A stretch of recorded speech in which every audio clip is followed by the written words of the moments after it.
Welcome and thank you for joining today's conference, Market Surveillance Committee meeting. Before we begin, please ensure you've opened the chat panel by using the associated icon located at the bottom of your screen. If you require technical assistance, please send a chat to the event producer. All audio lines have been muted until the Q&A portion of the call.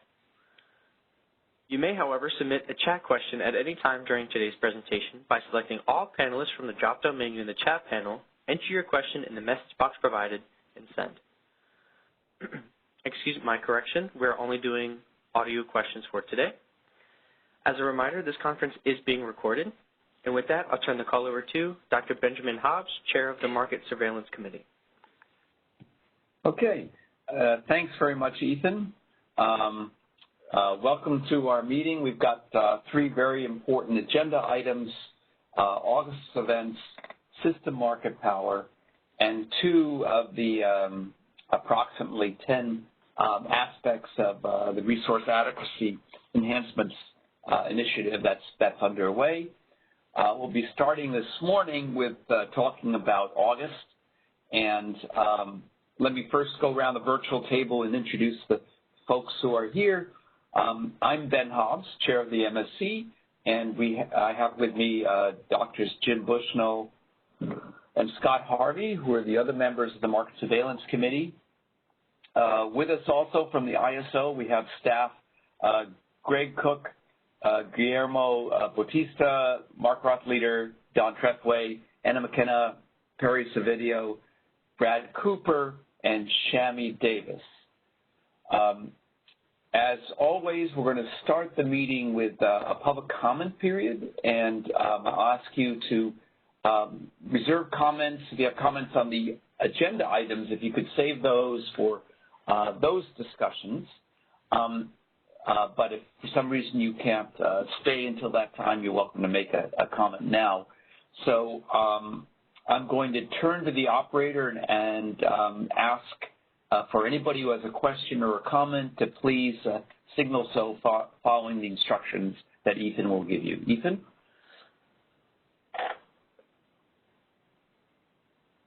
Of course.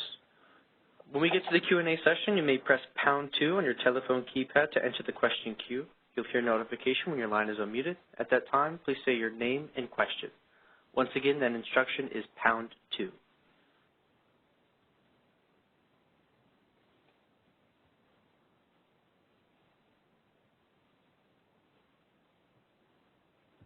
We do have two hands that have just been raised. Would you like me to go ahead? Yes, please. All right. Caller, you are unmuted. Please go ahead. Hi, Ben. This is Callie Wells with WTTF. Hi. Recently, the subject of scarcity pricing has been coming up, I think, in almost every or near every policy topic that has been brought before the MSC. And the CAISO has recently made the commitment to start a separate scarcity pricing stakeholder process. I think the latest roadmap has it starting in early of 2021. We would be extremely interested, and we think it would be really useful if maybe we can include that as a topic at the next MSC meeting, ideally before the stakeholder process gets kicked off. I think it would be useful to kind of have an open discussion just in general, looking at kind of what maybe the other ISOs have done well, what hasn't worked for them, what are key elements in the scarcity pricing design. I think having that conversation with the MSC members prior to a stakeholder policy process would be extremely useful, and we'd be interested in having that conversation. So I just kind of wanted to throw that out there to see if that would be something that you guys would be willing to put on maybe the next agenda. We're very interested in the topic and glad that the ISO is pursuing this, Callie. Our next meeting is November 13th. It's pretty meaty in that we've got resource adequacy and day-ahead market enhancements teed up. So we'll have to look at that. But there will also be a meeting in December. And, this is definitely something that we'll want to talk about. And I agree it's a good idea to review and think about what other ISOs have done and get some lessons learned from them, and the sooner the better. Okay, yeah, so I think December would work really well. Okay, well, thank you for your suggestion, Callie. Yeah, and we look forward to having that conversation. Okay, Ethan, can you see about the other caller? Yes, I'll go ahead and put them through now. Caller, you are unmuted. Please go ahead. Good morning. This is Sergio Dueñas with the California Energy Storage Alliance, CISA. Can you hear me okay? Yes. Yeah, I would like to address some issues that we see with this topic of the MCR. We know it's in the agenda to be discussed later, but in case for some reason our timelines don't allow us to come in later, I'll try to keep it brief now. CISA is very concerned with the ISO's continued consideration of the MCR in their resource adequacy enhancements initiative. We've stated before in comments that this initiative could seriously hinder market participation of storage resources by constraining revenue streams.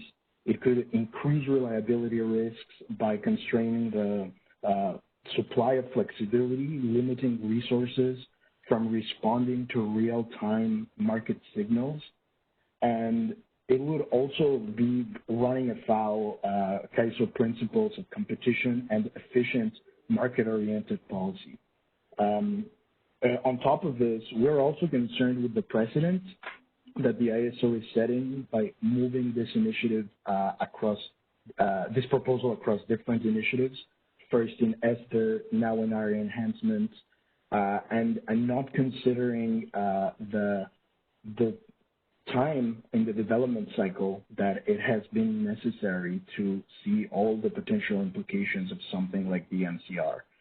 We'd just like to have the members of this committee have this in mind when they analyze the MCR, and also consider the fact that there are several implications of this proposal that haven't been addressed, like the idea that how can we compensate for the opportunity costs of resources that have been tied now to fulfill day-ahead schedules, and how do we compensate also in the market the fact that a lot of resources that have the flexibility and the response time to support, for example, the imbalance reserves as it's being considered in the day-ahead markets enhancements initiative.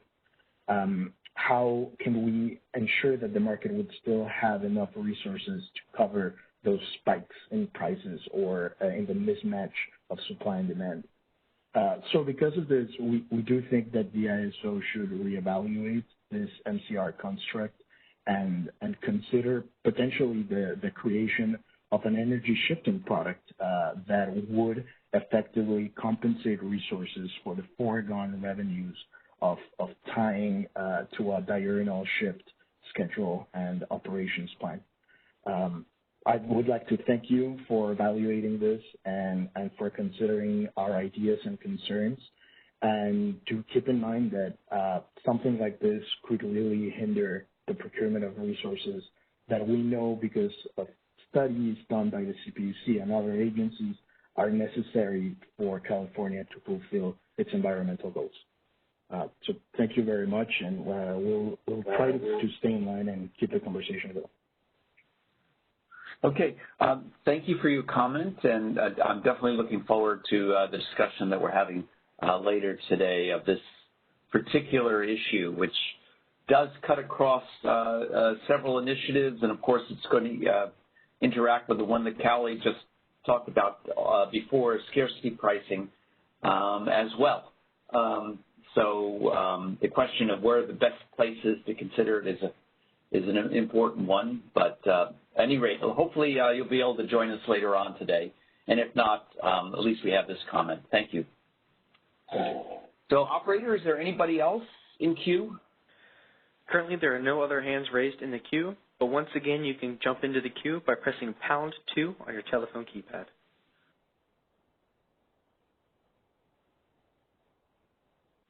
Give it another couple of seconds to see if anyone jumps in.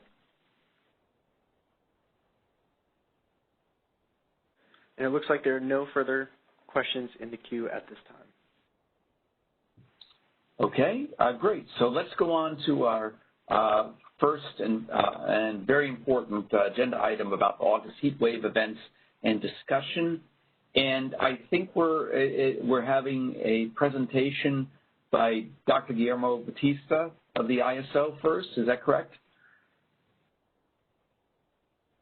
Yes, that's correct.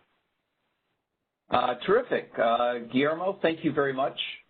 I know it's been a huge effort on the part of the CPUC, CEC, and the California ISO to put the report together, and I'm very much looking forward to the discussion of it. Thank you, Ben. Good morning, everybody. Thank you to the MSC for having me this morning.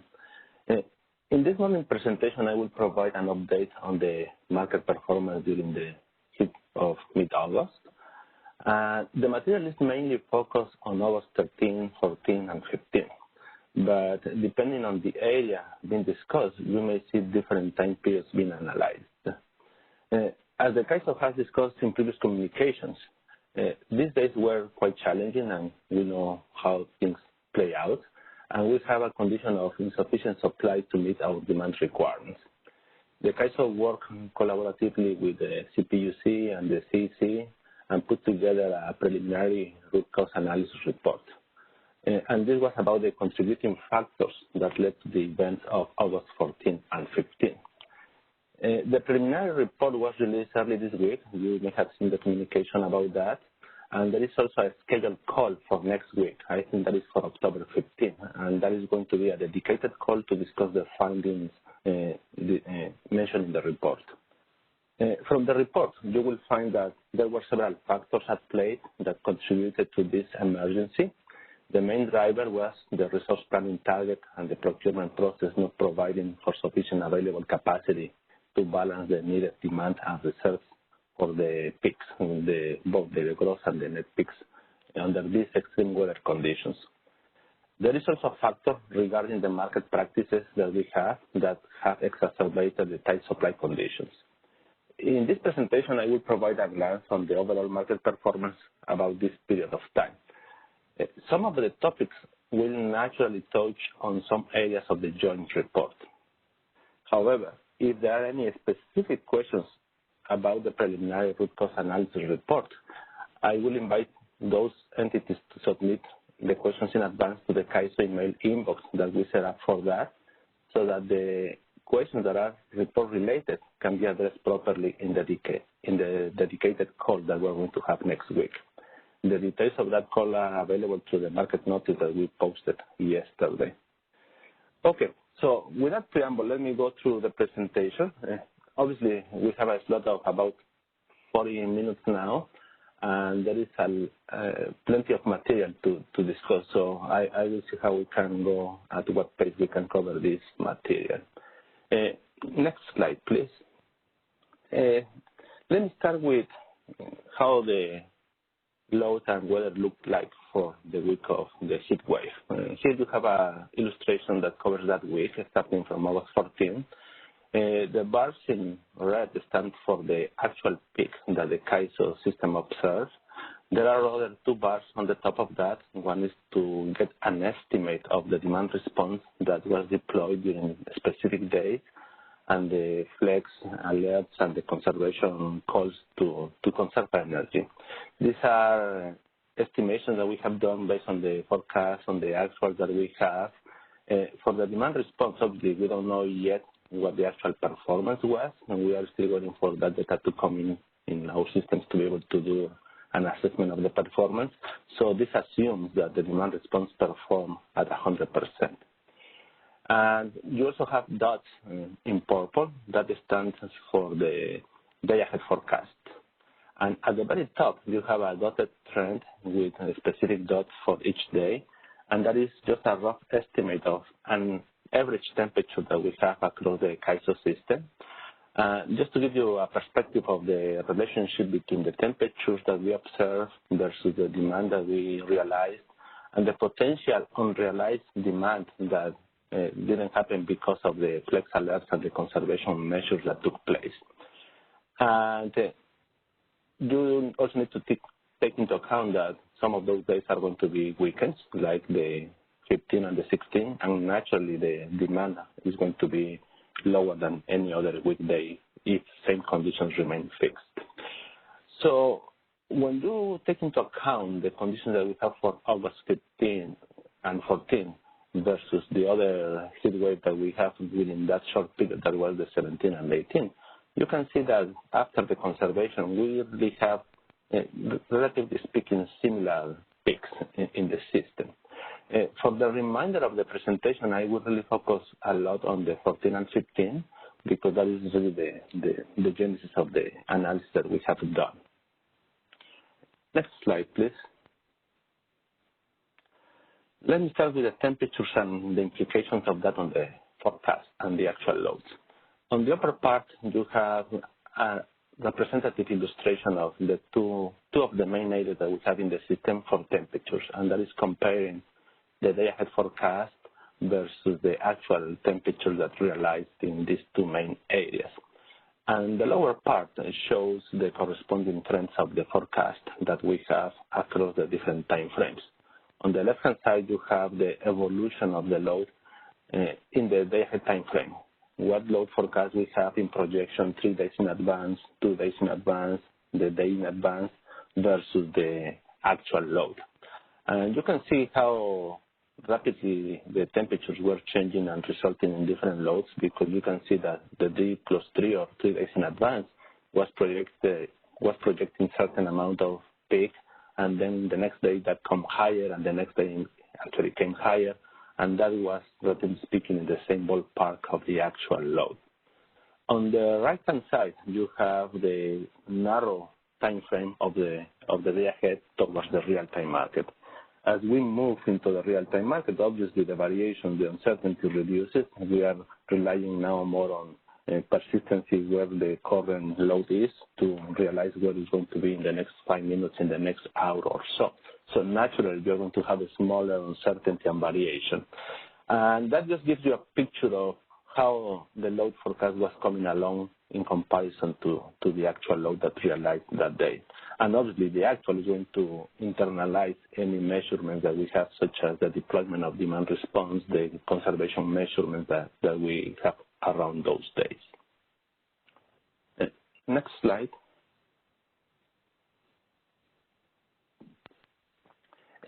This other comparison is relative to some main pricing locations that we have. And on the CAISO side, we have, well, it's broken out in two parts, one for the northern part of the system, one for the southern part of the system. This one is for the southern part of the system. We're comparing the aggregated load aggregating point, the default load aggregating point, the DLAP for the SCE TAC area, versus the corresponding scheduling point pricing location in the CAISO, that is Palo Verde. That is compared against the two locations, two hubs that we have for bilateral prices, that is denoted by blue and purple. One is for Palo Verde bilateral price, one is for the SP15 bilateral price. These prices don't come hourly, they are set for blocks of time of use, on peak and off peak. That is the reason you see these flat blocks. And that just gives you a perspective of how the prices internal to the CAISO, external to the CAISO in southern part of the system were tracking one to the other. Interesting enough, you can see that the price at Palo Verde scheduling point, that is the point in which we get all the interties coming into the system or going out of the system, tracks very closely to the SCE DLAP price. And that is naturally because there is no price separation between them, given that there is no congestion or meaningful congestion between them. The constraint generally is not going to be binding, given the interplay we're going to discuss later. And therefore, there is kind of the same price for internal and the Palo Verde scheduling point. You can also see that there is some divergence between the bilateral prices and the CAISO prices. Some days are higher, some days are lower. Next slide, please.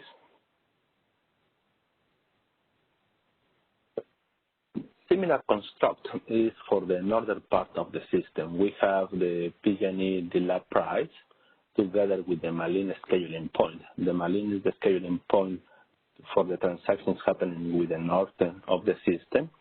And in comparison to the mid-sea bilateral price, that is one of the reference hubs that we have for the north.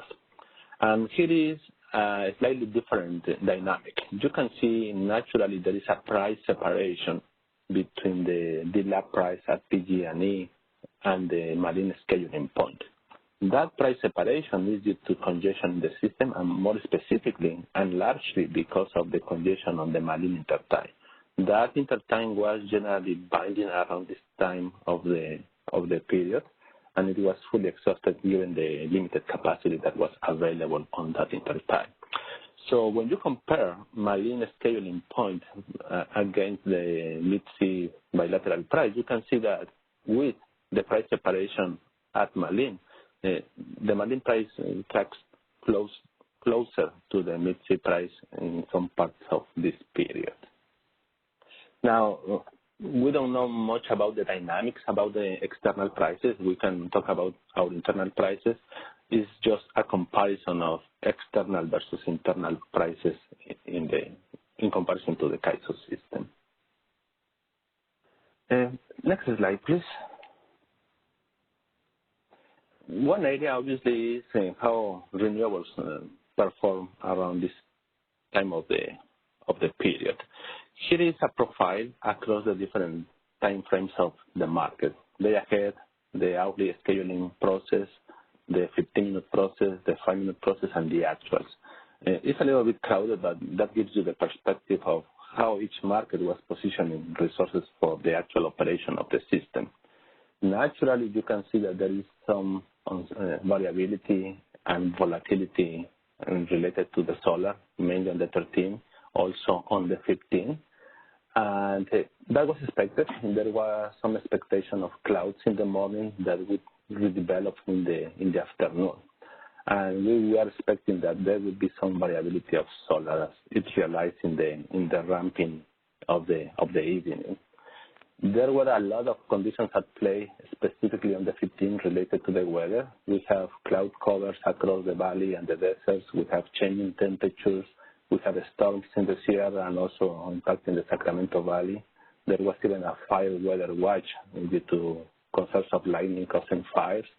So naturally, you have a lot of moving pieces that impact the production of the solar. And to the same extent, that was also impacting the wind profile. If we can move to the next slide, please.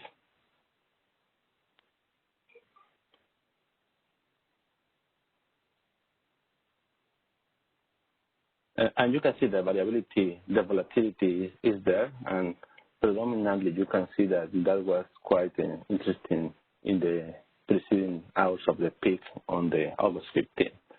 So these were conditions were the natural cause and that could expose the further volatility for the wind conditions. Next slide, please.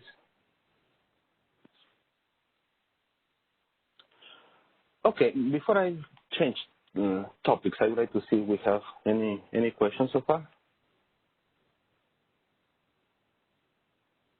At this time, there are no hands raised in the queue, but once again, you can enter the queue by pressing #2 on your telephone keypad.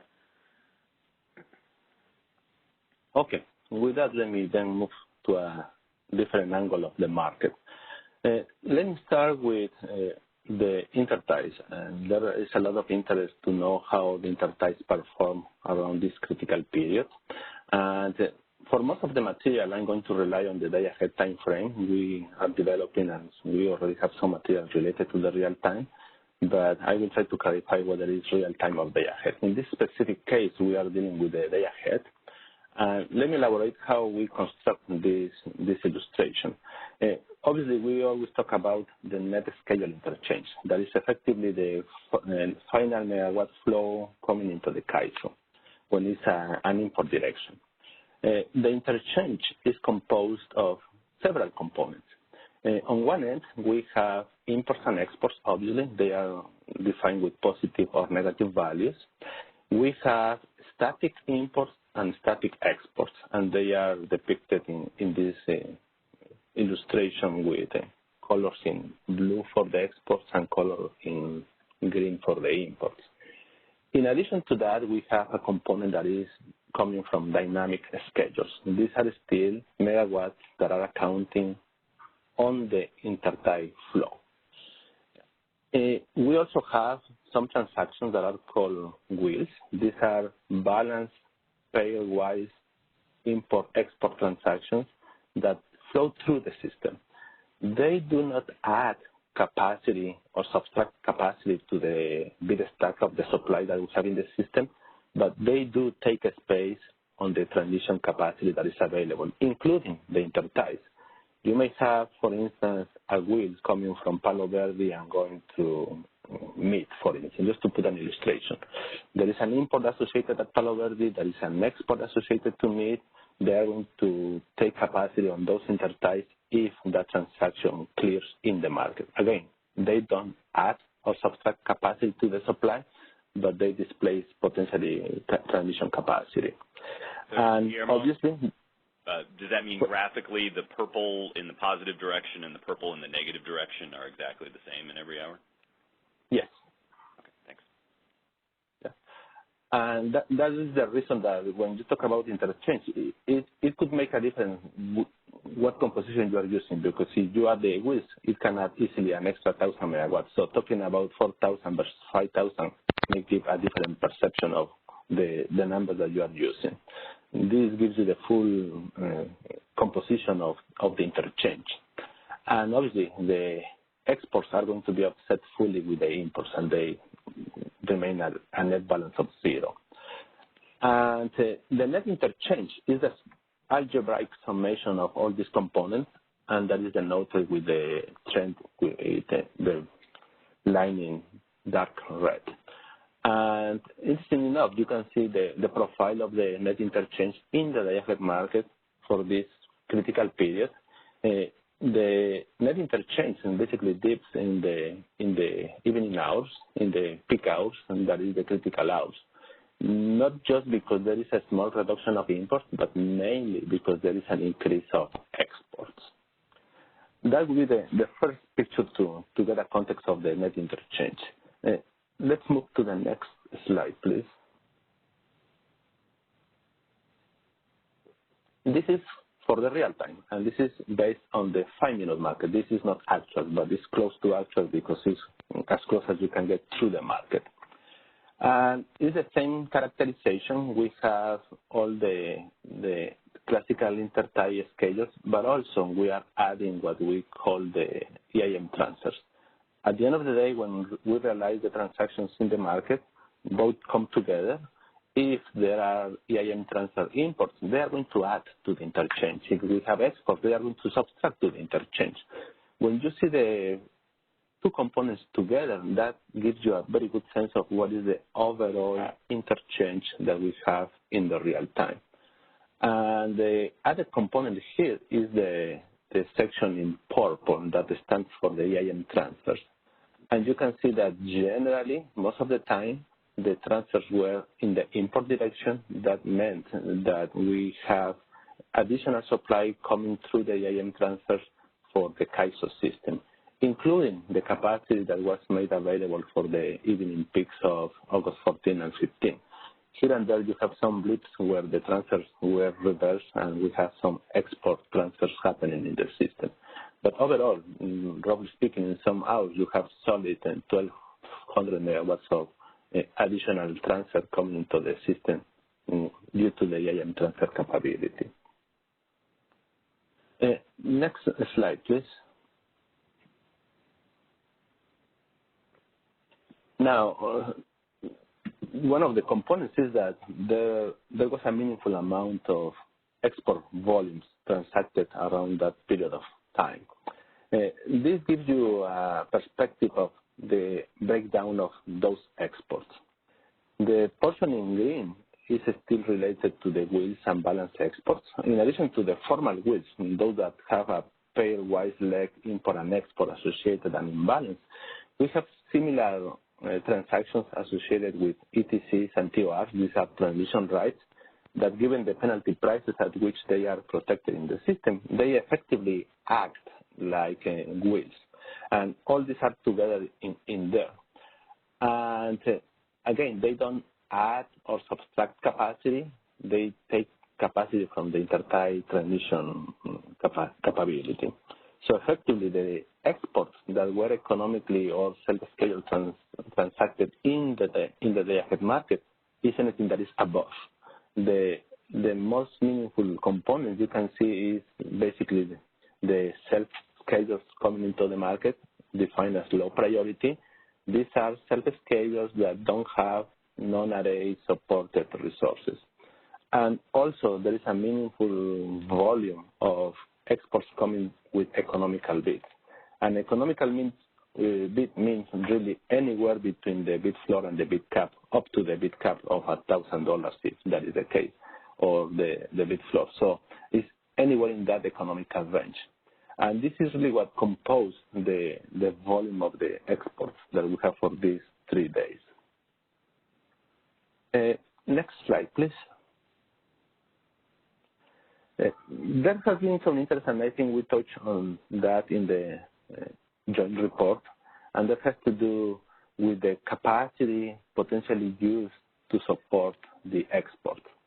The dotted pattern that you have here stands for the effective exports that were transacted in the market without the wheels that do not add or subtract capacity, versus the different bars in the back that stands for the composition of all the capacity that was cleared in the market above the array capacity. And that gives you a sense whether the export cleared in the market somehow were supported or not with array or non-array capacity. You can see that largely, except for key hour on the 14th, the exports can really be supported by capacity that is above the array capacity. Now, there is one characterization here that is important to identify.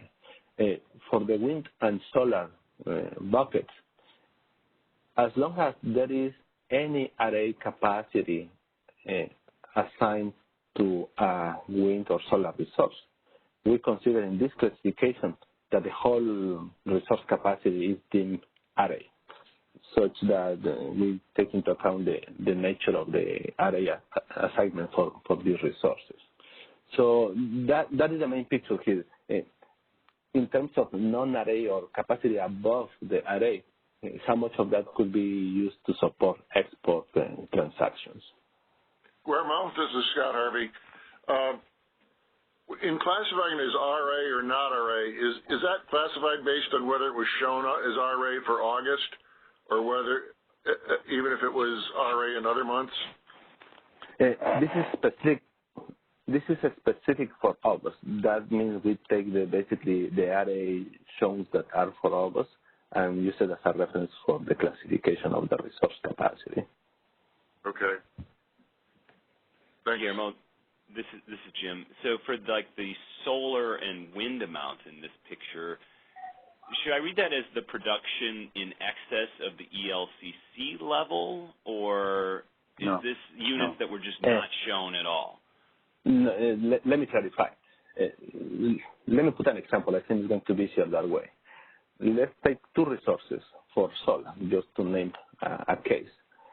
If case A, you have a solar that has any megawatt classified to be array based on the process that we have, the whole capacity of that resource A is flagged to be array in this classification that I have here.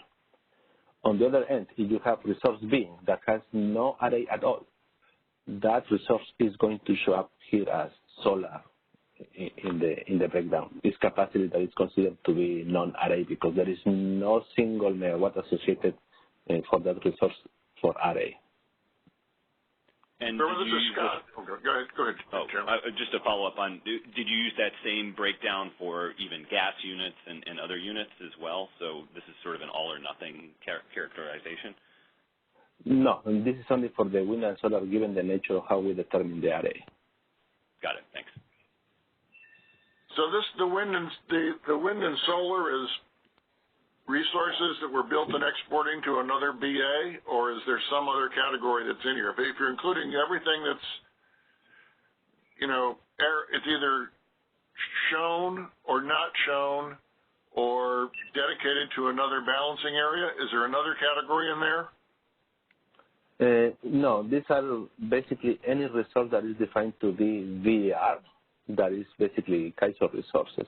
If there is anything else coming into our system that may be dynamic or pseudo-type, that may be considered in either the import or other type.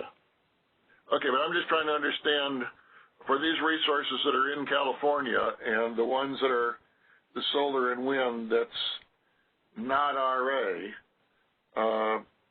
it seems like the two categories, the two ways it seems to me that could happen is that resource wasn't shown. It's under contract to a California LSC, but it wasn't shown for capacity. Or B, it's under contract to an LSC outside California. They've located a facility in California, but they're exporting it. Is there some other type of resource that would fall in that category I'm not thinking of? We know what we see, and what we see is what is shown for the month of August for the resources in the system, and that is only what we use to make this classification. If it is not coming as RA shown in our system, we don't see that, and we don't account for that in this classification. Okay. Guillermo, this is Ben. We have a couple of callers in queue. Can we take those questions now? Is that all right? Yes, please. Okay. Ethan, can you take the first caller, please?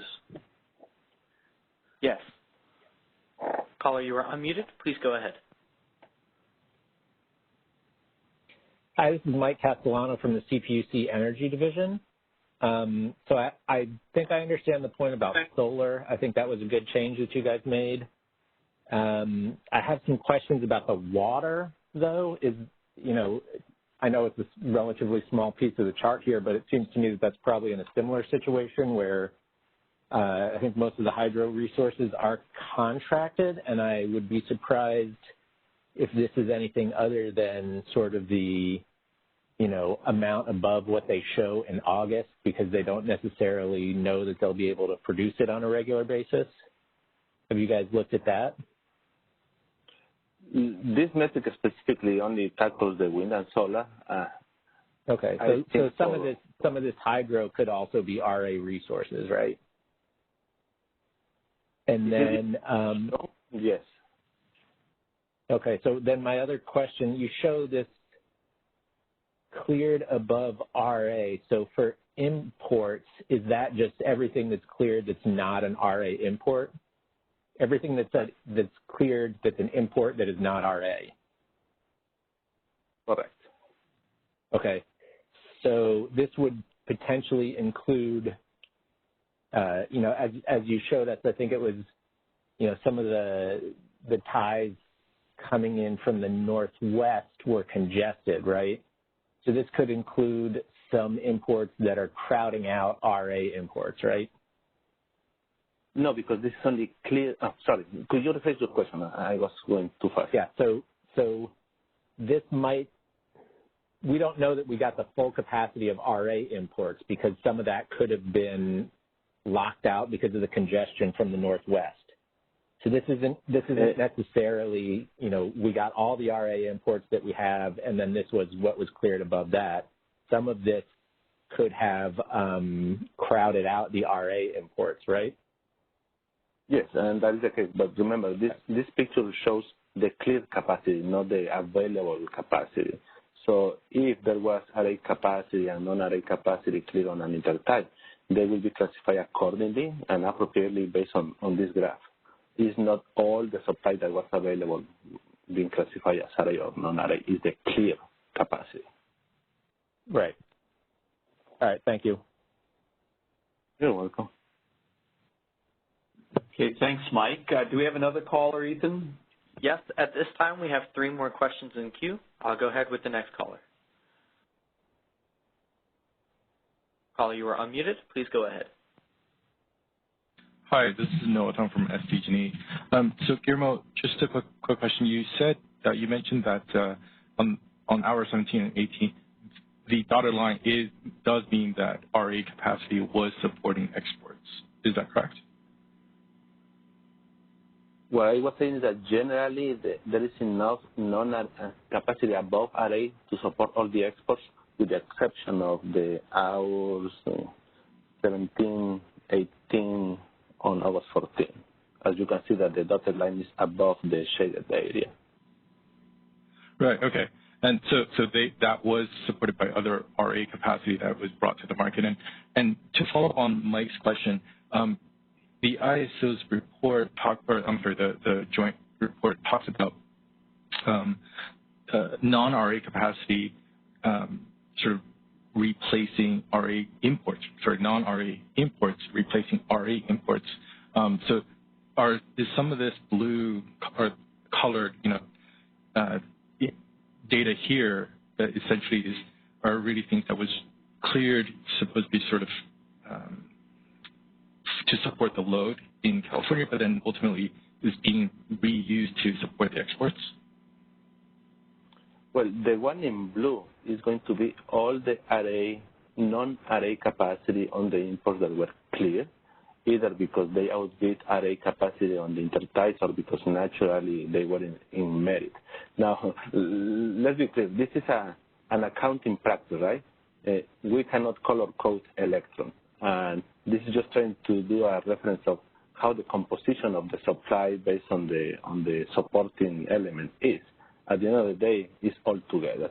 This is an accounting exercise to show how much above the RA capacity we really have available in the system. And keep in mind, this is day ahead. The picture can be marginally different once we go into the real time. That's okay, thank you. What operations run with, yeah. Okay, thank you.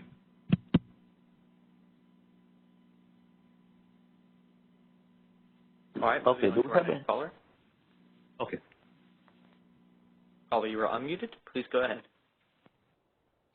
Yes, this is Peter Griffiths from PG&E. Can you hear me? Yes, we can. Yeah. The question I have, and this is basically on page 11. I'm trying to understand sort of how you're measuring the wind and the solar, and I think as you've explained that you're not taking just the NQC value of those resources, but you're taking the full output capacity of those resources when you're counting it for resource adequacy. Is that correct? When accounting for this specific breakdown. So you may have a VR resource that has an NQC specific value that is below the actual production, right? Let's say they are producing 50 and the RA is 20. This specific metric that is shown here doesn't account just for the 20, it accounts for the full 50 that is able to produce.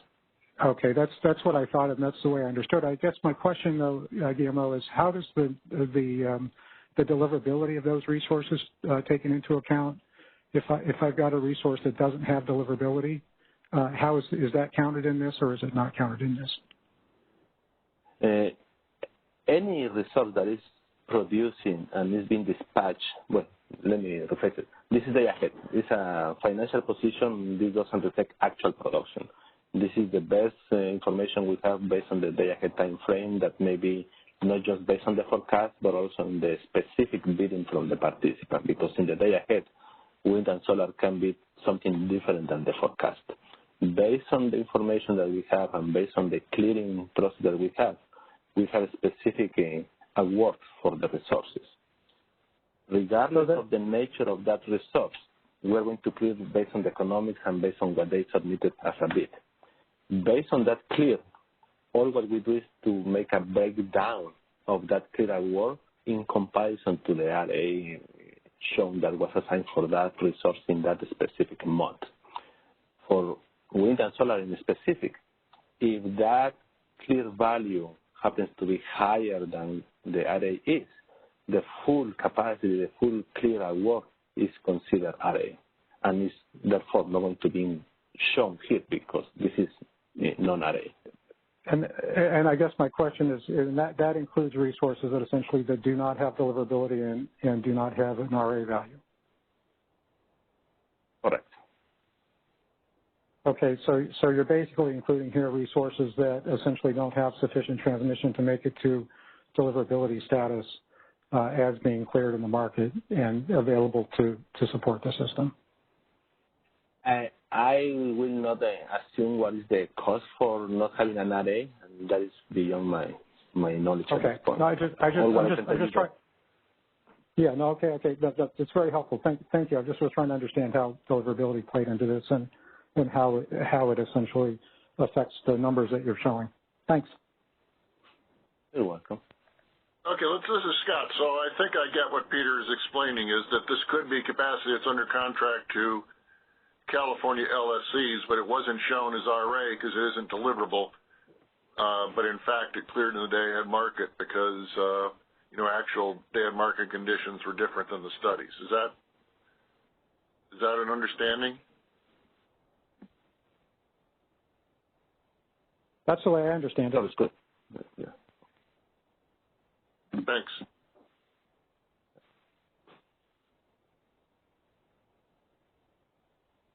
All right, would you like me to move to the next question? Yes, please. Caller, you are unmuted. Please go ahead. Hi, good morning, Guillermo. It's Mark Holman with PowerX. Really good data to be putting out in conjunction with report. I had a few different comments on a few different slides that I think are relative to some of your current stakeholder initiatives. So could you just go to page 4? So on slide 4. Operator, can you go back to slide 4?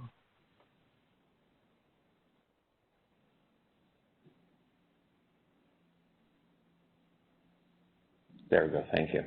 So on slide 4, just wanted to note the Palo Verde bilateral price and then what you're showing for the SCE DLAP. And as you can see, particularly on the 18th and 19th, but we've also seen this on other days, the CAISO prices are below the prevailing market prices at Palo Verde, which is really meaning the CAISO is not able to compete for the surplus supply that is in that region, as well as supply from the Northwest that can get to Palo Verde through non-CAISO transmission.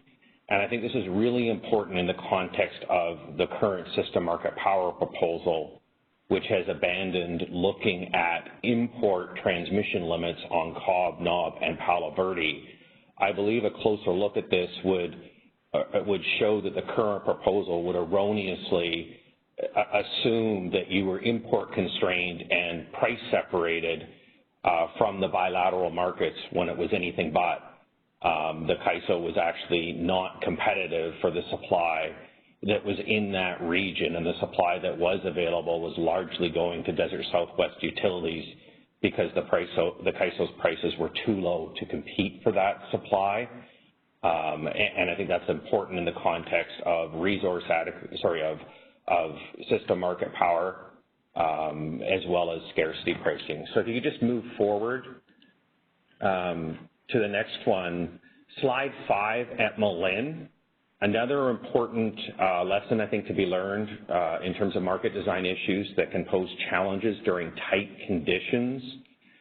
And the price separation between the Northwest and both NP and SP15, that the CAISO's ties were full or close to full, including when you're in emergency conditions, including even when firm load is being shed. And it raises a really interesting question around bid cost recovery during those specific conditions. The CAISO several years ago went away from assuring suppliers that their bid price would be respected.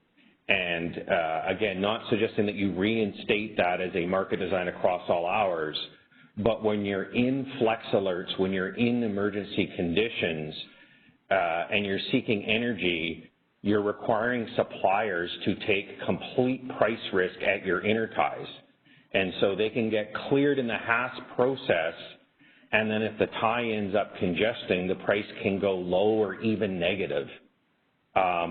And so that really discourages those bids from coming in the first place, including where you may have some limited space available and really need the energy. So I think that's just an important one to think about when you're in flex, you've issued flex alerts, and specifically when you're in emergency conditions or even shedding firm load, what is the framework in which a supplier can provide you energy on remaining transmission lines and not take on price risk where they take sizable losses because the tie is close to full.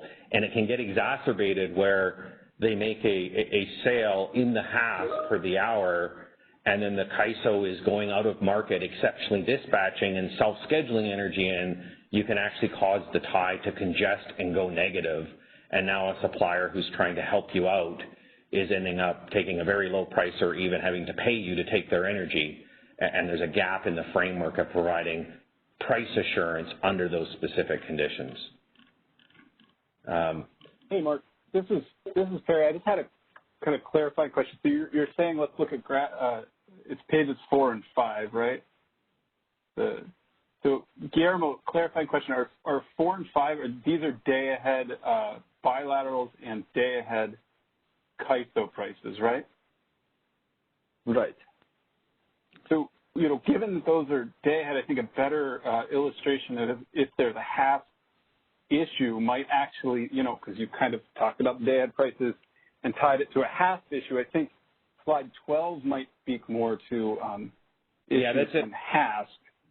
It's a good point, Perry, for my second point. My first point on slide 4 was really about day ahead, but it also applies in real time. That the CAISO is part of a competitive market with the Desert Southwest throughout this period, and unable to compete in both the day-ahead and real-time hourly bilateral markets because those prices are higher in the Desert Southwest than the CAISO prices. And just, Perry, tying that back in with system market power and not testing for import constraints is highly problematic. And making an assumption that you're import constrained from the bilaterals based on a gas peaker cost, again, take a look at these days, because you'll find that you're likely going to say, well, we were import constrained based on your current proposal when you were anything but. You were actually, in many cases, exporting significant quantities because the CAISO market was not competitive with the external region. On the slide 5, my point was I didn't see HAS data or FMM data up here, but there's a real challenge when you get into real time and you need energy and the interties are close to full, that the bilateral markets are predominantly hourly markets. How does someone provide you energy for the upcoming hour when you're in emergency conditions without taking on very substantive price risk? And we can show data points where prices are even going negative where someone's trying to help you out. And it's something worth considering as to whether you go back and provide bid cost recovery under very narrow but very critical circumstances, such as when you're issuing flex alerts, or perhaps even further, when you go into an energy emergency alert, asking suppliers who are trying to help you out that they got to take the risk that the price that the intertie they're delivering to might go zero or negative in order to help you out. It doesn't seem like the right framework for securing supply. Just a second, this is Scott Harvey. That seems like exactly the right framework. If the intertie is congested, it doesn't do any good to CAISO to have people submitting negative bids on a tie that's full. I mean, and if you don't want to bid negative, don't bid negative. I mean, that's a real easy problem to solve. I think it's an easy problem to solve, Dr. Harvey. I think the problem is that someone can put a bid in the HASP. They put a bid in at $100. The CAISO dispatches it in the HASP, and then in the FMM, the price is minus 50. And the supplier's having to pay the CAISO $50 to take their energy. That is the problem. The HASP bids are not respected. It's about the fact that FMM could be lower. That's right. And what happens is there might be a few hundred megawatts left on the tie. The CAISO is desperate to get the energy. Someone submits a bid, let's say at $100. The CAISO dispatches you in the HASP, and then the CAISO goes out of market, exceptionally dispatches someone, self-schedules that energy in on the intertie, and then the FMM clears at minus 150. And someone who tried to help you out has got this tremendous price risk that their offer price. That happening. That doesn't seem to relate to anything that happened over these days. In fact, the FMM price was generally too high. They're probably goosing the forecast. So I think it's a challenge in the Northwest interties, especially on other interties, and we can provide data. Again, just saying that not having bid cost recovery in the HASP when you're in these types of conditions poses challenges. I think I'm reading slide 12 wrong then. Does slide 12 show the dynamic that you're trying to explain here? Let's wait till we can see slide 12 so we can all see what's there. You must have slide 12, but the rest of us don't. We'll show you examples of prices where the FMM goes below the HASP, you clear the HASP, and then the FMM price can go zero or negative, and we can show that. And again, it was just looking at your data saying when your ties are close to full, you do want to fill them up and get that remaining energy. That is a challenge in the HASP when you don't have bid cost recovery. Okay, I see. So we need a slide with prices to get at it. I understand. Thanks, Mark. Okay. This is Ben. I would like to ask Guillermo to continue because we're already over time, and we wanted to get into system market power later this morning. So, Guillermo, why don't you continue? If you are listening and in queue to ask a question, we'll take further questions after Guillermo finishes his presentation. Clearly, this is a topic we could talk about all day, including its market design implications. So, thank you, Mark. Okay, thank you. I don't recall now if we were to move to this one or the previous. Can you just check what the previous was? Operator, the previous slide?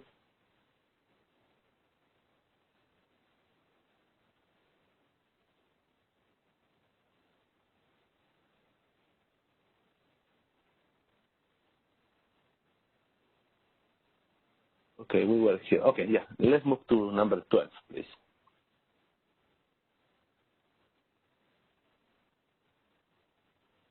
Okay, this is a different approach. We're looking at the imports and exports separately and how they evolve across the time frames in the market. We have the IFM, then we have the ROC, and in some cases you can see around ending 15 or so for hour 14. We have some curtailment, that is the reason the export reduced. And then we have the HAS, that is the last opportunity to reoptimize the hourly interties. And then you have the dark red that reflects the actuals, that is no more than the tax that we receive for all the intertie schedules. Naturally, we would like to see these lines to come quite close one to another, meaning that they realize across the markets. On some days, and some hours specifically on the 14 and 15, you can see that in the evening, we actually have more imports coming into the system to what was expected from the day-ahead market. And that could be a twofold reason. One is because HASP still has an opportunity to clear marginally and incrementally for additional imports if they are available in the system.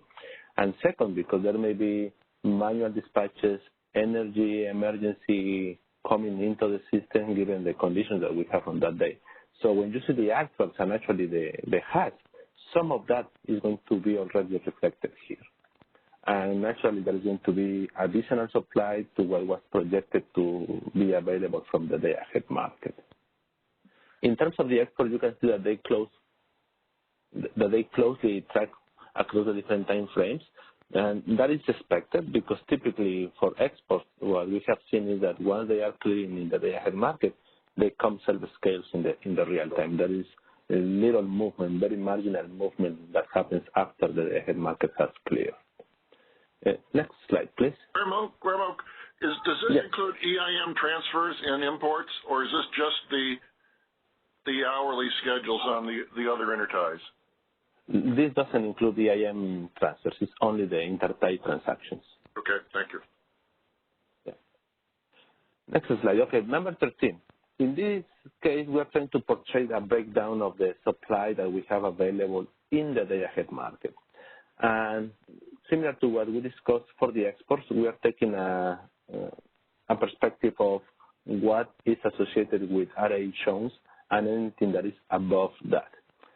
For the day-ahead market, obviously that capacity, as limited as it could be, is going to be used for either meeting our operating reserves, including regulation, any upward ancillary services that we have to meet, in addition to the energy to meet our forecasted load. So all of that capacity has to be broken out in capacity for AES and energy for demand.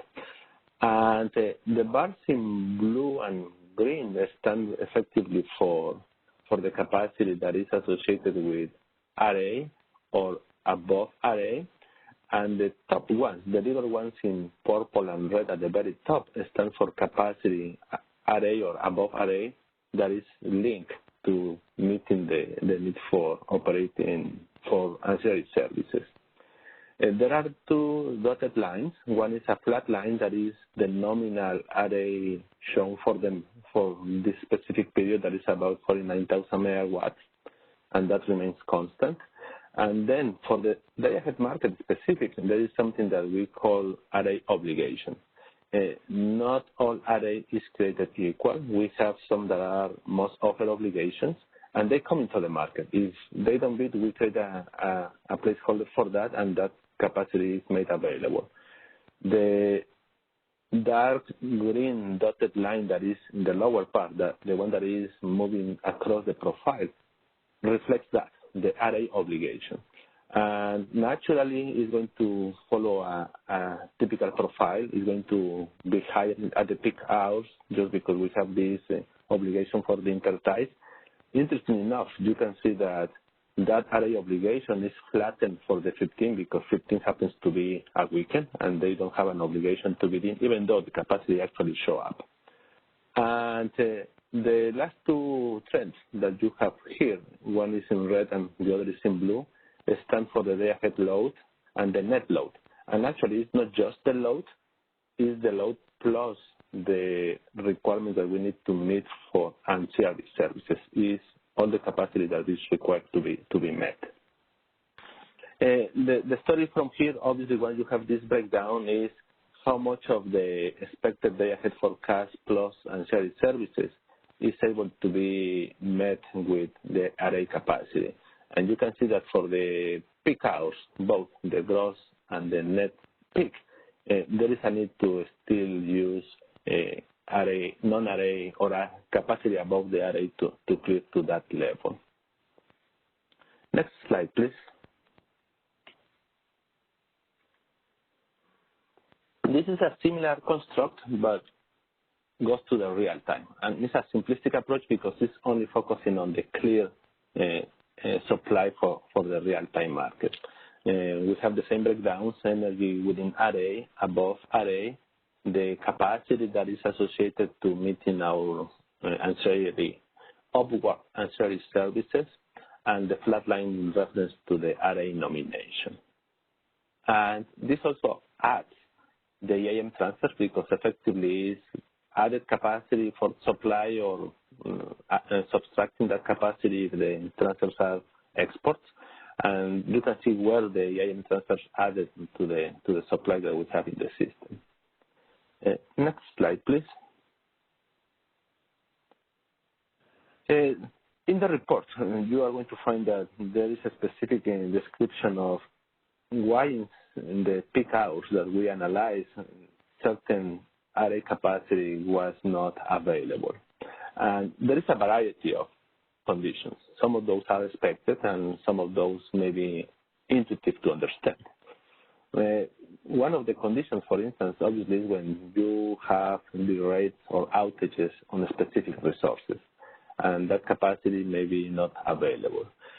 Other ones may be, for instance, the demand response, that is the little orange section in the plot that stands for that capacity that is there, is being made available in the market, but is going to be deployed or utilized only when the price is right.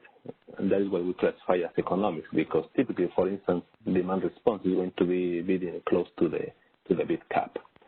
There is another portion, for instance, no bid or partial bid, for those that are no most offer obligation, and they were either no bidding at all in the market or they were bidding below the RA reference value.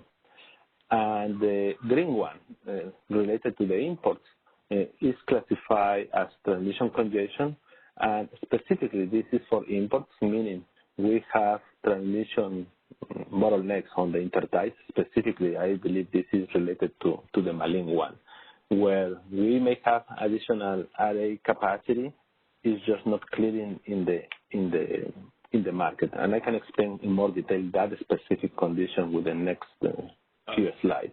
Guillermo, what time frame are we looking at with this figure?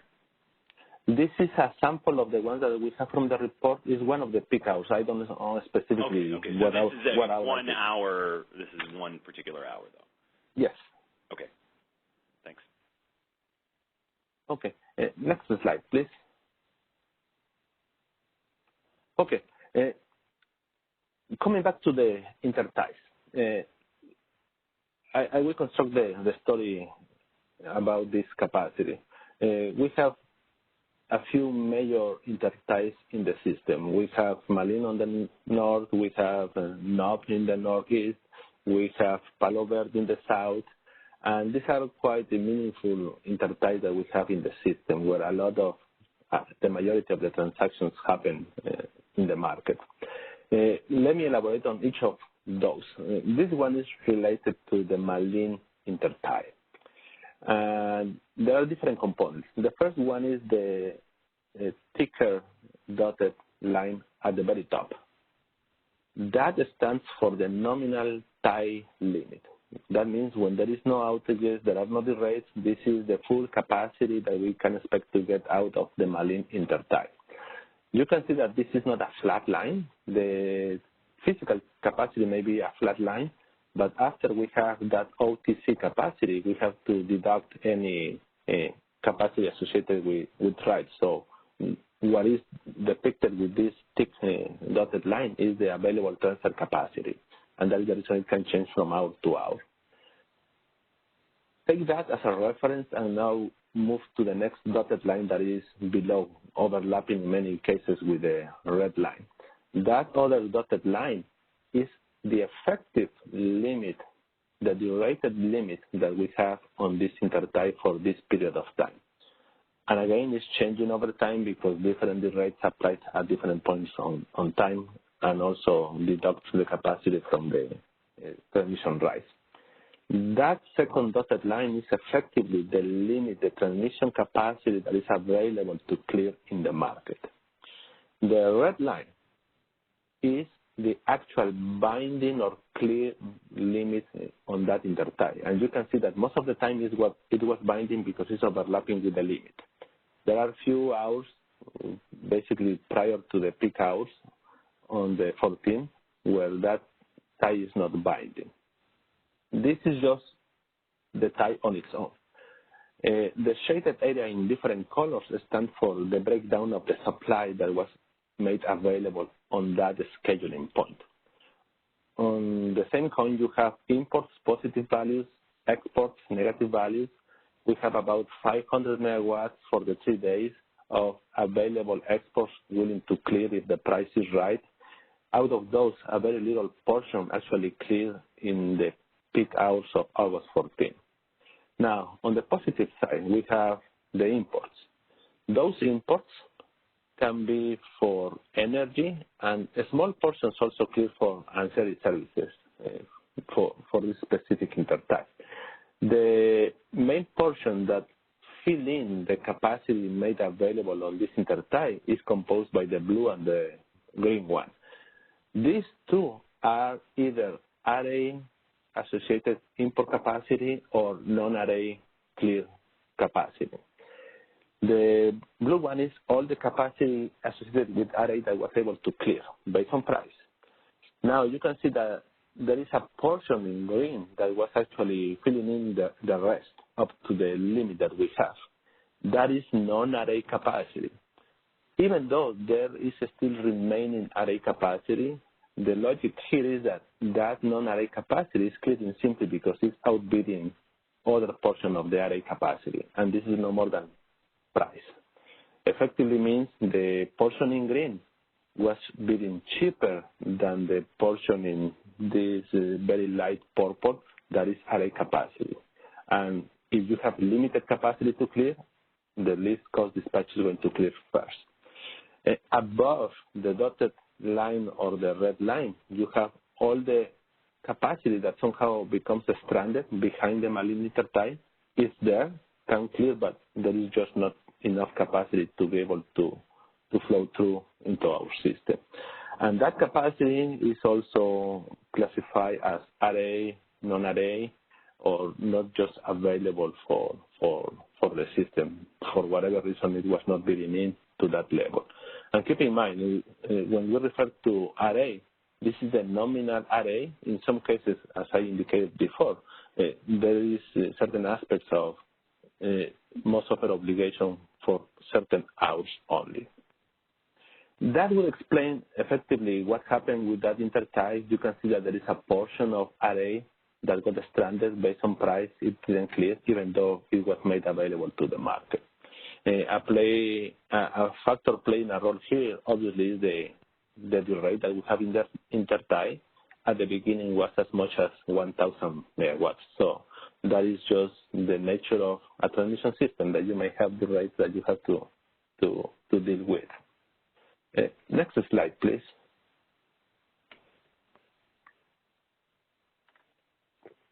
This follows exactly the same construct as the Malin. It's just a different intertie. This is the knob intertie. This intertie was fully available, didn't have any derates. Its nominal capacity of about 1,600 megawatts. And the story is not different to the Malin. You have capacity associated with RA that clear economically in the market. There is a portion that fills the space between that up to the limit or to the clear value based on price that is associated with non-array capacity. And the capacity was fully utilized for this intertie, at least for the peak hours of the critical days of August 14 and 15. Next slide, please. This is the same construct for Palo Verde. And Palo Verde, you can see, is quite an interesting dynamic. Here for reference, I also added the negative side, that is the limit on the export side, just to give you the range where this intertie can clear.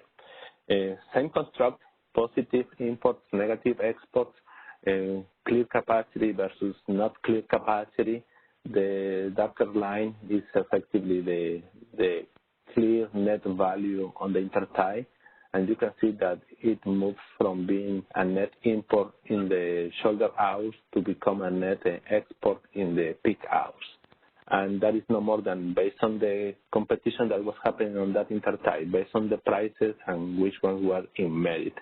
In this case, we have a solid amount of import capacity, about 750 megawatts of array capacity, and we also have some portion that is non-array capacity. And please remember, this is the day-ahead market time frame. And there is very little that was not made available on this intertie for array. It's basically negligible at the very top of the trend. And the dominant factor here is that we have a lot of exports. And remember, a portion of those exports are related to wheels or PORs, ETC transactions. And obviously, the dominant direction in this case is the export in the peak hours. Now, this is day ahead. Based on what we have been analyzing now for the real time, the picture may be slightly different once we go into the real time, because there were manual dispatches, because hubs may have cleared incrementally differently, and because we may have energy coming through emergency. So the picture for real time may not be exactly as the day ahead picture is showing. And we just ran out of time to put that information together for today. Okay, next slide, please. Let me change topics and now go into different aspects of the market operation, the practices that we have for the market. And one of the items that you are going to find in the report has to do with the discussion related to under-scheduling by demand. In the day-ahead market, in the integrated forward market pass, that is the only financial pass that we have in which the demand can actively bid in. They can put a price-responsive curve. In the IFM, like any other type of resource, demand can self-schedule or can economically bid in between the bid floor and the bid cap. This illustration shows you that trend, how much of the demand is self-scheduled versus how much is bid in. That is broken out in blue and red and green. There is also a small dotted line there that indicates where the demand clear. When we refer to under-scheduling, we are not really referring to the delta between the forecast and the clear value. We are really referring to the delta between the forecast and the total capacity that was made available by load-serving entities, regardless whether that was economical or self-scheduled or whether they were clear or not. It is clear based on economical bid that there is another level of discussion, but we are just simplistically taking all the capacity that was made available in the integrated forward market. Effectively, the void that you can see from the top of the bar green, the green bar, up to the darker blue line that is the forecast, is what we are characterizing as the under-scheduling. Granted, there may be another factor here that we have to consider, and that is what the actual load is, right? In some cases, we can potentially put the hypothesis that the load-serving entities have a better forecast than what we are using, and therefore they are acting on that. So having a reference line of the actual may give you another level of what's going on. And that is really what we are doing now, trying to assess against the actuals to really size the amount of under-scheduling. The two plots just illustrate the northern part of the system versus the southern part of the system. And again, this is by the TAC area, effectively. And this relates to the individual contribution by each load-serving entity. In the day-ahead market, we have several load-serving entities, and each of those may have a share of the total load of the TAC area. We are talking here just as an aggregate of all that contributions from the individual load-serving entities. Next slide. This another component of the puzzle and has to do with the displacement that convergence bids can make to the supply or demand in the IFM market. This shows you the trend over the 3 critical days, and you can see that generally the convergence bids are with a net demand position. There were some conditions on August 14 in which actually it flipped and it became a net supply. That was one of the concerns for which eventually we have to go and do the convergence bid suspension, given the concern that we have very limited physical supply and that the convergence bid could be supporting exports in excess of what the physical supply could afford. And obviously we don't know how subsequently it would play out by the time we have to make the decision, but that was one of the factors that we take into account when we make the determination. Next slide, please. This is how RAC projected the shortages for the 14 and 15. And you can see two trends here. One is the green bar that stands for the forecast that we have in the day-ahead market, and the bars in red stand for the ROC infeasibility or the shortages or power balance constraint infeasibility that we have for these specific hours. And not surprisingly, the critical hours were the same where we have the events in the real time. And the magnitude of the infeasibilities projected against the load forecast in the day-ahead time frame were up to basically 1,400 megawatts at some point in time. And if now we start putting together the pieces of the demand of the rescheduling plus the effect of the convergence bids plus the infeasibility that we observe in the system, that is when we start realizing the implications of how the market was performing around these days. And that is the reason we start taking some actions as soon as we realize of these dynamics. Can we move to the next slide, please? Yes. But there's no infeasibility on August 14th. Am I reading that right? Can you go back one slide, please? It looks like there's no infeasibility on the 14th. It's just on the 15th and 16th. Is that right? Sorry, the labels, it's got the lag. The label of the date is at the beginning of the day. So effectively, the second wave, the second hump that you have is effectively for the 14th. Okay, and so the shortages are shown for the 14th and 15th. Okay, correct. Thanks. Yeah, sorry, just the labels get displaced for the times. Next slide, please. As you know, we did two changes that we communicated through this emergency BPM change, emergency business practice manual change that was labeled as the change 1282. And that was specifically to deal with the treatment of exports.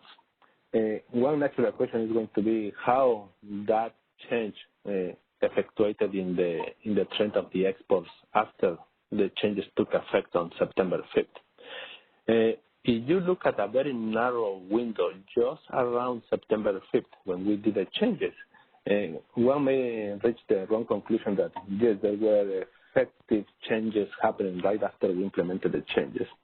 However, if you expand the time frame you are looking at, and let's say go back for this specific period shown here, that is from August 1st through September 20th, you can see that it's not very clear whether the BPM change effectively influenced the pattern of the exports.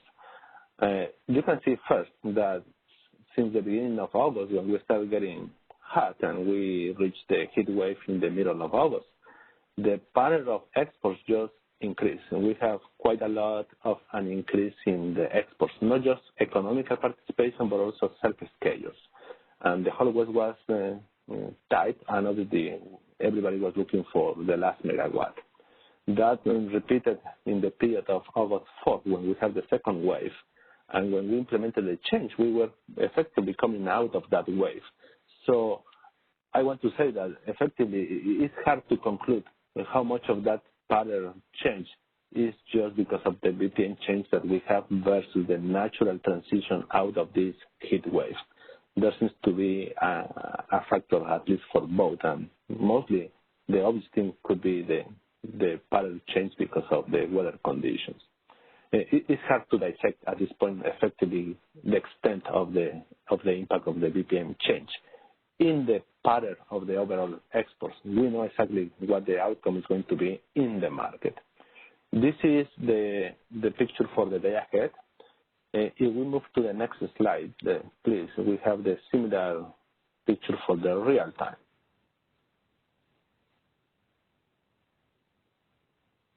Operator, next slide, please. For the real time, the capacity is going to be in the same ballpark. And just a note, this is only accounting for static interties. It doesn't include the dynamics. And you can see that the one translation that happens from the day ahead to the real time is naturally the volume of self-schedules. As I indicated earlier, many of the exports that are cleared in the day ahead market come into the real time as self-schedules. So the green portion for the export is going to increase. The orange portion is going to reduce because there is less economical activity for exports and even for imports. And that is something that we have observed for a while now. Another note that I would like to put here is that when we are dealing with curtailment of exports, obviously for the days that we are analyzing of August 14 and 15, is supply-driven condition, right? We are in a limited supply condition, and therefore we may have to curtail exports. However, historically, we may have had other instances in which we also curtail exports or even imports because of congestion. So it may be driven by either of these two factors. Next slide, please. What changes did we implement for the treatment of exports on September 5th? There are two components, and I think it's critical to put the context that it is only meaningful to have these changes if they come together. If there is only a change related to the ROC process, it will be material if nothing happens in the real time. The two changes are as follows. The first one is related to specifically the ROC process. Back in 2014-15, we implemented an enhancement to use both the schedules and the prices coming out of the pricing run in the markets. For those of you that have been involved in the guts of the market, you may recall that we have in every market a scheduling run pass and a pricing run pass. In the scheduling run, we enforce all the priorities based on penalty prices that can range from $1,000 to a few $1,000s. Then we come into the pricing run and we peg all this now to the price cap. And the purpose of having the PIME, the pricing inconsistency market enhancements changes back in 2015 was specifically to address price inconsistencies that were observed mainly on the labs and trading hubs. And for consistency purposes, we applied that change across the markets, including the ROC market. When we are in these very tight conditions, and we realized that the ROC process was giving us unintended consequences, and at the end of the day, there is no settlement, there is no trading, there is no energy transacted for trading hubs or D-labs in the ROC process. ROC's intended to have incremental capacity to meet our forecasted load. And if there is any capacity that is clear and covered by RA, there is no payment, price is going to be zero. Only for those resources that provide incremental capacity above the RA level, if they get clear in ROC, they are going to get settled based on the ROC capacity, the ROC award, that is what we call, based on the prevailing ROC price, and that is a price at the resource level. So the reason we did a change in ROC now is to address this unintended consequence of the PIME that has now implications for the exports. Effectively, there is no implications for prices, again, because nothing is settled at the D-lab or trading hubs in the ROC process. The outcome or the unintended consequence that we have by having PIME applied to the ROC is that in the scheduling run, we were projecting to have certain curtailments of exports that didn't realize in the pricing run. And that has to do with the synchronization of using penalty prices of different ranges in the scheduling versus the pricing run. And effectively, we sent out the results of ROC that is based on the pricing run, and that means it transpires for the unrealized cuts in ROC. So we couldn't realize the projected cuts that we expected to have in ROC. Now, the second component that has to be accompanied by this change in ROC has to go into the real-time market. And that is, since we launched the nodal market, we have this logic in which, given the fact that we have two sequential markets going from the day ahead into the real time, there is flexibility for participants to go into the real-time market in more than one way.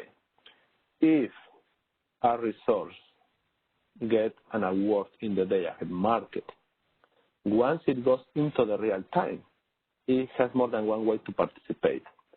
If it's willing to buy back its position from the day-ahead market, it can go and put an economical bid and potentially buy back that position from the day-ahead. Or they can secure and hold that day-ahead position. They can just go and self-schedule that day-ahead position into the real-time market, and now the market considers that to be a day-ahead priority.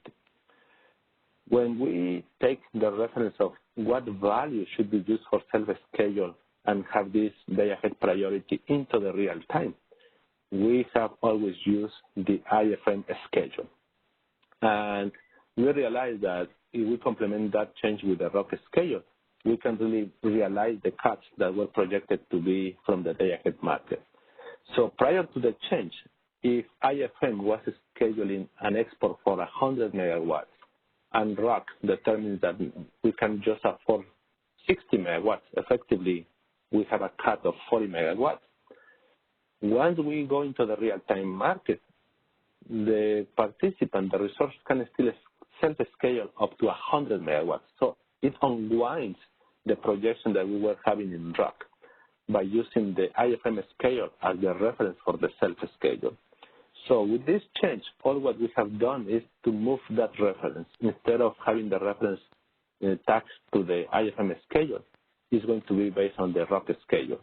And the expectation is that the ties are going to be tagging and following based on the ROC schedule. That is some lengthy discussion that we had about this aspect back in 2014-15 when we implemented the FERC Order 764. And these were the two components that really made the changes of the VPN taking place on September 5th. But again, I really want to highlight that in order for this to be effective, both have to come together. If we make changes to the ROC process without adjusting to the real time, those projected changes get easily unwinded in the real time. So once it is in IFM, basically it's very hard to unwind that scale of the export otherwise. Next slide, please. This is Scott Harvey. I think this is fine, but we still have to have a principle that we should be curtailing non-RA exports when we get into a reserve shortage. And that's what the Eastern ISOs all do that. And it isn't just a hypothetical. They will do that. And they'll curtail 1,000 megawatts of non-RA exports if they're shorter reserves. And they have processes so they know exactly. And you have to have specific. If you have exports that are supported by RA capacity, I mean, they have to be explicitly tied to your RA capacity. And I think we haven't had that kind of demand or need for that out in California, but I think it's something we need to work on to make sure that we have the processes for the operators not to have to scramble around and figure out what to do in real time, but to know, which transactions are, supported by somebody else's RA and they're entitled to take it, and which of it is supported by California RA, and the exports should be curtailed, and that's regardless of whether there's a day-ahead market schedule. Right, and let me elaborate more on that. Scott, that's a very good point, because I would say not all exports are created equally, and we do have the priority through the market mechanism to identify those that are lower priority versus higher priority. And I think curtailment really takes two phases. One is what we can do through the market mechanism, and the other is really real-time operations, right? And what operators can just go and start implementing. Let me start first with what the market can do, and this is really based on the priorities that we have set for exports.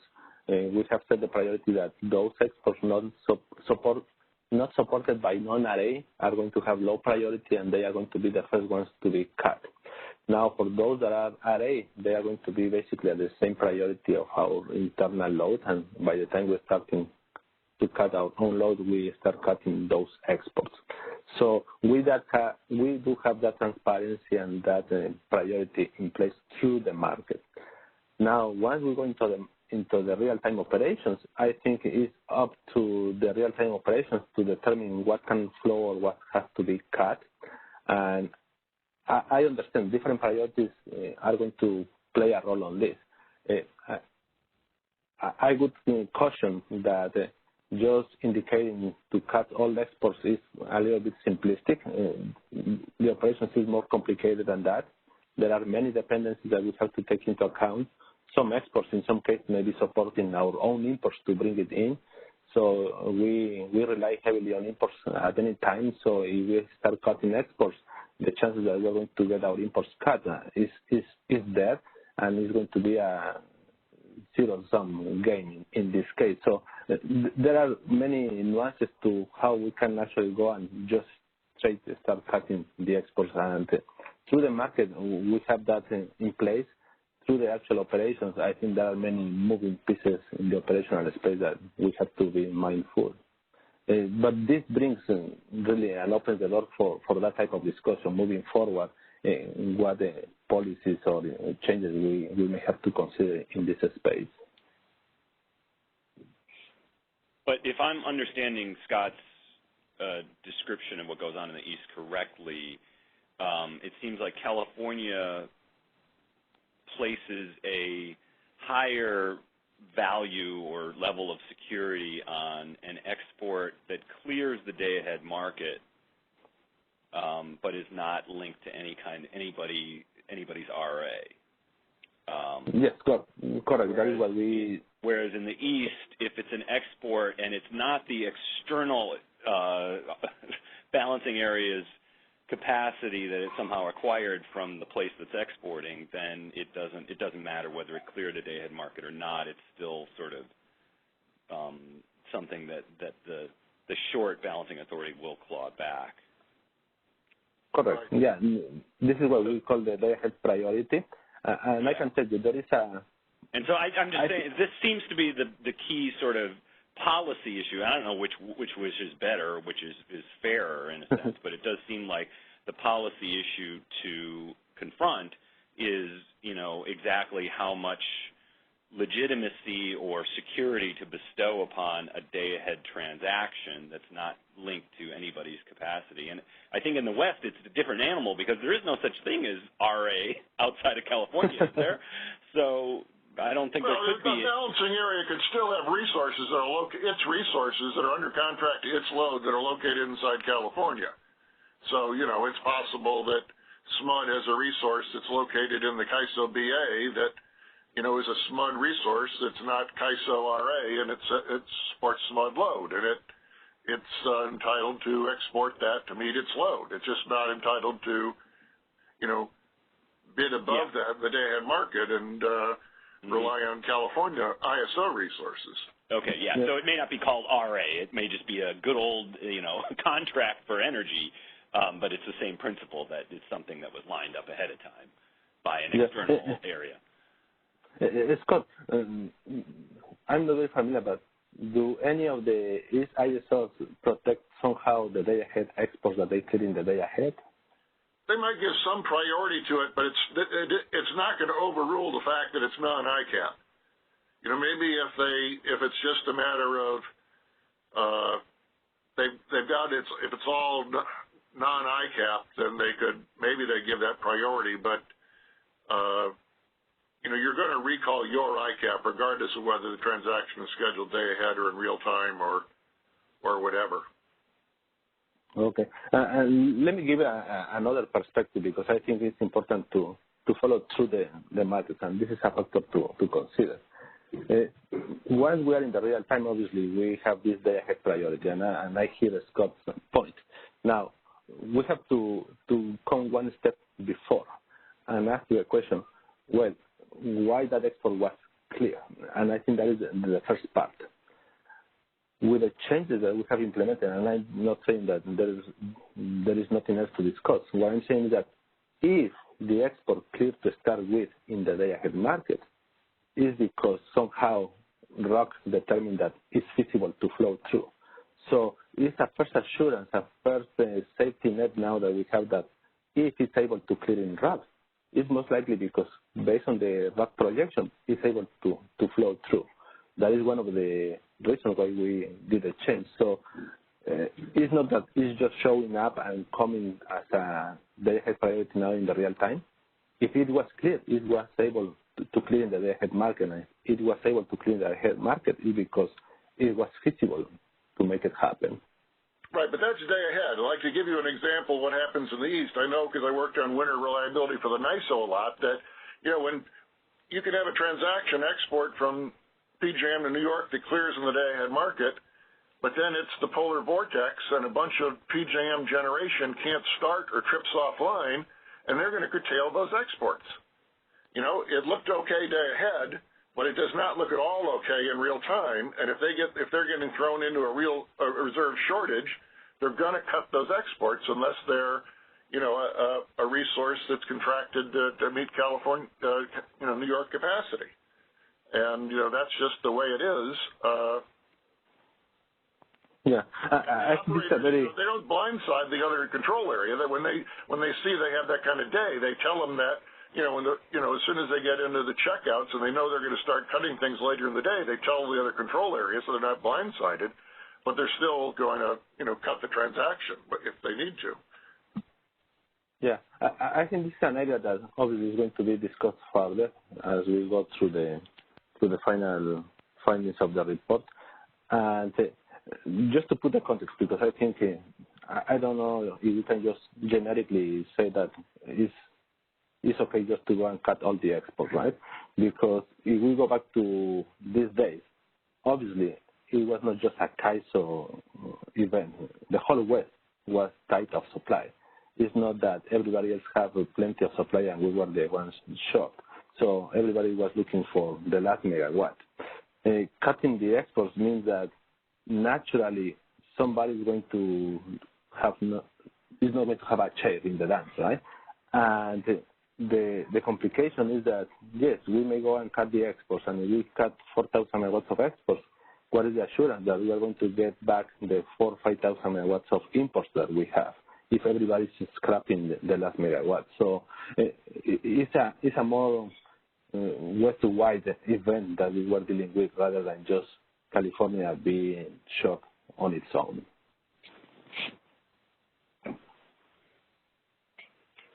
Okay, next slide. I think I have one or more to go. There are two more topics I want to quickly cover. The first one is related to the implications of the EIM market. Around this time of August 14 and 15, when we have the emergency, the CAISO as a balancing area failed what we call the flexible RAM sufficiency test. When that test is failed, the implication is that that specific area failing the test is going to get somehow isolated from the rest of the system so that it can meet its own requirements with its own resources. The natural intuition would be that that would deprive the ISO from getting additional transfers from the other balancing areas.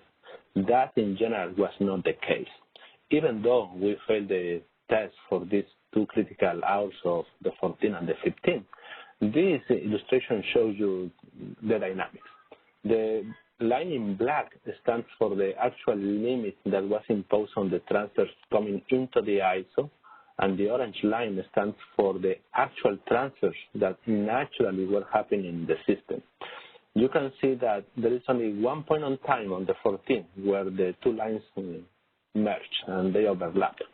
That is the natural time when you can indicate that the transfer limit is playing a role. But if you see the trend, it was already a downward trend, so it was an immaterial limitation that we have for the 14.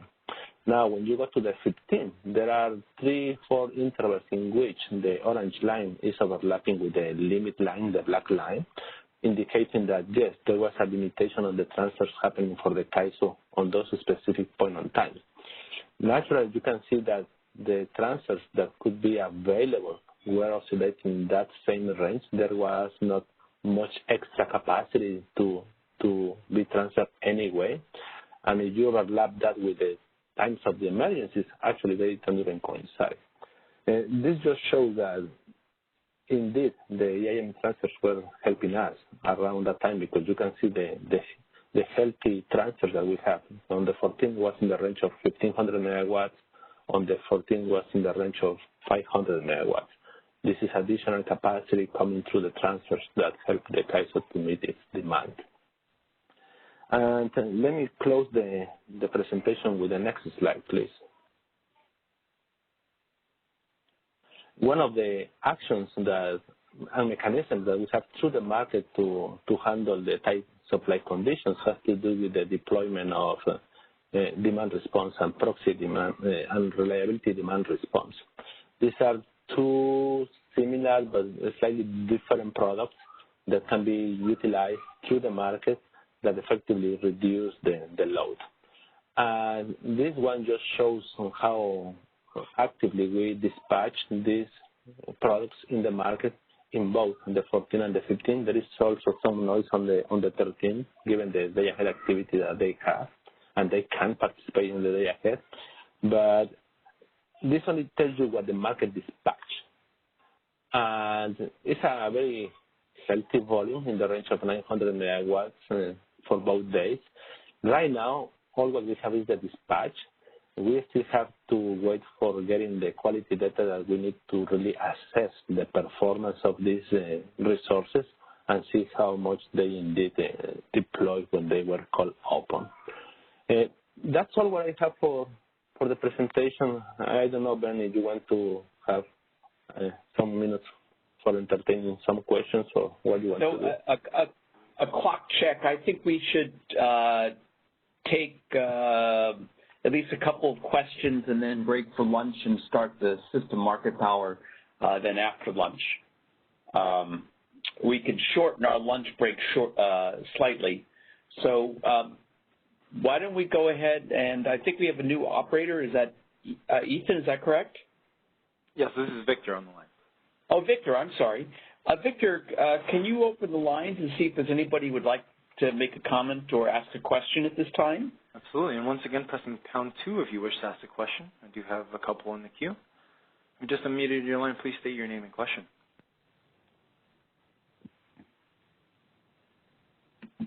Hi, this is Mike Castellano. This is Mike Castellano with the Energy Division. Yes, hi, Mike. Go ahead. Hi. So I just, I get a little bit lost on some of all these things, so I just want to be clear on some of the events here.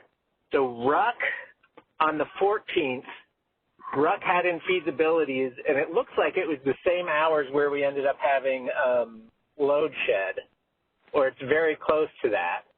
And then what I further understand is that in that RUC run, there were infeasibilities, and basically the RUC process, the pricing run at least, cut California load and kept serving exports. But that wasn't necessarily, in the end, that almost didn't matter because the exports were scheduled at the IFM level anyway, and so even if RUC had cut exports, the exports would have gotten real-time schedules. Does that sound right? Yes. Yes. And this is a two-piece discussion I was trying to make, that it has to come together to be effective.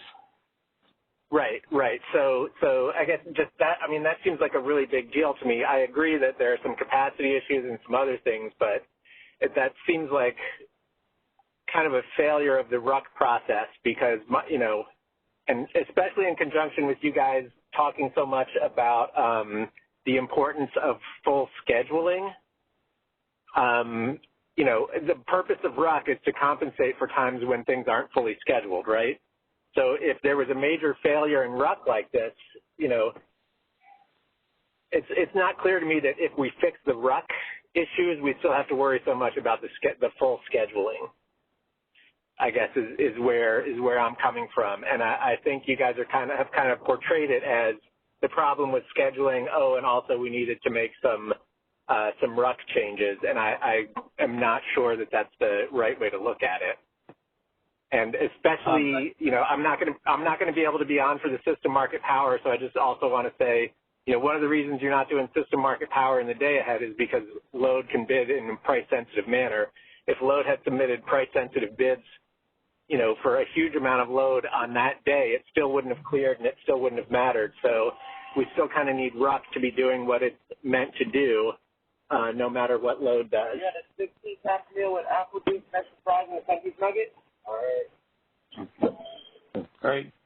Mike, thanks for the question. Actually, I have the same question as well. So, Guillermo, if RUC was fixed, then we really don't need to have full scheduling by load serving entities day ahead and virtuals won't matter.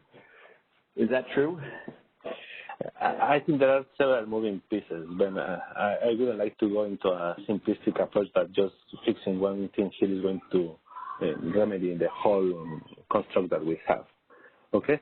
So once IFM clears exports, and if those exports are out of IFM, it's very hard to regain or to retract that. ROC is the first opportunity to try to regain that balance, and it's based on the forecast, it's based on other factors that ROC is considering. And yes, the improvements that we have done is going to help us to realize the cuts that ROC is projecting to have. Still, I wouldn't claim victory unless we revise fully what other implications we may have and the interplay with underscheduling and virtual bids. It is going to help, and that is effectively why we did the changes to start with, because we need to get it as right as possible. I wouldn't put like the silver bullet that is fixing all what we need to fix. Okay. Thanks. I think there's going to be a lot more to talk about in terms of the details of that. But Mike, did you want to follow up? I'm sorry, Mike, can you please press #2 again on your telephone? If you want to follow up. Otherwise, we'll go to the next caller. Your line has been unmuted. Please state your name and comment or question. I think it's my turn. This is Mike Evans, Shell Energy. Can you hear me? Yes. Yes. So, Guillermo, thank you. Very interesting. I just wanted to express my concern about PRR 1278 and the second bullet you had in there. And what you've essentially done, and I understand, I agree with Dr. Harvey that you need to preserve RA for the entities that have paid for it, really. But what you've done in this broad, sweeping change on September 5th is you've basically turned all of the ISO's exports into non-firm. And you have counterparties now that are not relying on ISO exports anymore, and it's been extremely disruptive to the market.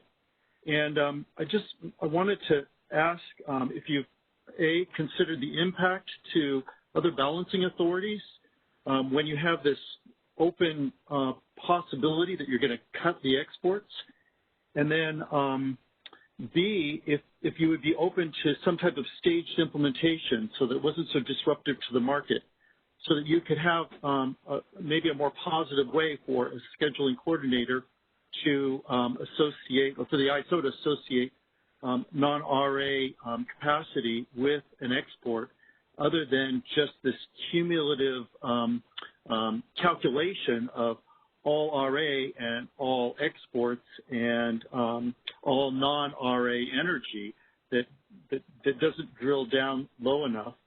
And then finally, if there's a way to look at adequate notification to scheduling coordinators so that they can appropriately adjust their exports and not impact the counterparty. So in addition to those questions, though, really my ask is there a possible way for the ISO to not immediately go through with this PRR? I know we have comments due on October 20th, but to have a more gradual implementation that's less disruptive to the market until we can implement something along the lines of what Dr. Harvey has suggested, to more closely associate schedules to non-RA capacity. Yeah. Okay. Let me take the two questions because I think I need to make some corrections here. First, the need for exports or interties in general to tack to the ROC schedule is not coming on September 5th. That was a rule that was expected to be followed by participants back to 2014-15. There is a specific requirement to use ROC as the reference for tagging. That is the first part. The second part is that this is simply aligning with that reference. The second part has to do with the fact that a low priority export is not firm transaction. If RUP is going to go through the curtailments of exports, the first ones that are going to be cut are those that have no resources supporting that export. Why those would be firm transactions? These are the ones that are going to be most likely impacted, and we can see that after the fact. If somebody wants to get a firm transaction and have more insurance that the transaction is going to hold, yeah, go and find a non-array resource that can support that export, and you are going to get the higher priority that you are looking for. So we are just making sure that things are straight in that sense. The second part is regarding the communication. Yeah, I think we can and we should be able to do better job in the communications. At the speed that we were moving up, this is what we ended up doing. Just for acknowledging that, I also want to say that we try to do our best to make people aware of that. We reference to the material that we have back in 2014-15. We basically got the detailed list of what exports may be impacted, and we reached directly to those scaling coordinators to make them aware. So I think we can still have room to improve, but we did our diligence once we start implementing that. Granted, it may be more effort to realize of the implications of the changes that we did at that time, and I think that is something that we can improve moving forward. Well, thank you. We look forward to more discussion with you on it. Thank you for your openness to this. Thank you, Mike. Okay, Victor, how many more people do we have on the phone lines? We currently have 4. Okay, so I do want to have a lunch break and for us to start again at 1. I suggest that, let's see, 45-minute lunch break hopefully will be adequate for folks. I know there's no line at the cafeteria in the ISO. So let's take... We're only scheduled for a half hour to start with, Ben. Is that correct? Oh, my apologies. You are absolutely right. So now it's 25 minutes. And now it's 25 minutes. Thank you for catching that. So I'm going to then have to ask forgiveness. We will take 2 more questions and end at 10 after, and then we will have our half-hour break. Thank you, Scott. All right, and your so, operator, you take the next one. Absolutely. Please state your name and question. Yeah, Guillermo, Energy, real quick. Do you have a plot, either in this deck or some other place publicly, where you show the net real-time interchange during the involuntary load shed events?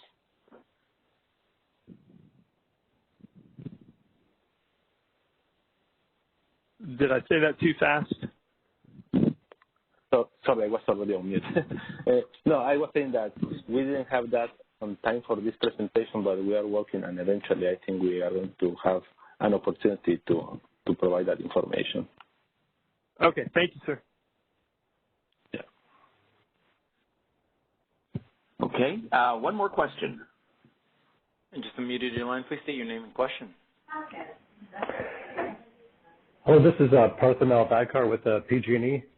This is really going to maybe slide 11, and this is just a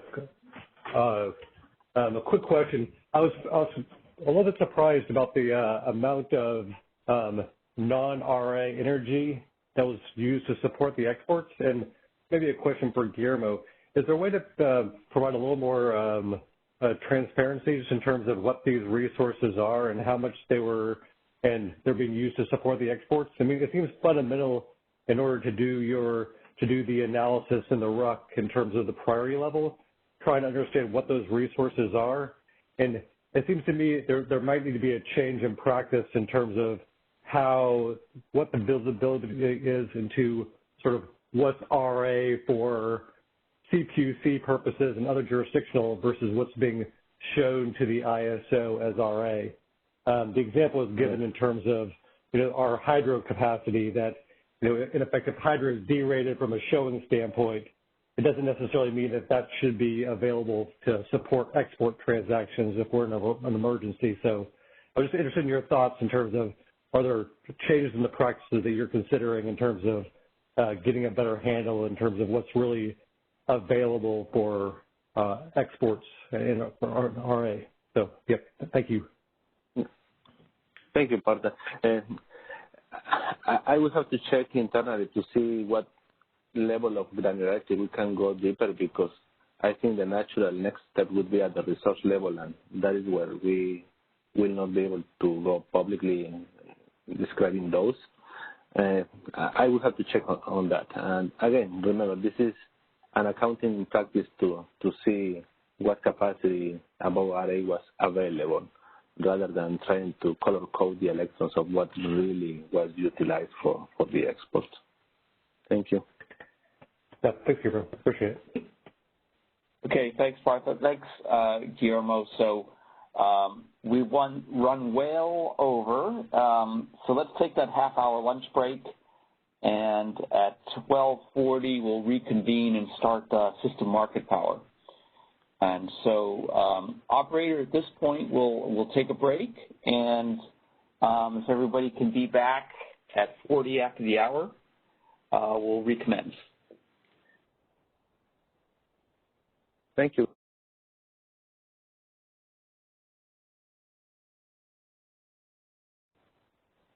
Okay, welcome back, everybody, to the meeting of the Market Surveillance Committee.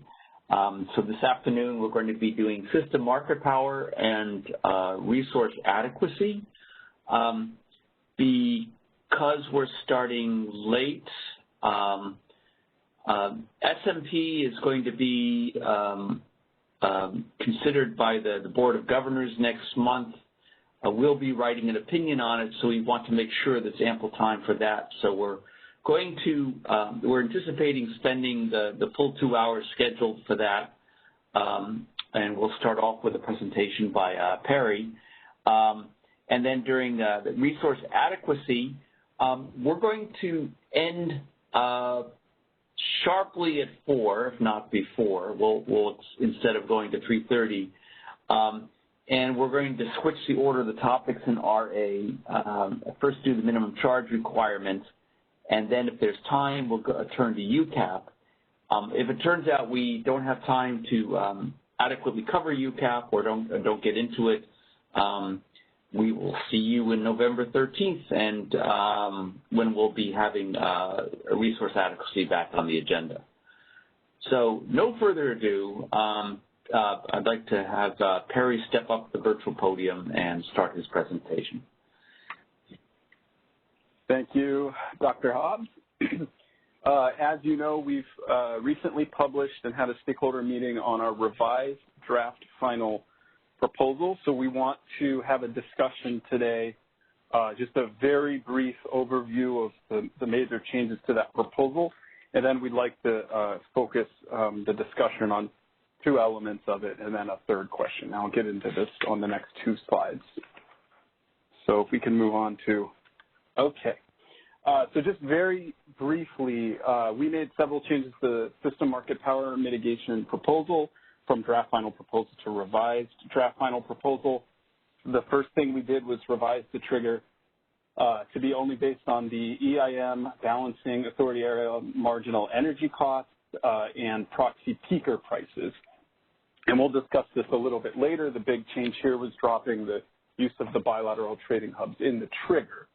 The second thing we did was we revised the pivotal supplier test to also consider import offers as potentially pivotal supply.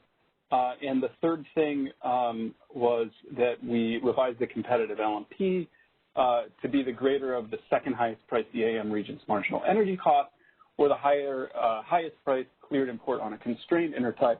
And we have several slides on this element later. So if we could move on to the next slide.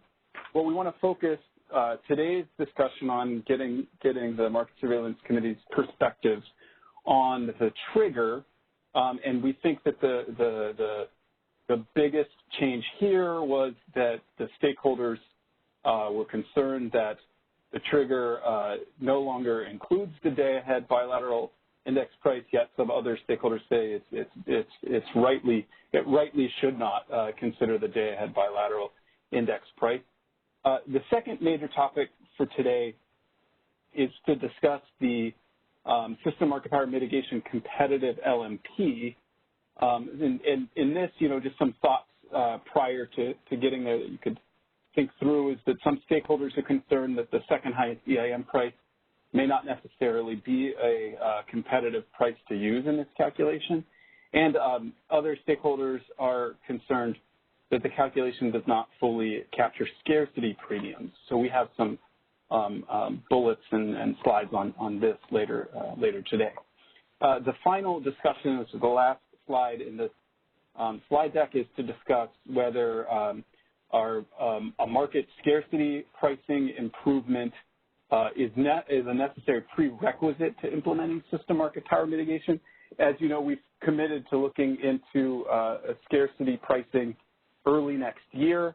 That timeline does not quite fit the timeline that we're looking for to implement system market power mitigation. So we have a slide that just kind of talks through that. And this is another thing that stakeholders have been raising since the beginning. So with that, let's go ahead and jump into the discussion about the trigger. So if you recall, the previous proposal had a trigger with 4 different elements. That we had the comparison of the EIM Balancing Authority area marginal energy cost. We had a static $100 threshold. We had the bilateral hub price, a shaped day-ahead bilateral hub price in there as part of the screen. And then we had the fourth one was the proxy peaker prices to account for operating costs outside of peaking operating costs outside of the California ISO. What we've done here, we kind of the way that we were looking at this is we've crafted the trigger that's looking for 2 conditions.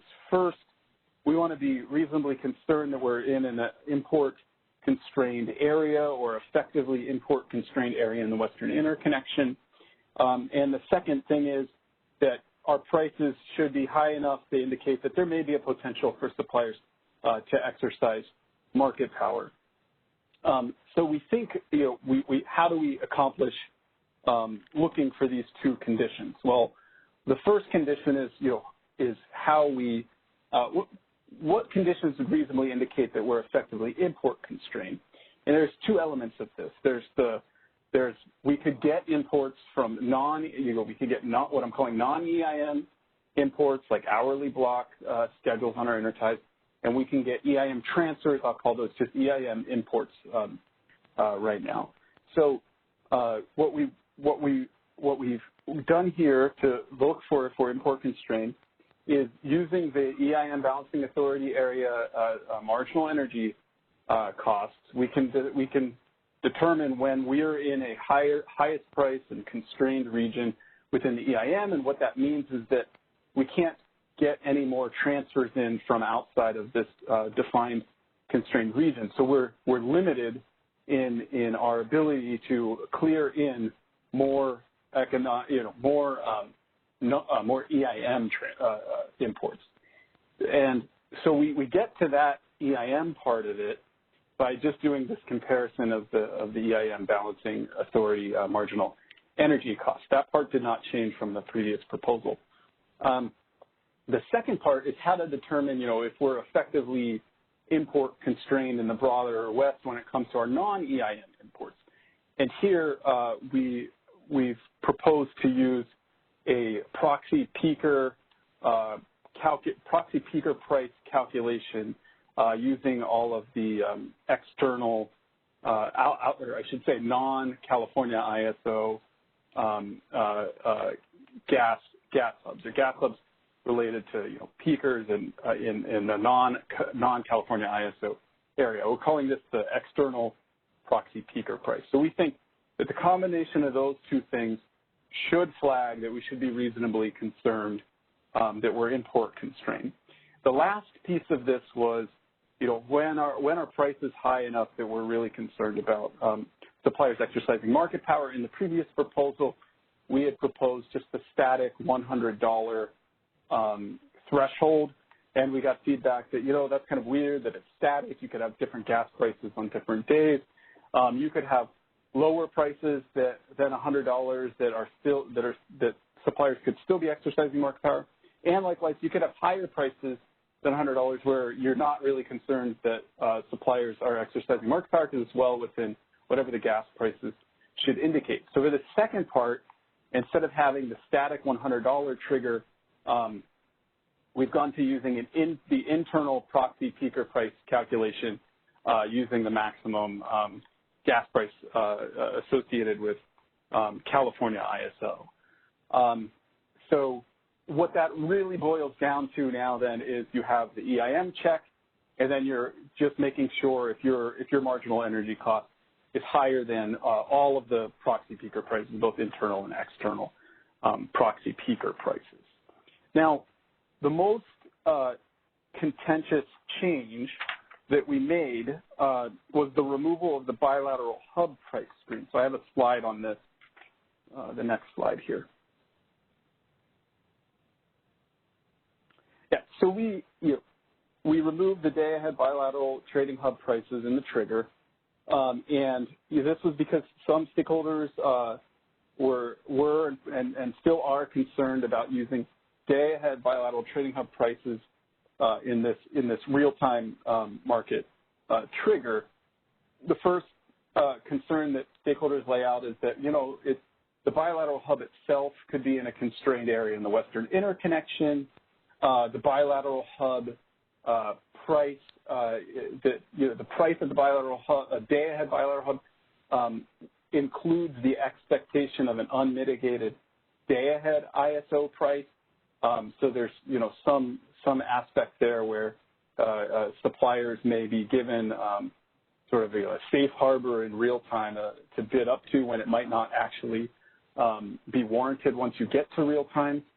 And then there was a concern that the bilateral hub prices may be greater than actual real-time operating costs, including relevant cost drivers, which could include opportunity costs for energy limited resources. And they say even they kind of make the point that this is just a trigger, right, to see if you're going to even execute your pivotal supplier test. So they're noting that you would still it's okay to not include this here. You'd still have to fail the pivotal supplier test before we'd actually start mitigating resource offers.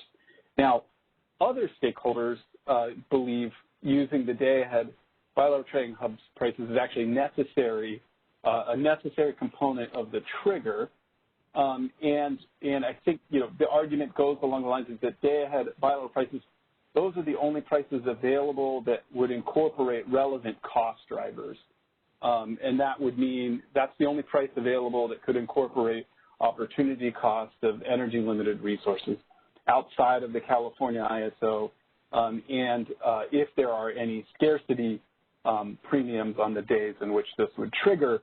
So they jump to saying, okay, well, we have to use the day-ahead bilateral price index. And I think the argument would be that we should use it in the trigger and in the competitive LMP.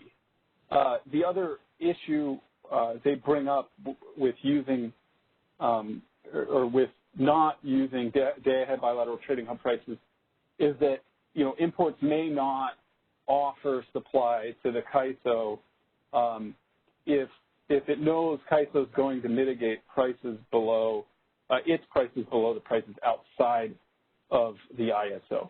Now, there may, we think there may be a way to get at this, although we admit there are still probably issues with it that we can discuss in later slides. But we tried to get at this second piece of this in the proposal by using the import offer prices that we do see that are submitted to our market in our calculation of the competitive LMP, so they wouldn't have to worry that the prices are going to clear below, a prevailing price outside. So to the extent that offers incorporate that prevailing price on the outside, we would see that in an import offer, and we would, if that import offer then clears, we would use that in our competitive locational marginal price. So, we wanted to lay these things out here. We think we struck a good balance, understanding that one issue might be that you won't even get the import offers in the first place. So we tried to get that with the calculation of the competitive LMP, but we wanted to get the Market Surveillance Committee's perspective on these concerns. But this is where the proposal is right now. I could pause here if we had any questions, and then following this, there was always the question of how often would it trigger, and we have some data on the next two slides for 2019 and during the August heat storm. But I should pause here, I think, for discussion. Okay. So first of all, Jim or Scott? Nothing right now. Yeah, nothing for me. Okay. Let's see. Do we have anybody in the phone lines, Victor? Could you open them up and see if anybody would like to ask a question, make a comment? Absolutely. Once again, pressing #2 if you wish to ask a question or make a comment. Pressing #2 on your telephone. And I don't see any questions coming up at this time. Okay. Perry, please carry on. Okay, so on the next slide, I guess it would be slide 6. What we did was we took all of the hour ahead scheduling process data, and Guillermo's team was really good at putting together. Here's what a first pass marginal energy cost specific to each balancing authority was using every bid, as bid, and we applied this trigger to that data. So there was the element of figuring out if you're in the highest price import constrained region in the EIM based on all of the EIM marginal energy costs, and the second part was comparing it to the maximum of the internal and external proxy peaker prices. In this, I should say, I probably should have noted it on the slide. Here, like Guillermo presented last time we were here at the Market Surveillance Committee, we've included the 10% multiplier to the proxy peaker prices, and we've included a $7.50 adder to account for GMC, et cetera. That's exactly how he had done it as of the last meeting. Now, we would admit also that we haven't completely incorporated, what the external proxy peaker price would have been once we include all of the startup costs and everything like we described in the proposal. But we thought this might give us a good enough look for right now. And so we ran the trigger for 2019, and we see that the system arc fire mitigation process would have triggered in 231 15-minute intervals in 2019. So this comes out to be about 58 hours. I think it's about something less than 1% of intervals. And we thought that the interesting, what people might actually care about is what's going on in these intervals based on how we've changed this trigger recently. And so we have a couple stats here that, in 85 of the 231 intervals, our marginal energy cost is actually less than $100, and this is because that we no longer have that $100 static trigger where we can be higher or lower based on internal, external proxy peaker prices. In 9 of the intervals, the ISO marginal energy cost is less than a day-ahead shaped day-ahead bilateral hub price. Again, we use the day-ahead SMEX to shape the bilateral hub prices on these days. And then in 36 of the intervals, higher price balancing authority areas failed their upward flexibility ramp sufficiency test such that CAISO was the remaining in the highest price tier in the EIM. So in 36 intervals, we threw everyone out above us, and we were left in the highest price tier. This was a change that we made in the proposal as well. So this was this describes this data in 2019, and admittedly, I'd like to go back 2017, 18, 19, but this is the snapshot we could get for right now. And then just to round this out, over the weekend, we were able to get the same information that we needed for during the August heat storm. So that's on slide 7. And what we see, between August 10th and August 21st is that we would have triggered the system market power mitigation in 92 15-minute intervals. That's approximately 23 hours, and it's 92 out of, there were 1,152 15-minute intervals if you're counting all the 15-minute intervals between August 10th and August 21st. I don't know what this comes out to be. This looks like it's around 7 or 8% of the intervals during this time frame it would have been triggered, in 3 of which the ISO marginal energy cost was less than $100. In 55 out of the 92 15-minute intervals, our marginal energy cost is less than the shaped day-ahead bilateral hub prices. I think this is going to be inevitable because when you do shape these day-ahead bilateral hub prices, you're getting hourly, dollar per megawatt hour prices of upwards of $8,000, almost $9,000 per megawatt hour, and our prices out of half. While they can get that high, I don't think we've ever seen them get that high. And then finally, in 42 of the intervals, there were higher price DAs that failed their upward flexibility ramp sufficiency tests that were thrown out, leaving us in the highest priced EIM area where we would have triggered the mitigation. Or I should say we would have triggered the pivotal supplier test. I could pause here if there's any, I don't know if there's any questions or clarifying questions on this or observations that anyone would like to make.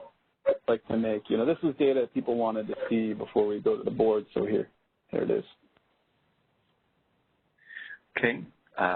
First the committee, and then we'll look at the phone lines. Victor, do we have anybody on the lines? At this time, I don't see anyone. If you press #2 on your telephone if you wish to make a question or comment.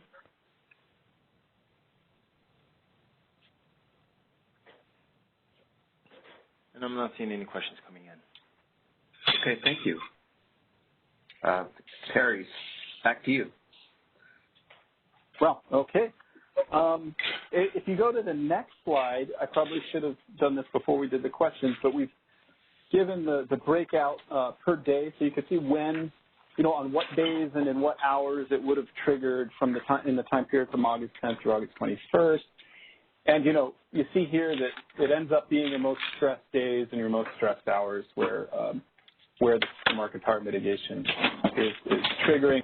I don't want to speculate on how the pivotal supplier test would have worked out, but you're running pretty close to the edge.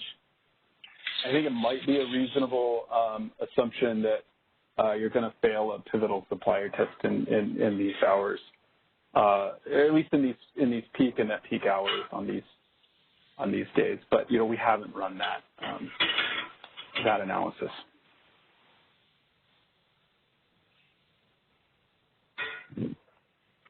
Okay, so next topic, if we could jump to, we wanted to at least, walk through how we propose to calculate a competitive locational marginal price, and that's on the next slide, slide 9.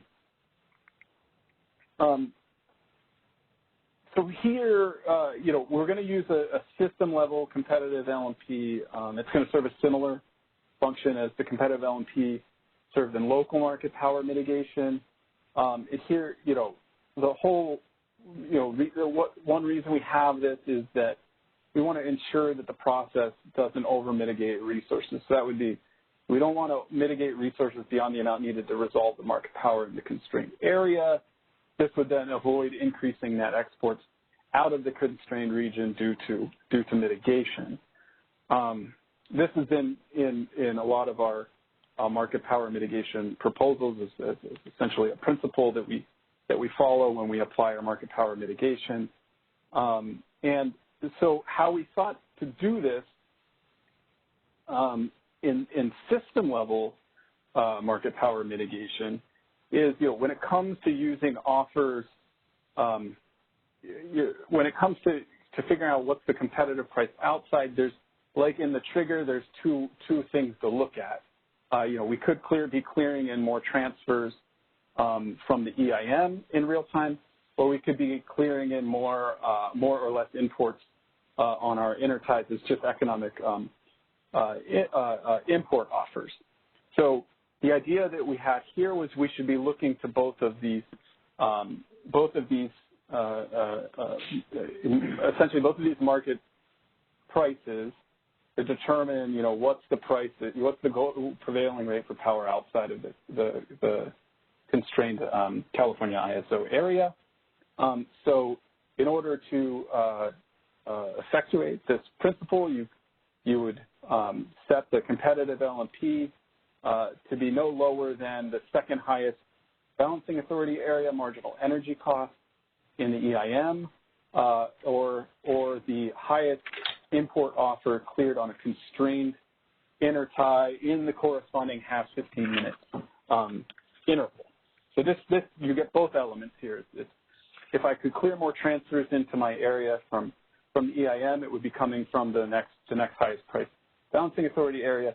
What's the going rate for power outside of California when it comes to its interties? Well, it's the offers that we're seeing on the other side of constrained interties. And I do have when it comes to using the offers on our intertie, I have a slide that can kind of just walk through what our logic was and why we picked the constrained intertie. But we do,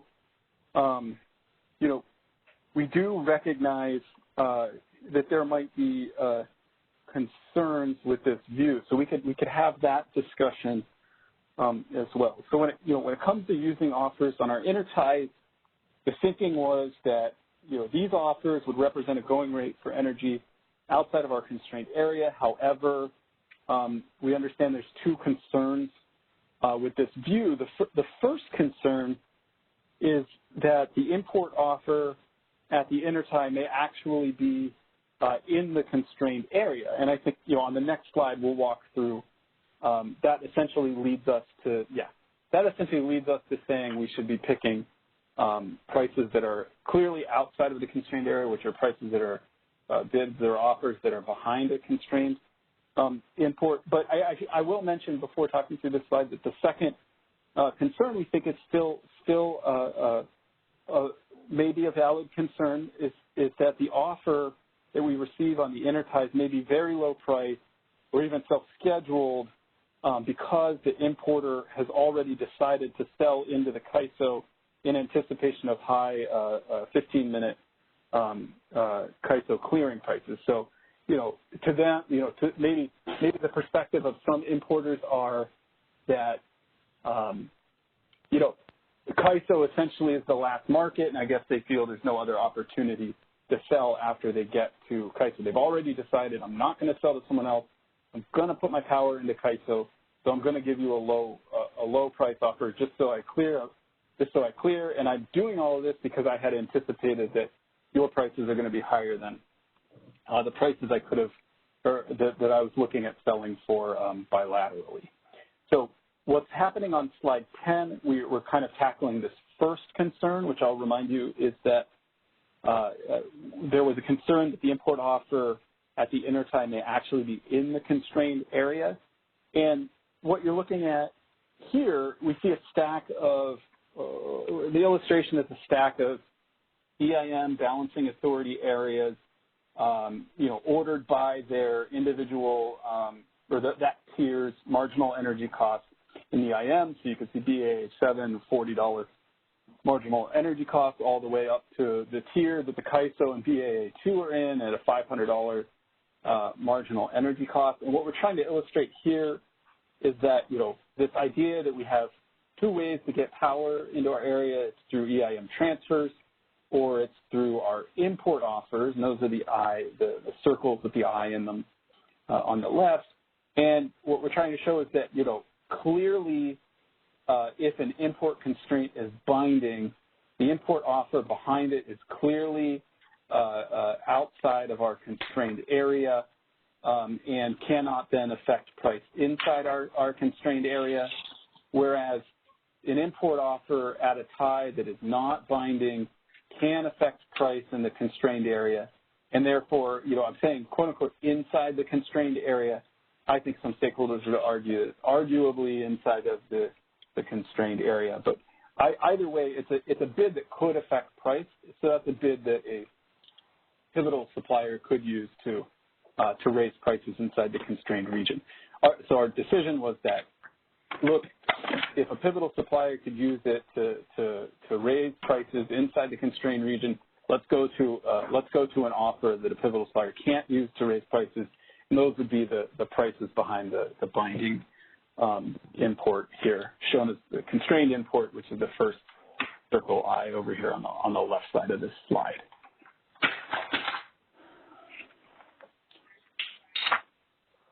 So with that, I just wanted to at least put out what our thinking was when we were setting up what should our competitive locational marginal price is, and we were hoping to gain your perspective on this element of the proposal as well.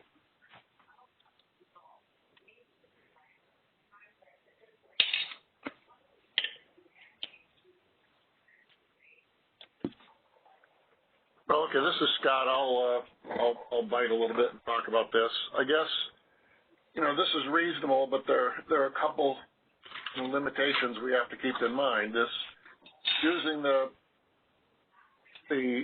constrained area outside the CAISO is reasonable if that constrained area is a big area, if that's the rest of the WEC. But I can see, if we had the possibility of that being a small area, then the second highest price might actually be a small balancing area that didn't have much supply, so we took the highest offer. It's pretty high because there's market power being exercised in the CAISO, and therefore it's artificial. It's basically higher than the competitive level. And a lot of that, it's hard to come up with a rule that gets around that because it depends on using this approach, because it depends on the one hand, if that's a big area, then this rule works well. If it's a small area, it might not work so well. The other thing about the constrained import in the HASP that I think you need to think about is, suppose there's congestion within the CAISO, and there's congestion on some interfaces coming in and not on other interfaces coming in.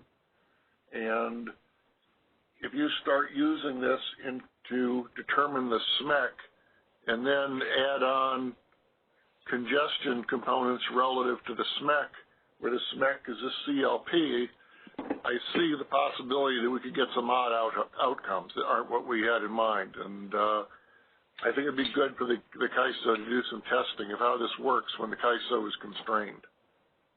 There's not just constrained area within the EIM, but maybe like what we saw in some clearing in the day-ahead market, where the PG&E area was constrained up with areas in the Pacific Northwest, and then and SCE was constrained with the Southwest. And how would this rule work in that situation? Yeah, that's a good. Yeah, Scott, this is Brad Cooper. We've been debating internally whether we should require it to be a constrained intertie or a not constrained intertie, and the recent August events kind of provide an illustration to that, I think. In that case, the northern interties were constrained, and the Palo Verde wasn't at its scheduling limit, and so I think the pro for using unconstrained interties, and I should qualify this when we say, I think if we went with unconstrained interties, we would stick to just the major interties, not the smaller ones or interties with SMUD, that kind of thing. But the consideration is, this wasn't enough power to make the tie bind, and I think in the system market power mitigation, we would want to reflect those higher prices in the south, not the lower prices coming from the north. But then I guess the objection to that is, what if, like you're saying, Palo Verde is in that constrained area and those prices are artificially elevated? Well, where the rule, I wasn't really talking about the unconstrained import, but I think the rule we were using is it has to be in the, for the EIM transfers, Palo Verde would not be within the constrained area unless there was some, but, suppose there was some other area. Suppose SMUD was import constrained at a higher price, then would that be the second highest priced area? I mean, if it was, so that's the, that's an illustration of my concern, that suppose we got some situation where there's a small area within the EIM that's constrained at a higher price than the rest of the EIM, but it's a really small area, which is why it gets constrained up. And it's, that area itself is perfectly competitive, but it's so small relative to CAISO that it doesn't drive the CAISO price down. It just gets its own price pulled up. You're referring to the spec part of the trigger, right? Well, I was referring, I'm talking about these setting the competitive LMP. That's what I'm talking about, page 10.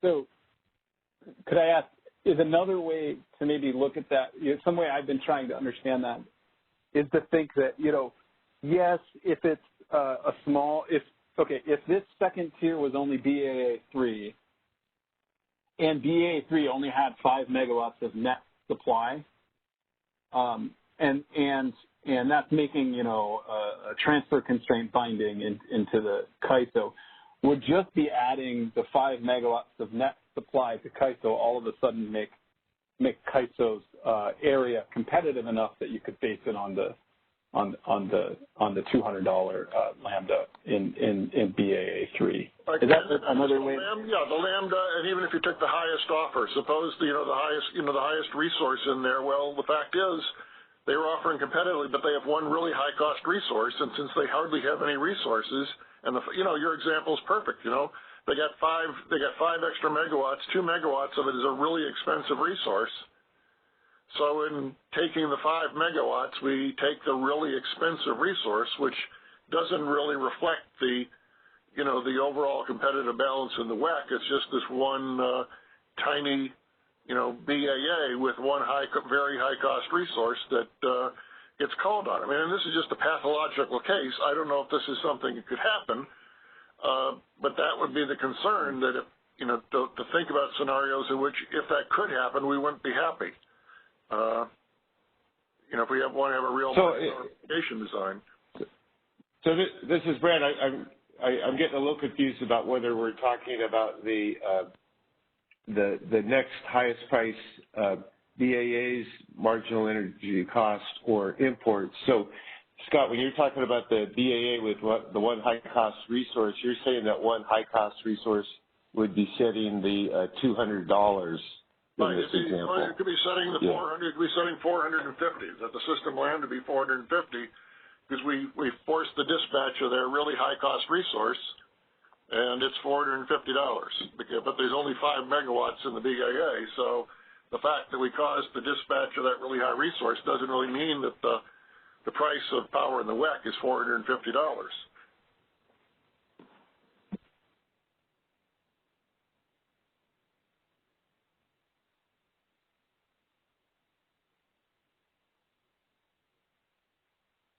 Okay. Yeah, I had been thinking about it more in terms of like the net supply of the next BA, you'd need enough net supply that all of a sudden you would pass your pivotal supplier test to be added. Yeah, well, no. I mean, suppose you're not going to pass the pivotal supplier test, but it's the second highest bet. You know, suppose it's in the second highest pricing area. There's limited supply. The CAISO, the constrained region, is going to fail the pivotal supplier test. Suppose there's actually market power being exercised. The thing is, if we use this rule and BAA3 was really small, it might set a very high price. In other words, a competitive LMP would be set at 450, and that really wouldn't reflect the competitive price level in the WEC. That would actually be driven by the fact that BAA3 is tiny, so it's going to sell everything it can to the CAISO, and it hits this congestion limit, so it separates. It's the second highest, but the price is really high. Now, this may be a very implausible situation because maybe it's going to have a big transfer capability so that it doesn't get congested. It just becomes part of the CAISO, in which case, you know, it's not the second highest area. Or maybe it's got limited transfer capability, but it's not enough to drive. It's so limited that it doesn't force the dispatch of a high-cost resource, so you don't get that kind of outcome. But I mean, I think we need to think through, especially as we get more and more, you know, small balancing areas potentially touching on the CAISO, whether this is a scenario that produce an outcome that wouldn't be appropriate, or maybe it's so irrelevant we don't have to worry about it, or maybe we could just have, you know, an ad hoc rule that this doesn't apply to balancing areas with less than, you know, 500 megawatts of load or something, or some rule to make sure we're not getting anomalous results. In a sense, it's almost conceptually like, is this other BAA big enough to change the pivotal supplier conditions within the CAISO? If it's a really tiny BAA, you could sort of imagine, even if you could bring it all in, it wouldn't necessarily change conditions. Right, you just drive up the price in the other BAA. Right. And because it would also have to be constrained in from the rest of the EIM as well. So it's sort of like this daisy chain of it's bringing all it can in from elsewhere and sending it on to California, and on both ends it's congested. But yeah, it seems possible. Yeah, maybe that could be the scenario, that it's the reason it's congested into the CAISO is all the imports coming through it, and then you get its one high-cost resource that is dispatched up and sets this anomalously high price. But this is only just a scenario I thought through. I mean, whether this is real, I'm not sure, but you know, we ought to satisfy ourselves it's not something that could happen. Okay. Yeah, this is Brad Cooper.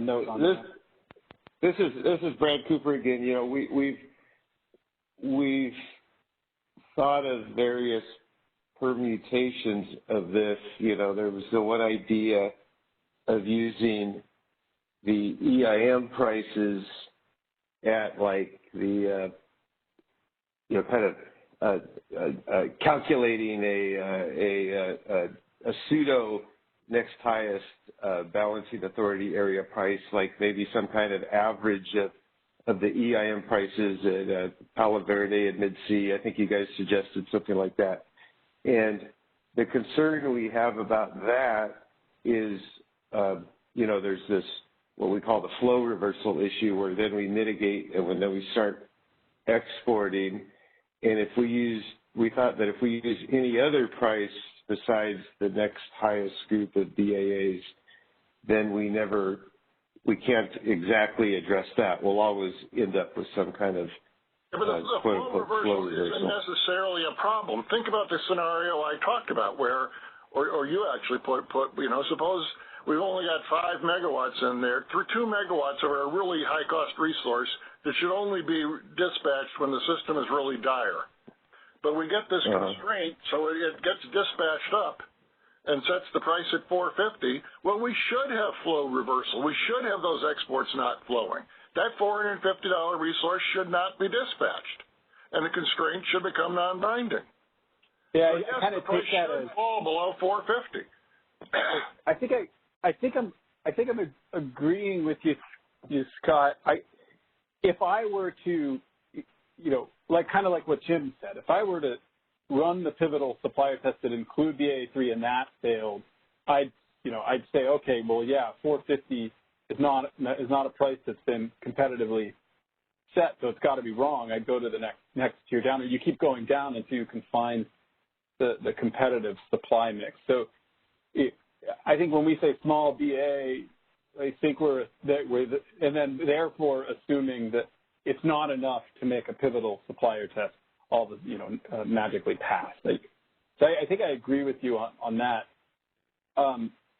Our issue is we haven't proposed to run an additional pivotal supplier test, which includes the next tier, and that could verify, if the supply mix becomes competitive or not, then we'd be okay with the price. I think what you'd see is kind of what you're saying is, if it was a small BA at an elevated $450, pivotal supplier test wouldn't pass. You'd move on to the next one, and maybe now you're at. Yeah, I understand you don't want to go down that rabbit hole of endless sequences of pivotal supplier tests. We could spend 40 minutes dispatching this, dispatching the system because we got to go through all these things. So I understand the problem. Yeah, we don't want to make this real complicated. That's why I was, positing, is this even a plausible scenario? Can we look at the balancing areas and say, no, this isn't going to happen, or that there's only one balancing area that this could do it, so we're going to say the rule, it can't be that balancing area can't count for this purpose, something, I was hoping that we could simplify our way out of this possibility, deciding it can't happen, and I don't have enough knowledge to know whether that's the case. And it seems like the condition. Yeah, go ahead, Jim. Sorry. Oh, I was just saying, if one imagines CAISO as the hub and there are a few small BAAs that are spokes off of it that do not connect to the rest of the EIM, that'd be the kind of circumstance that that something like this would be misleading, it seems like. Yeah, that's another. I see that as even another scenario in which maybe this might be misleading, is take account of the actual network connection as well. I think that's in addition to what Scott pointed out. Well, yeah, I'm just sort of saying, how plausible is it to see a BAA that would be congested out into California and then congested in from other parts of the EIM, or isolated from other parts of the EIM that would be cheaper? So what we're really talking about here is that there's some second highest balancing area that's not reflective of the true sort of EIM system-wide kind of conditions. And it seems to me like then it would have to be isolated in some way, and the easiest would be to imagine that it just doesn't really have a connection to the rest of the EIM except through CAISO. I did notice that, during the heat wave, I think there were periods where SMUD was separated from the Pacific Northwest but lower than the CAISO. So it might have been the second highest region, and it was, so that would be. Yeah, we might be able to just look back through data and get a sense of whether this could happen by looking at what's happened historically. But then, of course, we got more and more entities that are joining the EIM, so that's why I'm,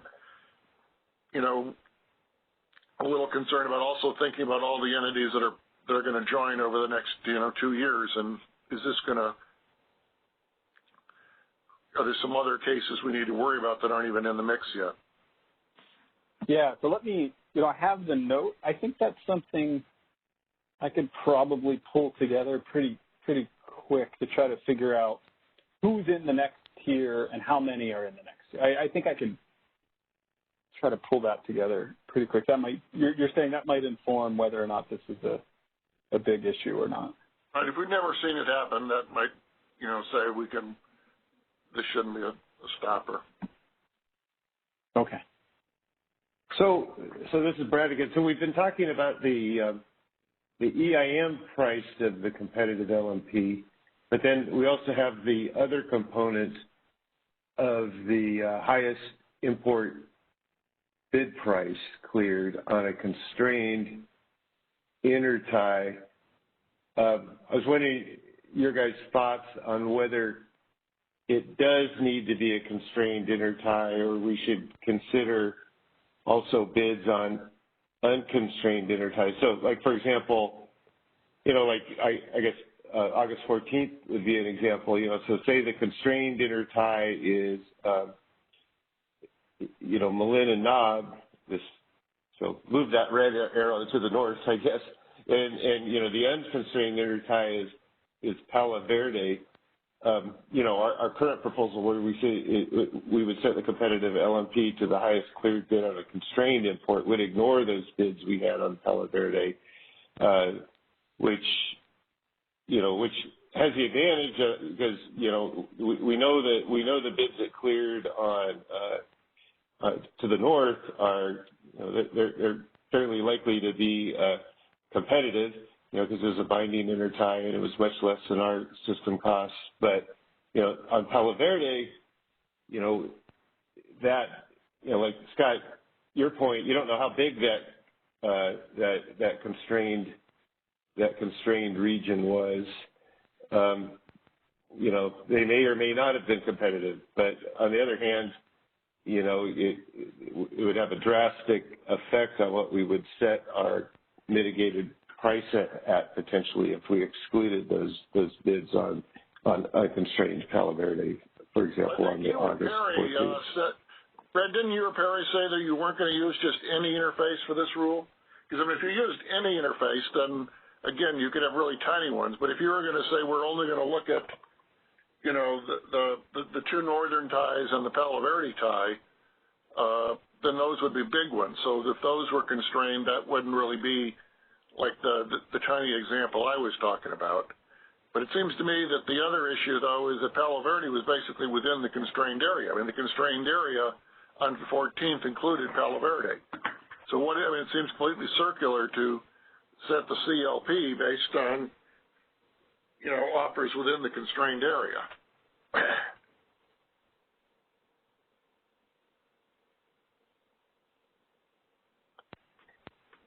We did have the. Well, go ahead, Brad. Well, I guess the other side of that argument is,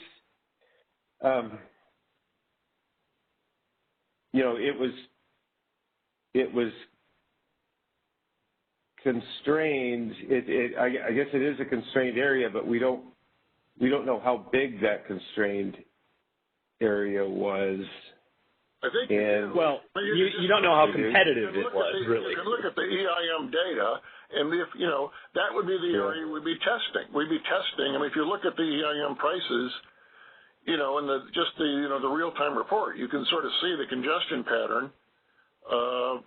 Nevada and Arizona were inside the constrained area, so that's the area we'd be testing. So to calculate a competitive LMP based on an offer on an unconstrained interface in there seems to me to be pretty meaningless, especially since that interface might have even been export flowing at times. And in any case, it was all within the constrained area. Whereas if you were looking at offers from Cobb or something, then that's outside the constrained area. I guess the difficulty is, Palo Verde is a constrained area. So there might be some market power there, which would inflate the import bid prices. We're running the pivotal supplier test to test whether that's a competitive. Yeah. Okay, and say we test it and it comes out uncompetitive. But then we will be mitigating down to fuel-based cost DEBs, which seem to be, so say there's market power on those days and the price was $1,500, but if there wasn't market power and there was just the quote-unquote legitimate scarcity premium, the prices should be $800, but then we mitigate down to $200 DEBs. Well, but I mean, if we've got $200 DEBs on the margin, then why do we have scarcity? I mean, we're only going to be mitigating the California resources, so we're not going to be mitigating, hydro resources in the Pacific Northwest based on, down based on this. So the issue is more, worrying about Mondays, that if we fail the test, we're going to mitigate the CAISO resources and sell cheap power to the rest of the West at artificially low gas prices. And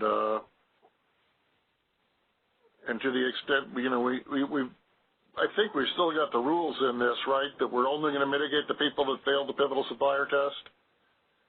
So the only batteries that will get mitigated will be the ones that are owned by the entities that fail the pivotal supplier test. Not everybody. Yeah, it's good. Yeah, only those internal CAISO resources that are needed to make that would be needed to make us meet demand are going to be mitigated. So the largest two and the third. And so we won't mitigate the imports, but kind of the additional complication we face, as Mark Colvin was pointing out, is sure we don't mitigate those imports, and they can set the price in half, and then the price is reflecting scarcity, but then the problem is then those prices don't set the price in FMM if the imports are on the margin and potentially mitigated. That's why we want to mitigate our offers in HAS, because then when we schedule them in HAS, we'd be looking at these mitigated internal offers too. So if we have power at $240 after mitigation, we won't schedule $750 power from the Pacific Northwest because the price will be $200. But we do have the problem of if we've got big gaps in the supply curve, that if we, mitigate it if we schedule in HASP and all the offers above $100 were import offers, then we're going to get a problem, and that's unrelated to market power. That's just if we have all the offers are low.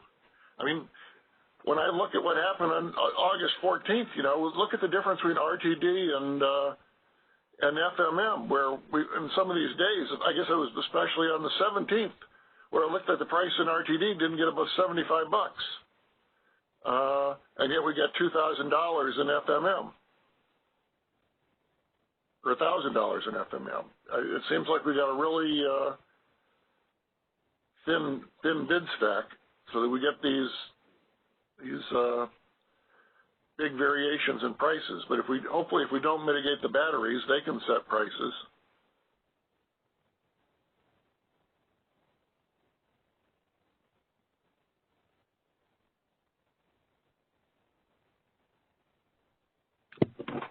So one thought that we had, I think where Brad's trying to drive was that we were kind of hung up a little bit on this, does it have to be on the constrained import? And we think we make a pretty good observation here why it should be.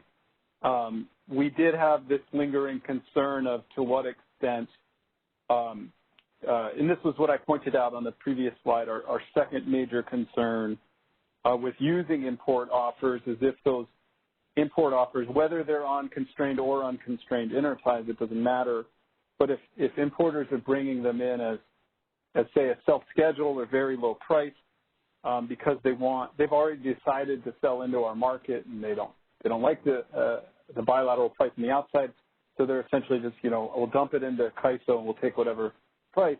The only reason they're doing that though is they had expected our FMM prices to be higher. So if we don't, I think the concern there then is, if what Brad said happens and the price craters in FMM to a CAISO resource. I mean, we can't get, relative the price could be low. If there's no market power, the price could be low. So what are we going to do? Exercise market power to keep the price high when it shouldn't be?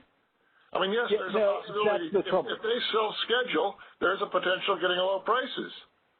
Yeah, well, so that's self-schedule. Right. Yeah, that's been our internal debate on this.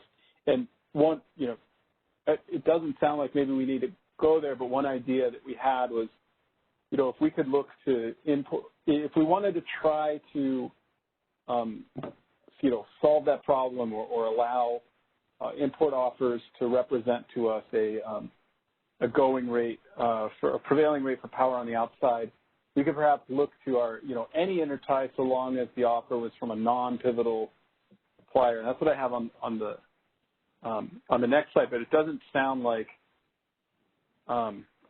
maybe that might be something to get a good perspective on too. But that's where this next slide, and I think it's easier to talk about it on slide 10 though. Well, Ben and Jim, I've been monopolizing things. Why don't you guys maybe go back to slide 10 also for this. I don't have anything. I do think we have a couple of callers on the line, but Jim, do you have anything first? No, let's go ahead. Yeah, let's go ahead with that. Okay. Victor, is there still anybody on the line? We do have one person. And Victor, could we set the slide back to slide 10? Absolutely. Hi, yes, good afternoon. It's Mark Holman. This is a really good discussion. I want to come back to something Perry said, and I think a lot of the comments that were made back and forth tie into part of what I was hoping to talk about, which is I think, again, we have to remember that the bulk of the trading outside of the CAISO BAA is happening day ahead and then real time in the HASP. And, just as the CAISO, Dr. Harvey just talked about how the 5-minute market price can crash. You can get a similar thing in the EIM where you have day-ahead prices in the Southwest that are high, Cobb and Knob are full, so the Northwest is largely separated. You have day-ahead and bilateral market prices hourly that are high, but then you get in the EIM, everyone has secured what they need, and they're decking off a little bit, and the price crashes. And we see the same phenomenon in the CAISO, where you can have day-ahead and FMM prices high, but now that you've secured enough supply, you're in 1 5-minute interval of time, and you've got enough, and you're just backing off a little bit. And so we see that. And I think when you look at these hours that you're showing here on slide 8, if we think about this period in August, and I think you've described it well, you have Cobb and Knob import constraints. The Northwest has separated. But we have a day-ahead and real-time bilateral market with a few thousand, perhaps several thousand megawatts trading with a dozen suppliers. The CAISO has plenty of import space at Palo Verde. They're connected right at the trading hub.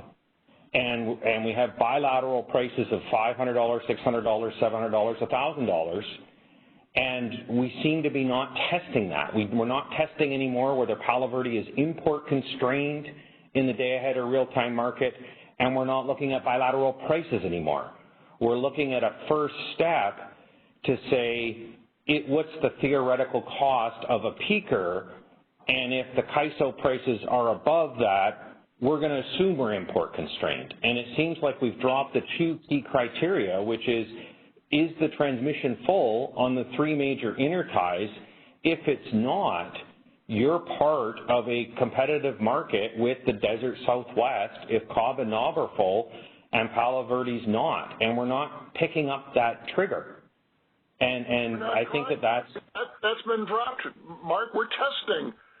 The logic here is to apply a 3 pivotal supplier test to whether the CAISO and Delaware are competitive. And so let's talk about the 3 pivotal supplier test now. So now with the 3 pivotal supplier test, I think Perry's describing it well, and there's 2 sides to what Perry's describing.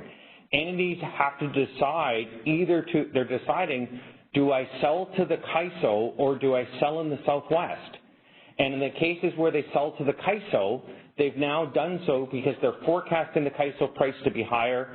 They've foregone the bilateral sale, and they may come in as a self-schedule and say, I made my decision, that opportunity's behind me now because I expect the CAISO prices to be higher, and vice versa. If entities say, look, I've been watching the CAISO prices, they've been mitigating system market power off the internal, the prices have been crashing in recent days, I expect the price to be low, they're going to sell in the bilateral markets and never submit an offer of any type into the CAISO markets.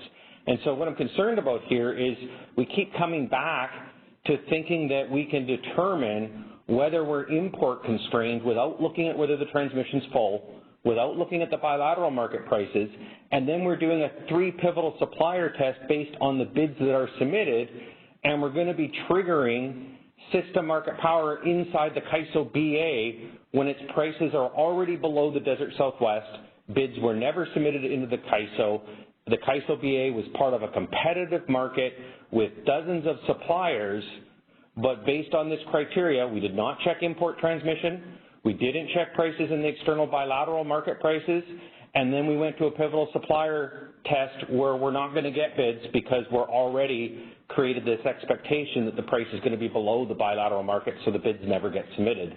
And if you look during that week-long event in the afternoon hours, look at slide 8, all of the triggering that would have went on when consistently throughout that period, the prices over the afternoon hours in the CAISO BA were below the Desert Southwest, and there was dozens of suppliers in the day-ahead and real-time market that were transacting power, and the CAISO prices were not high enough to compete for that supply, and now we're going to be potentially triggering system market power mitigation in the CAISO BAA. But I don't think that's right, because I think there was very little volume is the story that was actually being sold in the bilateral markets in the day ahead, not enough to even spit. And then we look in the EIM, it looks like the EIM was tapped out, but it was at $1,000 in those intervals. And again, I think you may be hearing that story, but I can tell you there was a lot of hundreds of megawatts, many suppliers transacting in the day-ahead market in the Desert Southwest. There was also energy transacting in the real-time market, and I think the information that has been put out there is not complete. The challenge with the CAISO BAA as it relates to the Desert Southwest was that there was supply in the Desert Southwest, both some entities that had surplus, also Northwest entities that had transmission to get to the Southwest, and the CAISO BAA was not competitive to compete for that supply. So that supply was sold in the day-ahead and real-time markets to the Desert Southwest entities, and they were able to meet their needs because the price they were paying was higher than the CAISO BAA. Hey, Mark, could you clarify, we do a lot of, every time you talk about this, I get confused because you keep jumping from assuming things about real time based on day ahead. So do you have I think a more convincing argument would be a comparison of real-time bilateral prices to CAISO prices. Have you been able to and understand the amount of real-time volumes actually being transacted in bilateral? So, have you come across that information anywhere? Yes, we have information on real-time transactions. We can see schedules. We know our own transactions. So let's just talk about real-time first. So you can have a situation, let's talk about a real-time market, where there are entities that are short in the Desert Southwest, like the CAISO BA, and that they should be in competition with each other to secure the supply that's out there. And there's supply entities in the Southwest that might have surplus supply left to sale. There are also entities in the Northwest that have transmission rights to get to the Southwest. Now, they're looking and saying, do I make a sale an hour, 2 hours, 4 hours, 6 hours ahead of the delivery hour to the Desert Southwest, or do I, to the entities that are short, or do I forego that sale based on my expectation that the CAISO BAA prices are going to be better? And if the expectation is that the CAISO BAA prices are going to be below, even if the CAISO is in a stage 3 emergency or shedding firm load, they're going to make that sale in the Desert Southwest and you'll never see a bid, because they're going to say, you know what, the Desert Southwest is willing to pay more for this limited supply of the different entities that have surplus. The point I wanted to extend to the day-ahead market is, in an organized market like the CAISO, where you're applying system market power mitigation to the 15-minute market, that's going to converge day-ahead prices to that market. So now, if you make this assumption and it's wrong, and you assume you're import constrained, and now you mitigate your prices even lower, that's going to translate to lower day-ahead prices, because virtual bidding will now start to converge those day-ahead prices to the expectation of the FMM. And now in the day-ahead market, that same phenomenon is going to occur. Entities are going to go, what do I think the IFM price is going to be at Palo Verde? Should I sell it in the morning to the entities that are short in the 16-hour, 8-hour blocks? or should I save it for the IFM? And now that you've mitigated system market power erroneously in the 15-minute market, you're now getting day-ahead prices that start to reflect that lower expectation, and entities start not showing up in the IFM with bids and choosing to sell their supply to the Desert Southwest entities that are short.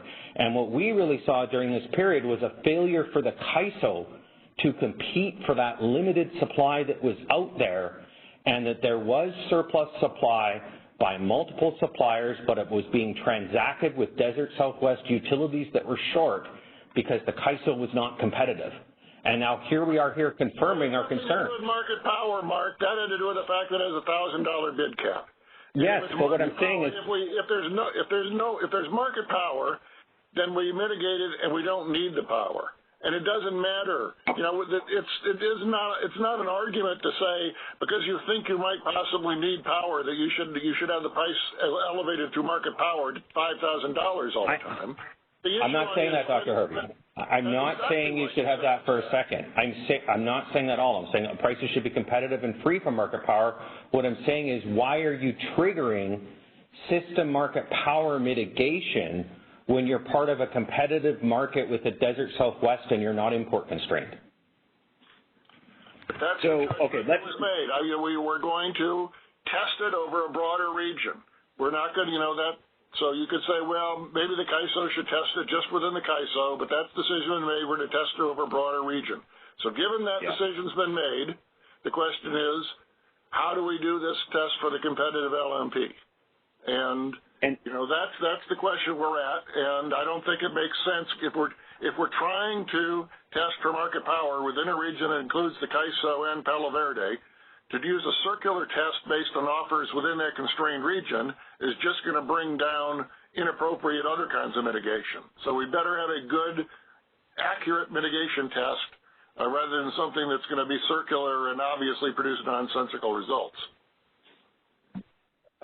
So this is Jim. I'd like to jump in. I see Scott said it right well, that we started out with sort of all of this has been a challenge in trying to decide what the quote unquote system is that we're defining here, and then how to go from that and how to identify whether that system, whatever it is isolated. And we did sort of move to this broader definition of system that is now wrapping in other EIM areas that are maybe part of a bubble with California, and the part I still don't fully have my head around is with part of California, how that will work. I think you're raising part of another issue, which is that in these EIM areas particularly, there's really two markets as well. There's the EIM market, and then there's the non-EIM market, which doesn't have to play by the same rules. And there is some gray area here about whether the EIM market being isolated means the entire the market writ large is isolated, and how the flows between those areas work out. So I see that there are areas where I can recognize what the concerns you're raising. I do think it's worth trying to think through, though, if there is a, let's say, overly aggressive trigger of the mitigation in periods like this. And by the way, we're talking about mid-August, and there wasn't any system market power mitigation during this period. So the problems you're highlighting about the inability to get access to supply aren't due to system market power mitigation, but as Scott pointed out, to the bid cap and price cap. So where I'm going with all this is, if we have market power mitigation at the system level, but we still have, in essence, scarcity, then we're still going to have prices rising now probably to $2,000. And even if we're maybe, quote unquote, over mitigating, it's not clear to me. Well, I don't think we're all the time going to be depressing prices, and I'm not sure even how often we'll be suppressing prices, given that those bids that we would be adjusting could very likely just be inframarginal anyways. So I don't know, I appreciate that there is concern that we might be over mitigating, but I think the ultimate thing we should be worried about is what the effect on the resulting prices would be, and that's where I still don't have as clear a picture about how it plays out in a scenario like this. I agree largely with what you described, and I was not suggesting for a second that was the problem in August. What I was saying is that you were clearly not import constrained in August. You're connected right to a trading hub.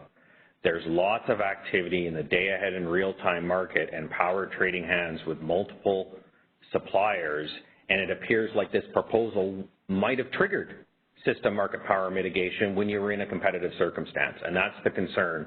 And the EIM is an imbalanced market.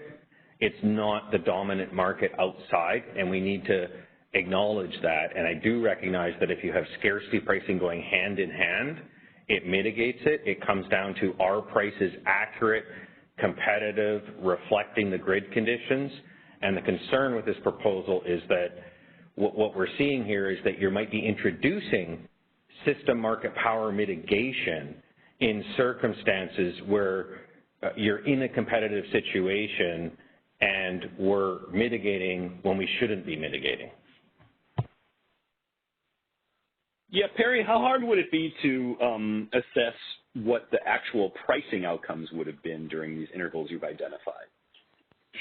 Assuming that the pivotal supplier test failed, If we assume the pivotal supplier test failed, I don't have, if you're just looking at me right now, I don't have all of the bids. We might be able to pretty quickly put together what the constrained import prices were. That should be fairly straightforward. Although we would want to know the constrained import prices in the first half of half for it to be accurate.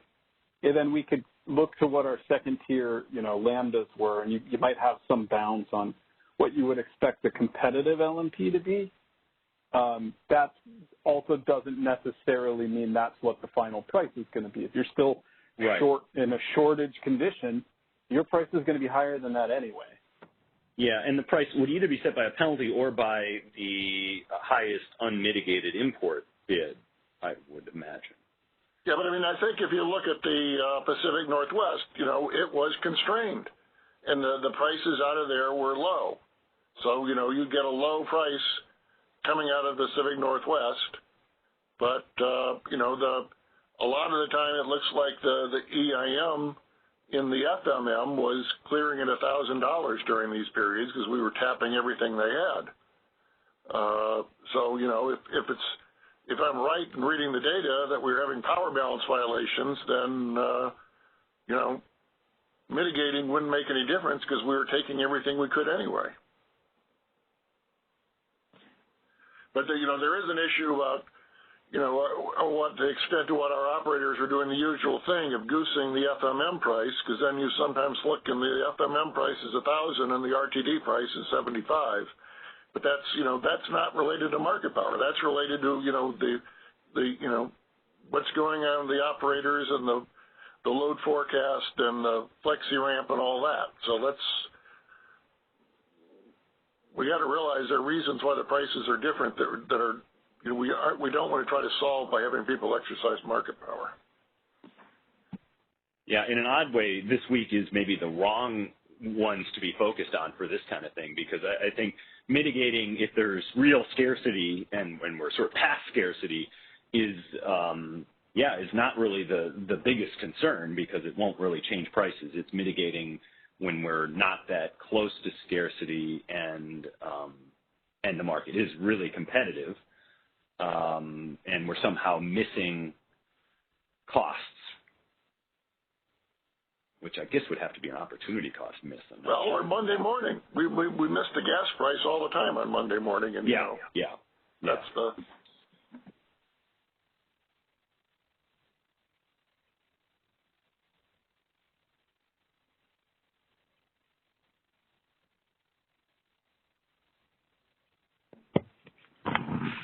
I think we have another call on the line. Shall we go on to that, or any closing thoughts on this discussion with Mark?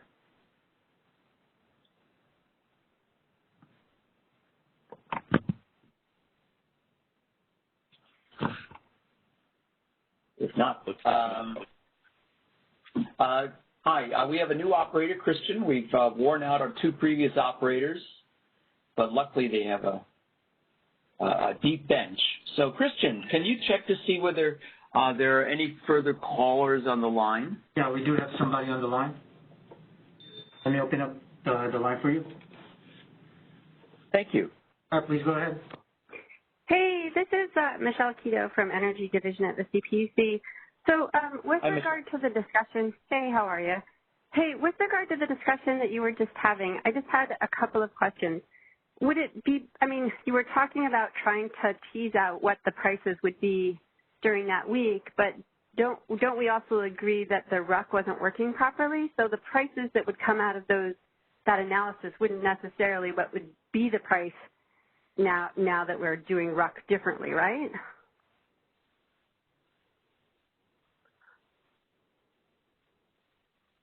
Because we wouldn't have exported all the resources, right? And we might not have had scarcity, and then we might not have paid $1,000 in the FMM. Yeah, so I don't know if it's a one-to-one. I know Guillermo's still digging into it, but there's been this idea that it might not have, that was a day-ahead transaction, and by the time you got to real time, we actually saw the imports come back into our market in those hours. Right. And if they're doing that, you're going to have a different real-time price. Yeah. So we're talking about real time here. Yeah, okay, you're right.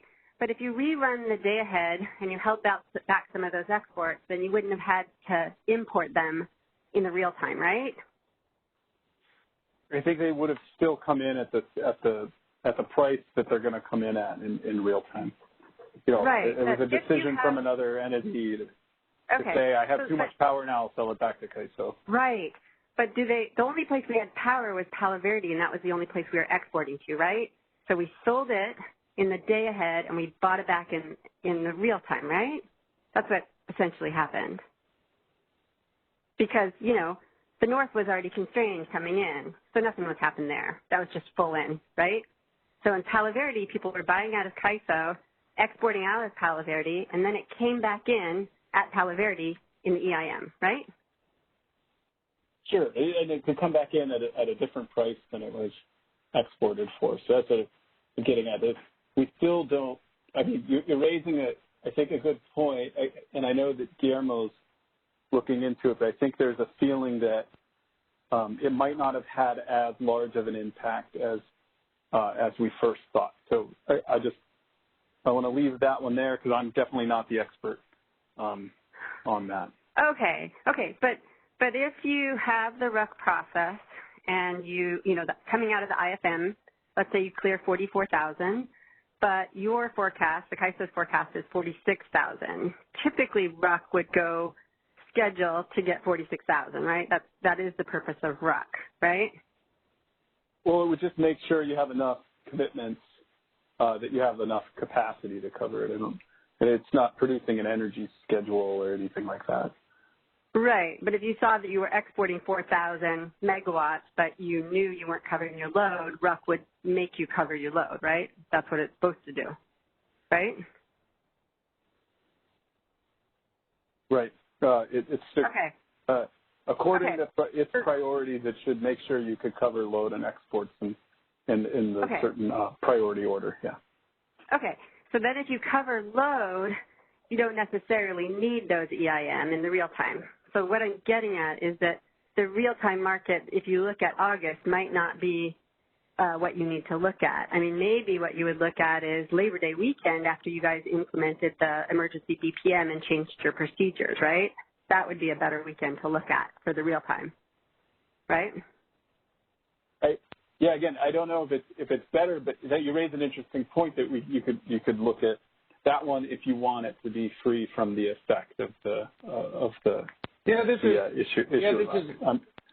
This is Brad. I don't think it makes any difference. Sure, RUC under schedule us and day ahead and that one day or may have, and if it hadn't done that, we wouldn't have needed more imports in real time. But what happened in real time is still a good case study and something to look at. You know, imagine if RUC hadn't done that, but then the load forecast got even higher in real time, then you know, it would have been something that happened on those days when RUC didn't do quite what it should. So I still think the conditions are valid to look at in real time as a the one thing example or prototype for this. Okay. Would there be any difference in in how the mitigation would be applied if it is, you know, if it's an identified resource that exports in the day ahead and then it comes back in as an import in real time, as opposed to having never left in the first place? Would there be a difference in how the mitigation would be applied? No, and this is Brad. I don't believe the market can identify that anyway. And you know, remember, we're not proposing to mitigate imports. Right, but then right, but that's what I meant. But isn't that bad? Because then all you have to do is go out and then come back in, and that happened, right? That happened in August, right? People bought out of the market and then they sold back in. And isn't that just a way then to get around system market power mitigation? In this, I mean, there's nothing preventing that. I mean, right? No, I guess I don't understand specifically what I think you're trying to describe some way to circumvent the real-time system market power. Maybe we could go through an example offline and get into more detail on it. I'm curious what you have in mind, but I don't think it's something we're going to be able to figure out right now. Okay. Yeah, Thank you. Yeah. Okay, well, I'm just trying to say that, you know, every time you make a rule, I mean, I'm definitely not the smartest bulb in the smartest bulb, and so every time you make a rule, somebody tries to figure out a way around it. So I'm just throwing it out there that that's a possibility. Yeah. So thanks for your time. Appreciate it. I agree with that, and I want to get to the bottom of what the idea that you have is. So let's talk offline. Okay. Right, thanks. and like I was saying, it seems like the RUC issue has to do with there being more exports than there should have been in the day-ahead market, and that has been at least partially addressed. And I think that means these resources just get dispatched to serve California load instead of being exported. Right, and so they're still not really. Else. Yeah. Yeah, so we're still not really. So they're still not necessarily being mitigated in real time because they were already cleared the day-ahead market anyways.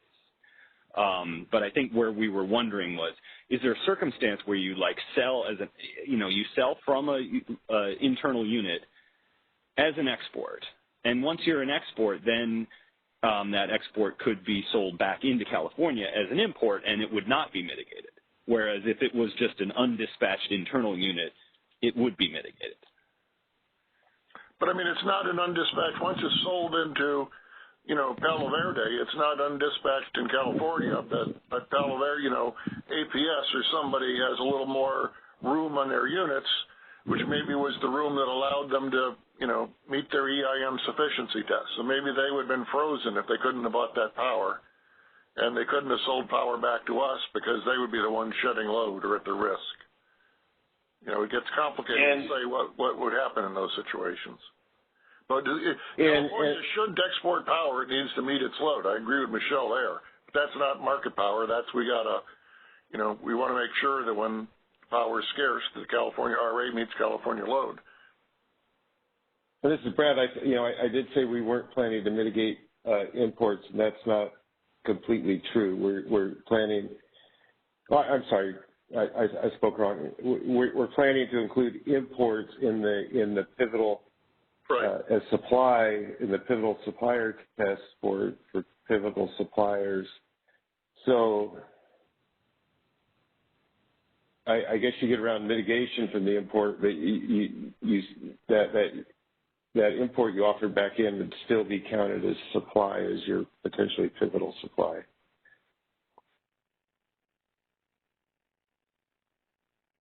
Yeah, and I think it's not an equilibrium strategy to just sort of export all the supply out of the day ahead and then try to bring it in sort of free of mitigation. I'd have to think about where the equilibrium sort of settles in under normal circumstances if we don't have scarcity hitting. Yeah, I mean, especially given the prices at which it was bought out and sold back. I mean, I think didn't they get hosed on Monday because they bought it $1,600 and sold at, something much lower than that?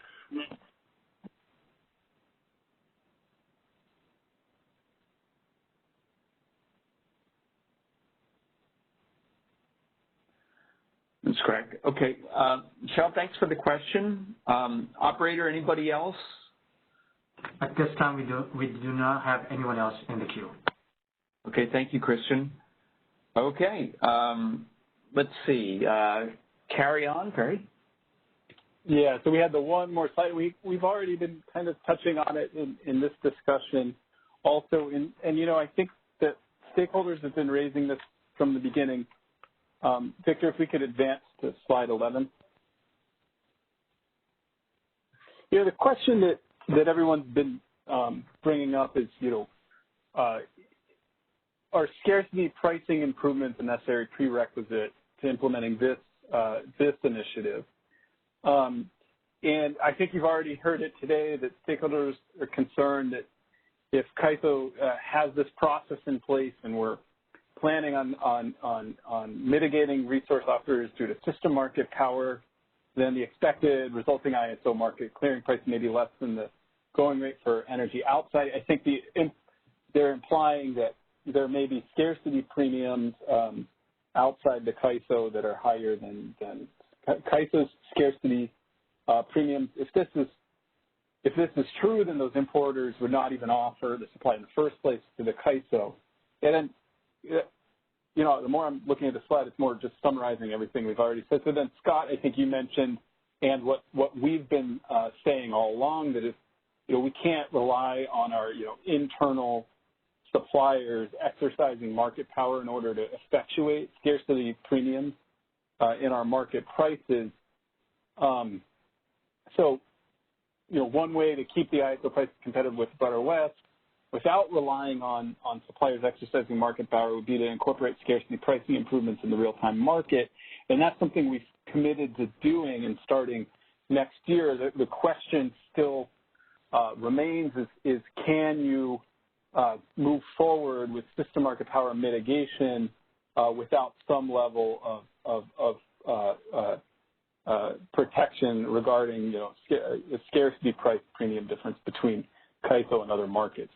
And we thought, it's not, it may not be strong enough, but we thought that our provision of actually using the cleared import offer price on a constrained intertie in half would allow us to include scarcity premiums to the extent that they're represented in that cleared supply offer on the constrained intertie.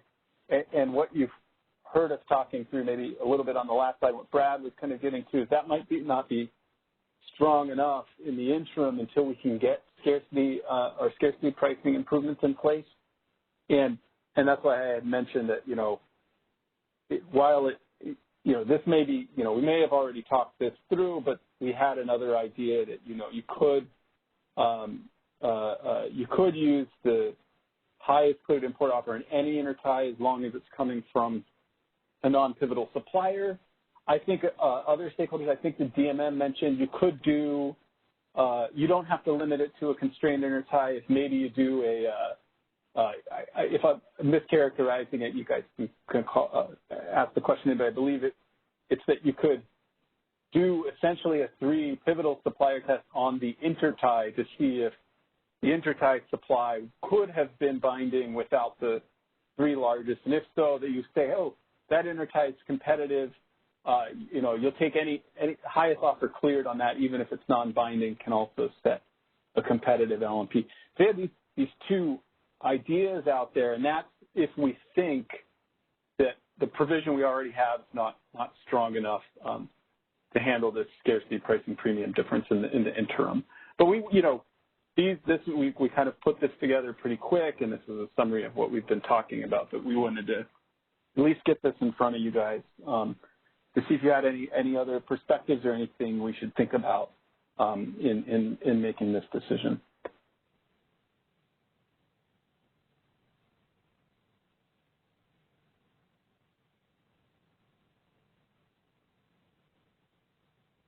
Sorry, I should have asked this earlier, but when you're talking about the highest priced offer on a constrained interface, is that the highest priced accepted offer or just or a rejected one that didn't get in because of congestion? The highest price accepted offer. So if the offer cleared, what was its bid price? And that should be, if I'm understanding it right, that should be equal to whatever the price is at that constrained intertie. Yeah. So you can that in the current proposal, that's what it would be. And then the idea that we had here is that if we thought it wasn't a strong enough scarcity pricing sort of element, we would look to, okay, is there any way, maybe we're wrong, maybe the unconstrained interties are actually not in a constrained area, or maybe it is a competitive offer. So we're thinking through what would we be looking for us to kind of deem it a competitive offer. And that's what we have on this last bullet here. So, well, maybe if it's from a non-pivotal supplier, we can consider that competitive enough, or like the DMN put in their comments, that you could say, oh, maybe you do a 3-pivotal supply test in the intertie, and then you deem the intertie competitive or not. If it's competitive, doesn't matter if it's binding or not, just go with the highest cleared offer on that intertie. Those are two potential modifications that are out there. We wanted to get your guys' perspective on that.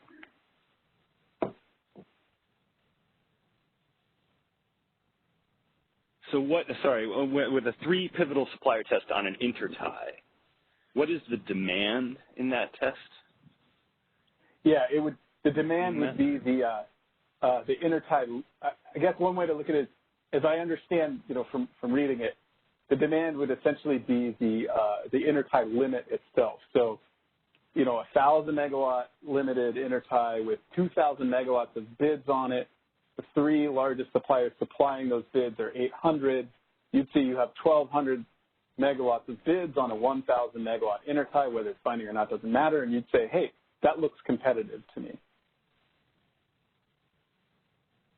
I haven't worked through in my head, why that makes sense as a measure of competitiveness on an intertie, or if it does or does not. But that was one thought that was put out there.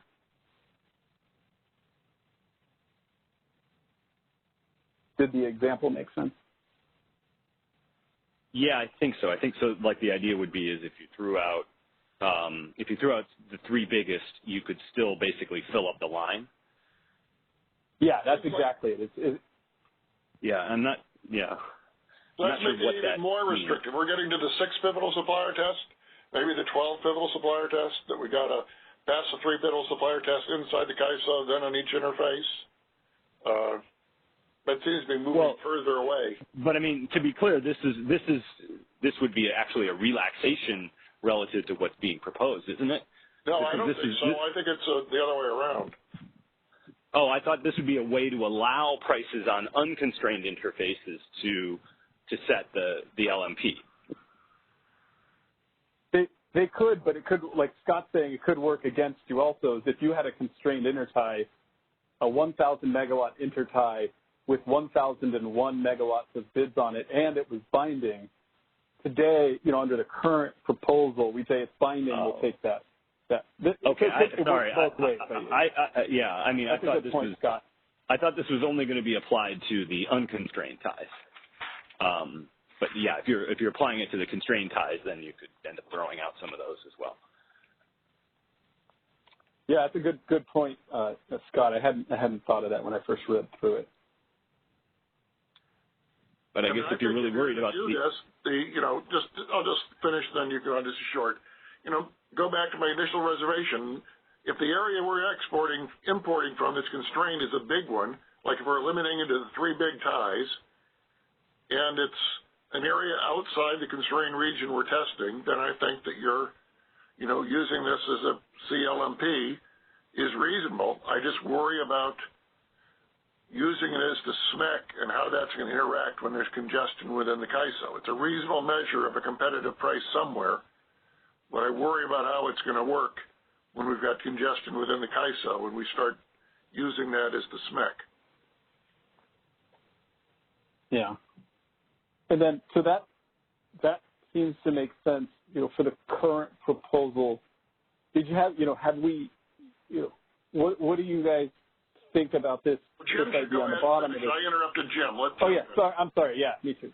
Go ahead, Jim. It was not a well fleshed out thought. I was just going to make the observation that this idea of, to the extent we're worried about excluding bids on unconstrained lines, that doing some kind of competitiveness analysis on those unconstrained interfaces would be a way of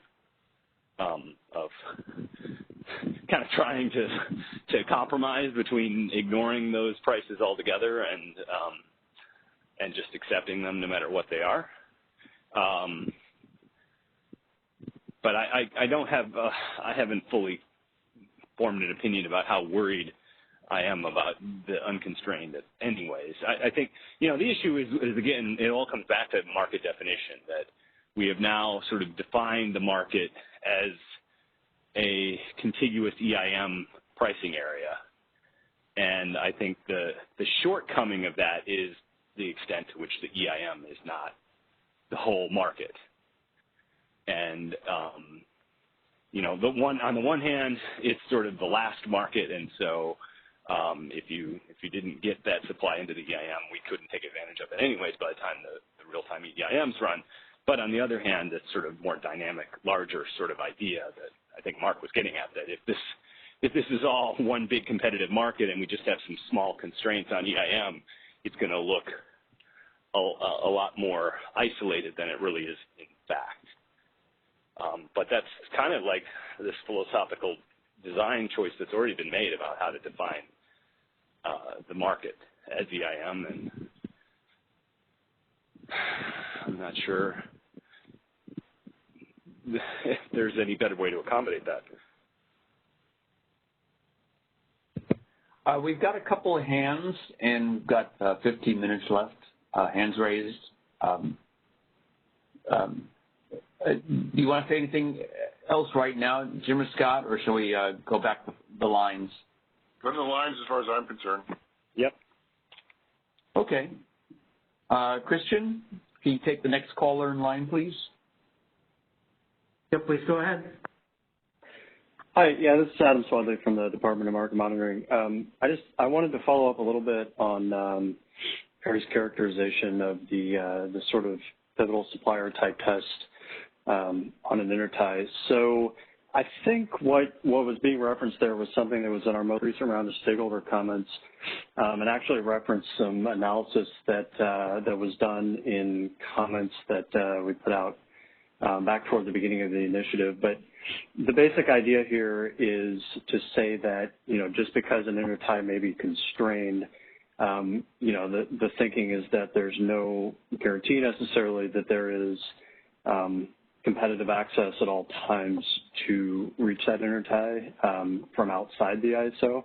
And so the idea there is that, if you look at sort of supplier concentration on a binding intertie, if you have, maybe 2 or 3 large suppliers that are the only entities really ever offering meaningful quantities on that tie, and that tie could not bind without the offers of those entities, that may be some indication of the competitiveness of transmission to reach that tie from outside the ISO. So it wasn't necessarily contemplating the idea of offers from unconstrained interties. It was more thinking about the idea that you could have a constrained intertie, but it may not necessarily be the case that the bid that's clearing that intertie is indicative of a competitive price, because you don't always have a clear sense of whether or not there's competitive access to reach the tie outside the ISO. Adam, so was it just to be applied to constrained interties? Did I understand that wrong? Yeah, I mean, that was the initial thinking, was to look at cases where you have a constrained intertie because the proposal was to use the highest cleared bid at a constrained tie, right? And so the initial thinking there is, well, just because the tie is constrained isn't necessarily indicative that it's a competitive offer. Maybe one way you could try to get a sense of how competitive offers at that tie are is by looking at the offer concentration. And in cases where you have, a particular tie that has a very high offer concentration from a small number of suppliers on a pretty regular basis, that might give some indication of the level of competitiveness of offers at that tie. And why wouldn't the same logic apply to a tie that's non-binding? If I got plenty of offers, even without the 3 pivotal supply tests, it could bind. Doesn't the same logic apply to a non-binding tie?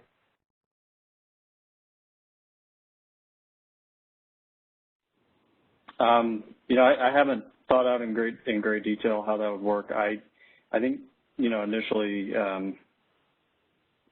thinking about I thought primarily in the context of binding ties, but yeah, maybe worth some additional thought there.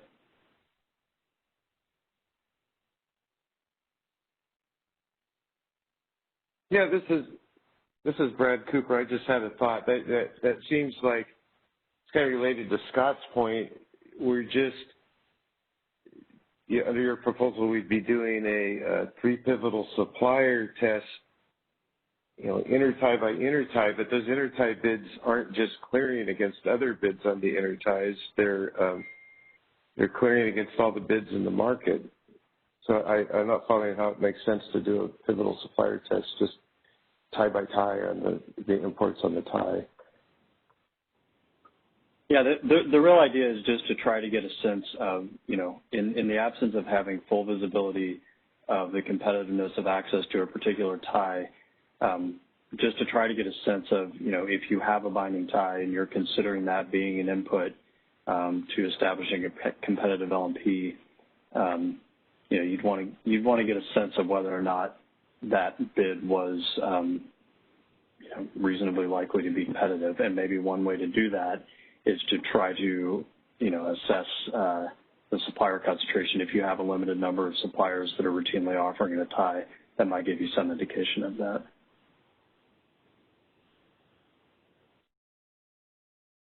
So they have to compete with all the suppliers inside the CAISO. So we're now turning it into a 6 pivotal supplier test. Yeah, so the idea was more to think about, the suppliers that may be able to access a particular tie. Which actually to Perry's point earlier about, well, couldn't you apply the same logic to a non-binding tie? There may be a similar situation there. I think, I don't know. That one's one I'd have to go back to the drawing board on. But yeah, the basic idea though is just to try to get a sense of, whether or not access to a particular tie may be reasonably competitive. I think Scott raises a good point though, is they've already, those bids are already competing with every bid inside the ISO. And they may be non-pivotal from that perspective, but then just because it's on a binding intertie, if we then make it pass an additional 3 pivotal supplier tests, I think he has a point that then that starts to look like a 6 pivotal supplier test for that importer. Yeah, because if they raise the price, the tie is non-binding, and they lose sales to the internal people. So now they lose sales to the people competing with them on the tie. But then when they run out of that competition, they lose sales to the people inside the CAISO.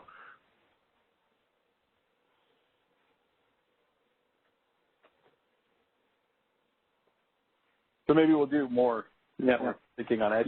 I think the suggestion in general, is worthy of, additional thought and just this general concept of competitiveness to access to the ties. It's something that, that came up, I think, very early on in the initiative when we're contemplating, the requirement that you have interties binding to even trigger the test for potentially uncompetitive conditions. Something that was discussed in that time and actually sort of prompted the quick analysis that was cited in the comments that were being referenced here. You know, it's just something to consider that, you know, yeah, generally that access to a tie, you'd want to be sure that what's coming in there is reasonably competitive before setting a competitive LMP based on that. Take that, and I think we have some thinking to do on that. But thanks for the clarification. I understand what was in the comments now. Thanks. Yep, and there's the citation there to the earlier stuff there also. Yeah, thanks. I think this all falls under the category of what's the burden of proof of competitiveness of the market outside of California. I think we started this process with sort of a implicit or explicit assumption that the market outside of California was competitive, and we're only going to worry about system market power when we're completely isolated from that outside. And we've kind of moved quite a bit in the direction of thinking about how competitive the outside of California is,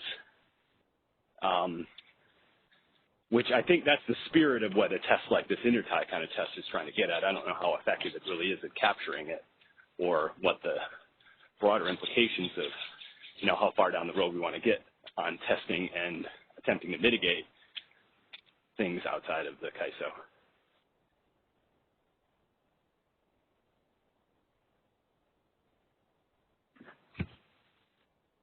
Okay, Jim, thanks. Let's see, Christian, do we have anybody else in the lines? We still have 2 in the queue.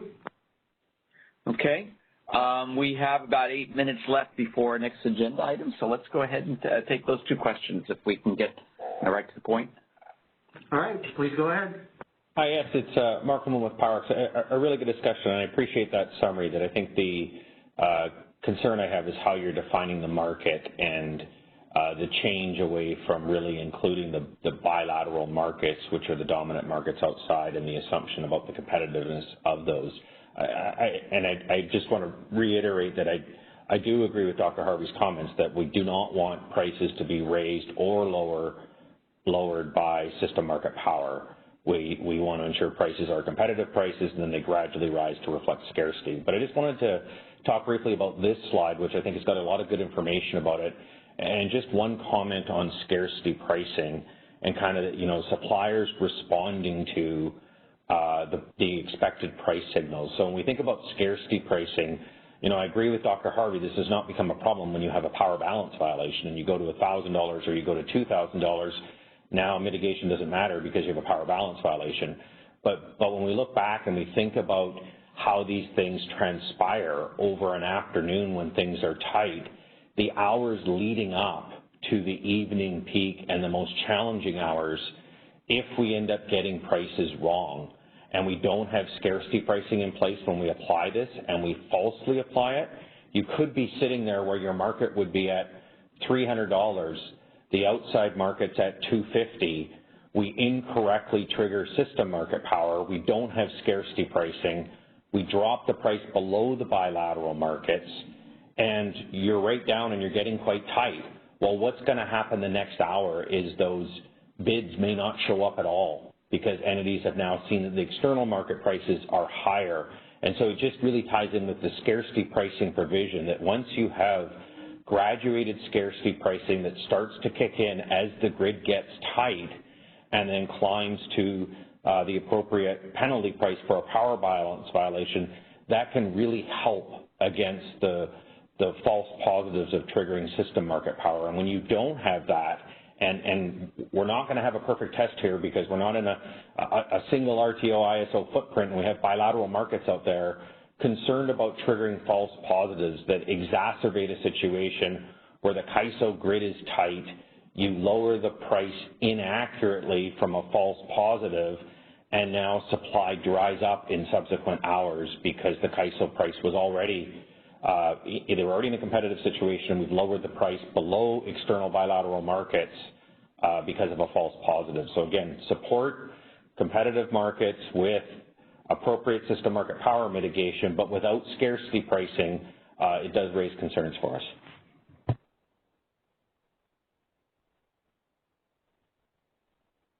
Okay, thank you, Mark. Christian, can we take the last caller if there's still one more? Yep, please go ahead. Hi, this is Callie Wells with WPTF. Actually, I had very similar comments I was going to make as Mark Holman just did. I think from a price formation aspect, I guess directly answering the question on slide 11 here, from a price formation aspect, I think scarcity pricing has to absolutely be hand in hand with system market power mitigation. I think the scenario Mark just described where it's, we've talked throughout this whole process how the RSA construct in general has a potential to result in false positives. So, triggering mitigation when really we're just in those tight supply conditions and there isn't really the exercise of market power isn't there. Just the way it's formulated and constructed has the potential to suppress those prices in the tight supply conditions, which is when you want that price formation, that price signal. And so our concern is that you're going to get into a situation like the August 14th and 15th, which I think in this scenario is really good days to dive into, where the mitigated offer, your prices are going to be really low because of mitigation, and they're going to spike from whatever that mitigated level is up to $1,000 only when we're actually hit that power balance constraint violation. I think we also have to keep in mind that the 5-minute market does not co-optimize with AS. So even more than that, you could actually have reserve shortages and you're still going to have very low energy prices in the 5-minute market because you don't have AS co-optimizing with energy in the 5-minute market. So even more than that, you're not going to get the price signals with reserve shortages. And then Scott, you kept mentioning that the 5-minute market prices, I think on the 14th, were pretty low compared to the 15-minute market. I'm curious if that the fact that AS wasn't co-optimized in the 5-minute market has anything to do with that, because there were, if I recall, some scarcity events that occurred. They were on the 14th and 15th that were reflected in the 15-minute market price, but not the 5. So I think from a price formation aspect, these two absolutely have to be hand in hand.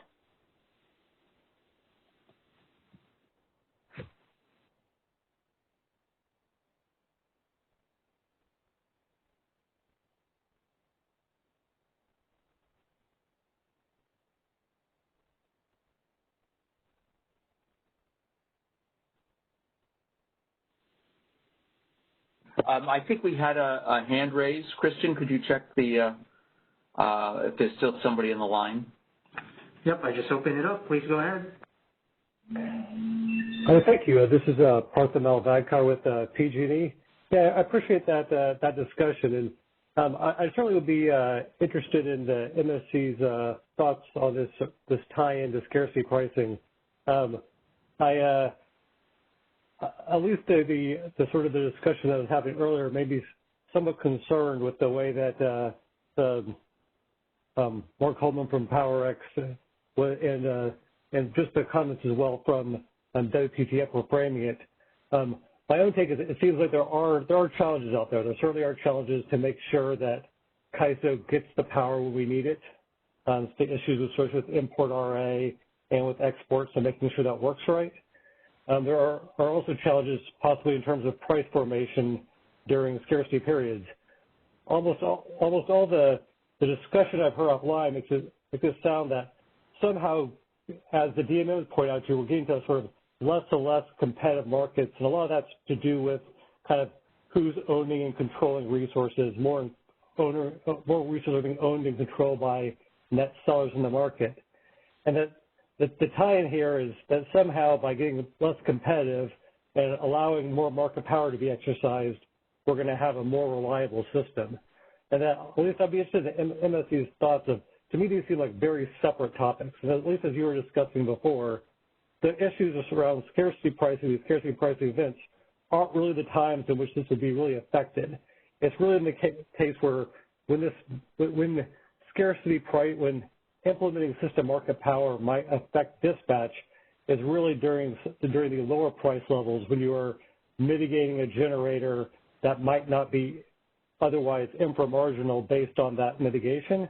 And so to me, those are really the events that would be affected, not these sort of extreme events where there is scarcity pricing. So I'd be interested in your thoughts on that, and maybe just to confirm that my understanding of what you were saying before, that really that the idea that we need to allow for market power to be exercised in order to get the right prices really isn't the right way to do it from a market design perspective. So, yeah, thanks. I'd be really appreciate your comments on that topic.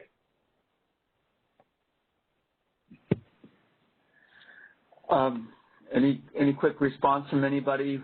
It is time for us to go on to resource adequacy, but I can try a 45-second framing. So the way I think about this, they are in some sense separate problems, but they're obviously closely related. And I guess one way I think about it is the consequences of having a false positive versus a false negative. I guess both I was thinking in terms of market power mitigation, but also in terms of calling scarcity as well. And I do think that there is a relationship here where the more we allow higher scarcity pricing and more frequent scarcity pricing, the more that argues for relatively diligent market power mitigation, because the consequences of a false negative are higher. And I think what Mark and WPTF have been sort of playing up also are the consequences of false positives, particularly if we've set scarcity prices too low. I think they're both of concern, and ultimately, I think there's a lot of good points that have been made by both sides here, and I do think from a policy perspective, it kind of comes down to what is the California policy community more worried about? Not being able to get imports during stress conditions or having to pay uncompetitive prices during those conditions, even if it might allow for securing more imports. And I think that's an element both in terms of how we feel about scarcity pricing as well as market power mitigation. Yeah, and this is Scott. Just to add on, as I said several times, I don't think market power should be our mechanism for sending a scarcity price signal. It's not going to send it when we need it. On the other hand, I don't think this proceeding started out as being worried about people raising it from $75 to $85 or from $75 to $76.50. I thought we were originally talking about situations when we thought there was potential. The market was tight inside California. It was isolated from imports, and we were talking about days where the price got raised to $400 or $500 or $700, and we were talking about significant exercises of market power by generation within California. And at times I think we've strayed from that. I do think, third, that we do need to work about scarcity pricing and make sure we do have a signal that appropriately incents resources to come in, so when we need them. Okay. Thank you, Jim and Scott, and especially thanks to Perry and all the stakeholders that participate in this discussion. At this time, I'd like to transition and welcome Gabe Murtaugh, who's going to be talking about the first of two RA topics that are on the agenda. We'll see whether there's time for the second one. Gabe, are you available? I am, and can you hear me? Okay. And we'll need, and there's, let's see, yep, and there are the slides. We got the right slide and everything. So it's all yours. Thank you for joining us today. All right. No, thank you guys for having us here and talking about these topics. We appreciate it.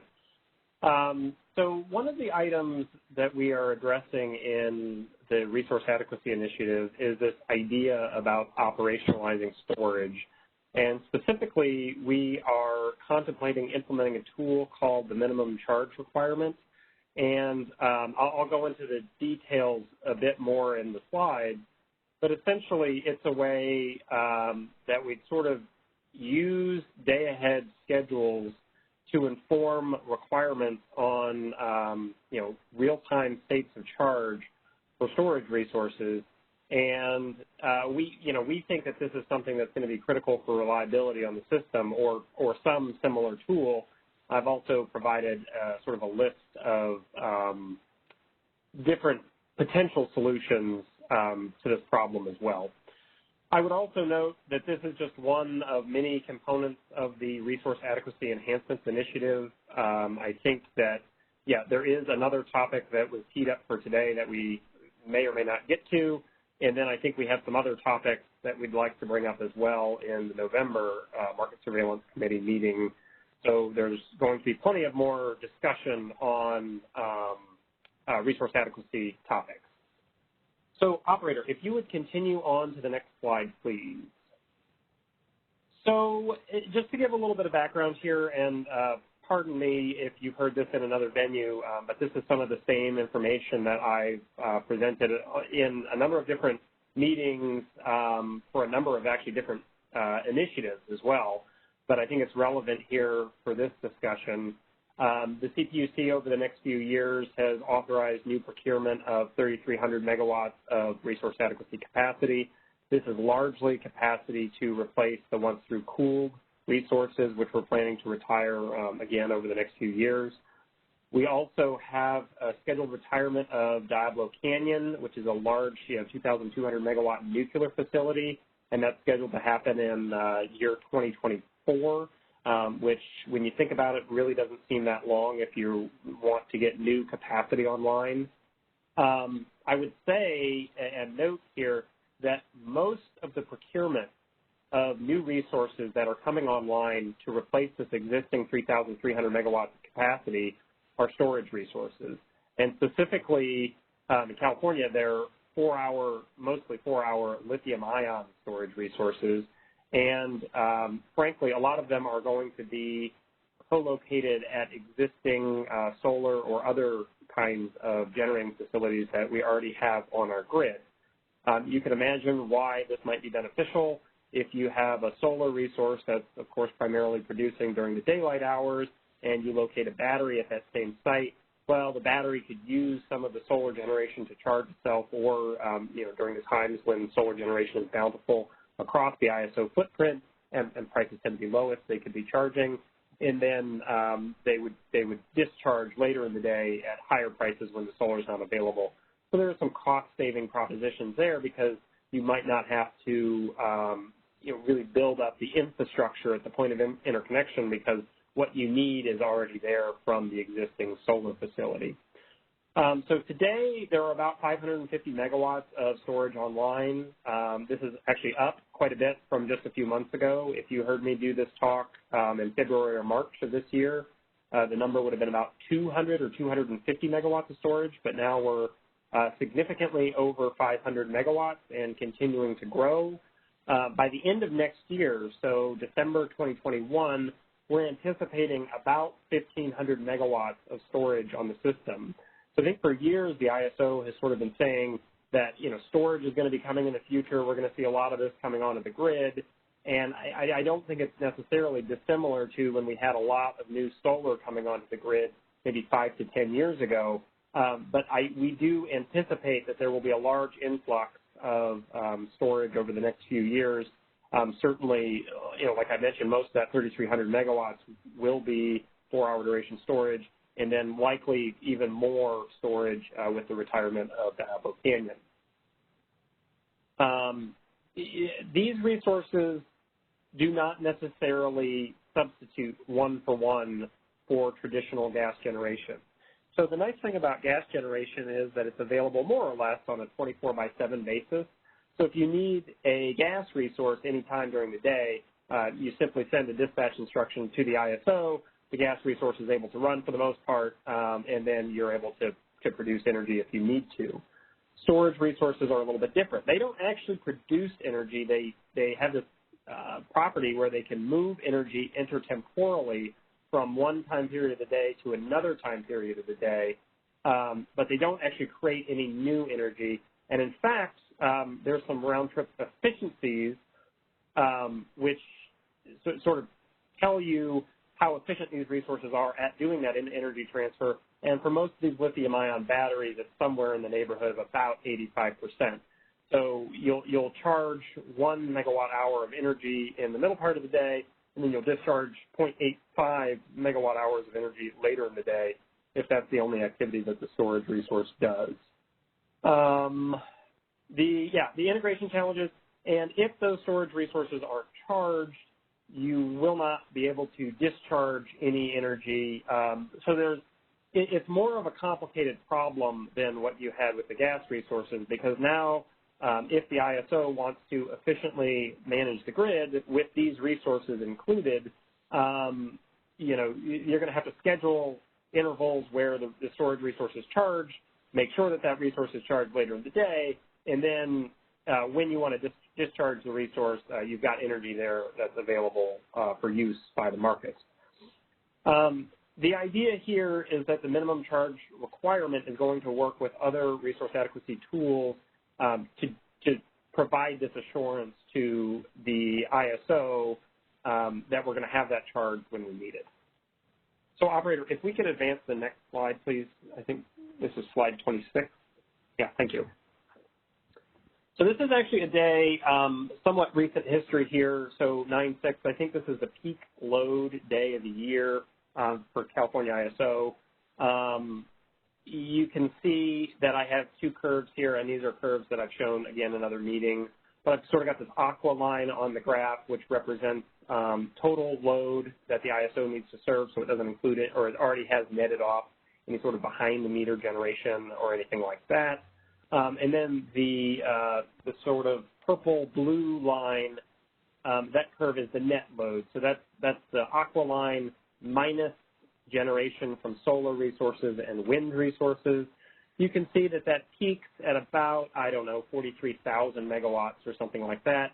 So you can imagine that today, this blue square that I drew on the graph is sort of a representation of, perhaps the 24/7 traditional generation that would be available all day to serve load. And you can see that it just meets the peak of the net load. And then the rest of the day, it has more than enough generation to meet the other periods of net load. And, of course, the load itself is partially served by those variable energy resources, the wind and the solar component. So if we go on to the next slide, please. This is slide 27 for those of you following along with this slide deck. This shows what we're anticipating happening in the future. So we are retiring, roughly 3,300 megawatts of once-through cooled resources. We are picking up new resources. Let's just assume for a moment that, these resources aren't gas resources. They're not 24/7, but they are, in fact, 4-hour duration batteries. Well, then you can still sort of, from the blue box that's drawn on this page, you can still sort of see that for most of the day, the 24/7 traditional generation is more than capable of meeting, net loads during, 20 hours of the day or so, 20 and a half hours of the day or something like that.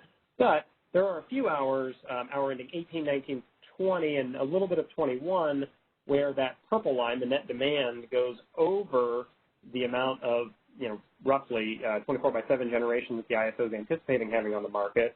And at those times, which is shaded in, the pink or peach color, that would be times when you would need to have storage resources charged in order to discharge. And I've done a very simplistic calculation here that just says, well, on this particular day, you might need something like 6,000 megawatt hours of energy charged by the fleet of batteries in order to make sure that you can meet the needs of that purple line up above the blue box. You can also see that during hour ending 8, 9, and 10, and 11, I've added another peach shaded area. This, luckily in our markets, the net loads are typically correlated with the prices on the market. So generally, if you're going to charge and discharge a storage resource, you typically charge it during the lowest priced hours, and you typically discharge it during the highest priced hours. That's not always true, but that's generally the case. And what you get here is the resources charging up that 6,000 megawatt hours in the day-ahead market during those hours ending 8, 9, 10, and then having it available for later in the day. And this is a pretty good representation of what our day-ahead market does, because it does indeed consider the entire 24-hour period, and it looks at effectively the net load. And it says, well, how can I best use my fleet of resources that I have in a cost-minimizing manner to come up with an efficient solution to meet all of the load and the net load across the entire 24 hours of the day. And it's smart, and it also manages state of charge for storage resources. So it's smart enough to charge the storage during the cheapest hours and discharge the storage during the most expensive hours. And it knows that during particular hours of the day, the storage resources are essential to be charged, so it will maintain that state of charge through those periods. I have slide 28 here, which I think just kind of summarizes what I just talked about. I might pause there just to add, just for any questions on sort of the background material before we get into some of the ISO's thoughts about how to sort of tackle this problem. So Ben, I don't know if you have any questions. I don't have any questions at this point, but Jim or Scott? None for me. Yeah, none for me either. Okay. Anything on the phone? At this time, we do not have any questions in the queue. Perfect. Well, then let's go ahead and press forward. Okay. We think, so if we go on to slide number 29, we think there really are a number of ways that we could potentially solve this problem. I think, you know, the first way involves penalty prices or charges that we might impose on storage resources if they're not available. So, operator, if you could advance to slide 1, please, to slide 29. Okay, perfect. Thank you. So, yeah, one of the ideas is sort of this idea about high penalty prices for marketing feasibilities or charges for resources that aren't available in the real-time market. So, you know, there is this notion today that if you're scheduled in the real-time market and, if you're scheduled in the day-ahead market to discharge energy, and then the real-time market, if you're not there, you know, you still have to buy that energy back at real-time prices. And generally, you know, those prices, if there's a market and feasibility, could go up to around $1,000 per megawatt hour. So there's always this, you know, looming concern that prices could be, you know, $1,000 later. And I think that is some incentive for storage resources to maintain state of charge. I think for, you know, but the thing that we bring up, and I think we've talked about this in some of our prior meetings, is that storage resources may know that there's an implicit chance that prices go up to $1,000, but they might also know that typically prices won't go up to $1,000, in which case if prices are similar to day-ahead market prices, there would be incentive to discharge the resource earlier in the day if prices were spiky or even a little bit higher than they were in the day-ahead market. And that's sort of the behavior that we're concerned with. If you had very high penalty prices, so say $10,000 or $20,000, these might be enough to, you know, put a real sense of concern for the scheduling coordinators for storage resources, so that they wouldn't or would always essentially ensure that there was some state of charge there in the event that real-time prices did materialize at $1,000 or the new cap of $10,000 or $20,000 or something like that. You could also, I mean, do the same thing through charges and say, hey, look, if there's an event on the market and we scheduled you in the day-ahead market and you weren't there or available or had a state of charge in the real-time market, we're going to impose some kind of a heavy charge or a fee on that resource. That could also work because the threat of that fee would result in scheduling coordinators saving up some of their state of charge until later in the day, so that they would have it there for the day-ahead market schedules. I think another thing you could do, and I think this is a reasonable assumption, are outlined here in number 3 and number 4. You could simply extend the look-ahead period for the real-time market so that, I mean, currently the RTD market solves for a specific 5-minute interval, and then it looks out an additional 12 5-minute intervals beyond that. So you're really looking at about an hour of expected load in the future, and you're optimizing your system based on what you expect that load to do given the resources you expect to have online with those kinds of things. If you extended that look-ahead period from an hour to something like 12 hours or 16 hours, then if you were at that period of the day where net loads were lowest and prices were lowest, you could effectively see through the end of the evening peak, and because you could see that far in the future, you would know whether each specific resource, storage resource, should be charged or not, and if it should be charged, you can go ahead and start putting that state of charge away, and then you'd save it for the evening peak, and then as you got closer and closer, your forecast would continually be updated, and if you needed more state of charge, you could sort of pick it up along the way, and the market would be smart enough to see that. You can also, and I'm being very loose here with this language, but you could develop something like a stuck-like tool in the real-time market. Stuck is the short-term unit commitment process, and what you'd need essentially is something that looked out multiple hours, like 12 or 16 hours. You'd need this process to go through and say, how much storage do I believe that I need in terms of state of charge later on in the day, and then do I have enough procured right now? If not, go ahead and ink up some resources. And you could effectively do this through minimum charge requirements like we're thinking about with this initiative through the day-ahead market, or you could do it through some sort of like, exceptional dispatch-like mechanism where you just simply told the resource to start charging, but it could have been an out-of-market action if the resource was going to receive a different market signal from the ISO market software. It seems to me these 3 and 4 really aren't alternatives because they're just the ISO getting its forecast right. Because if, you still are then going to need something to impose penalties on the people. That's what you're talking about, that you're going to have a minimum state of charge or something else. So I don't see that they're really an alternative to. So let me expand on that a little bit, Scott. So number 3 on this list is increasing the real-time market to go out 16 hours.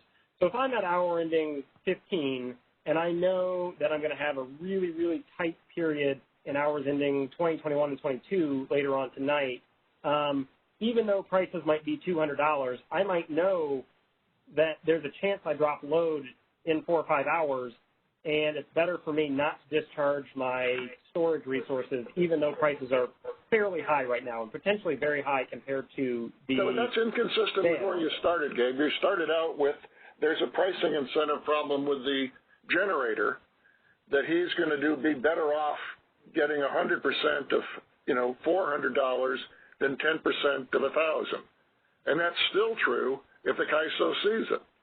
This is just the CAISO actually seeing that there's going to be this 10% chance later in the day. I don't see how it addresses if there's a problem with the incentives, it doesn't solve it. You still need, it just enables the ISO to see that there's a problem later in the day.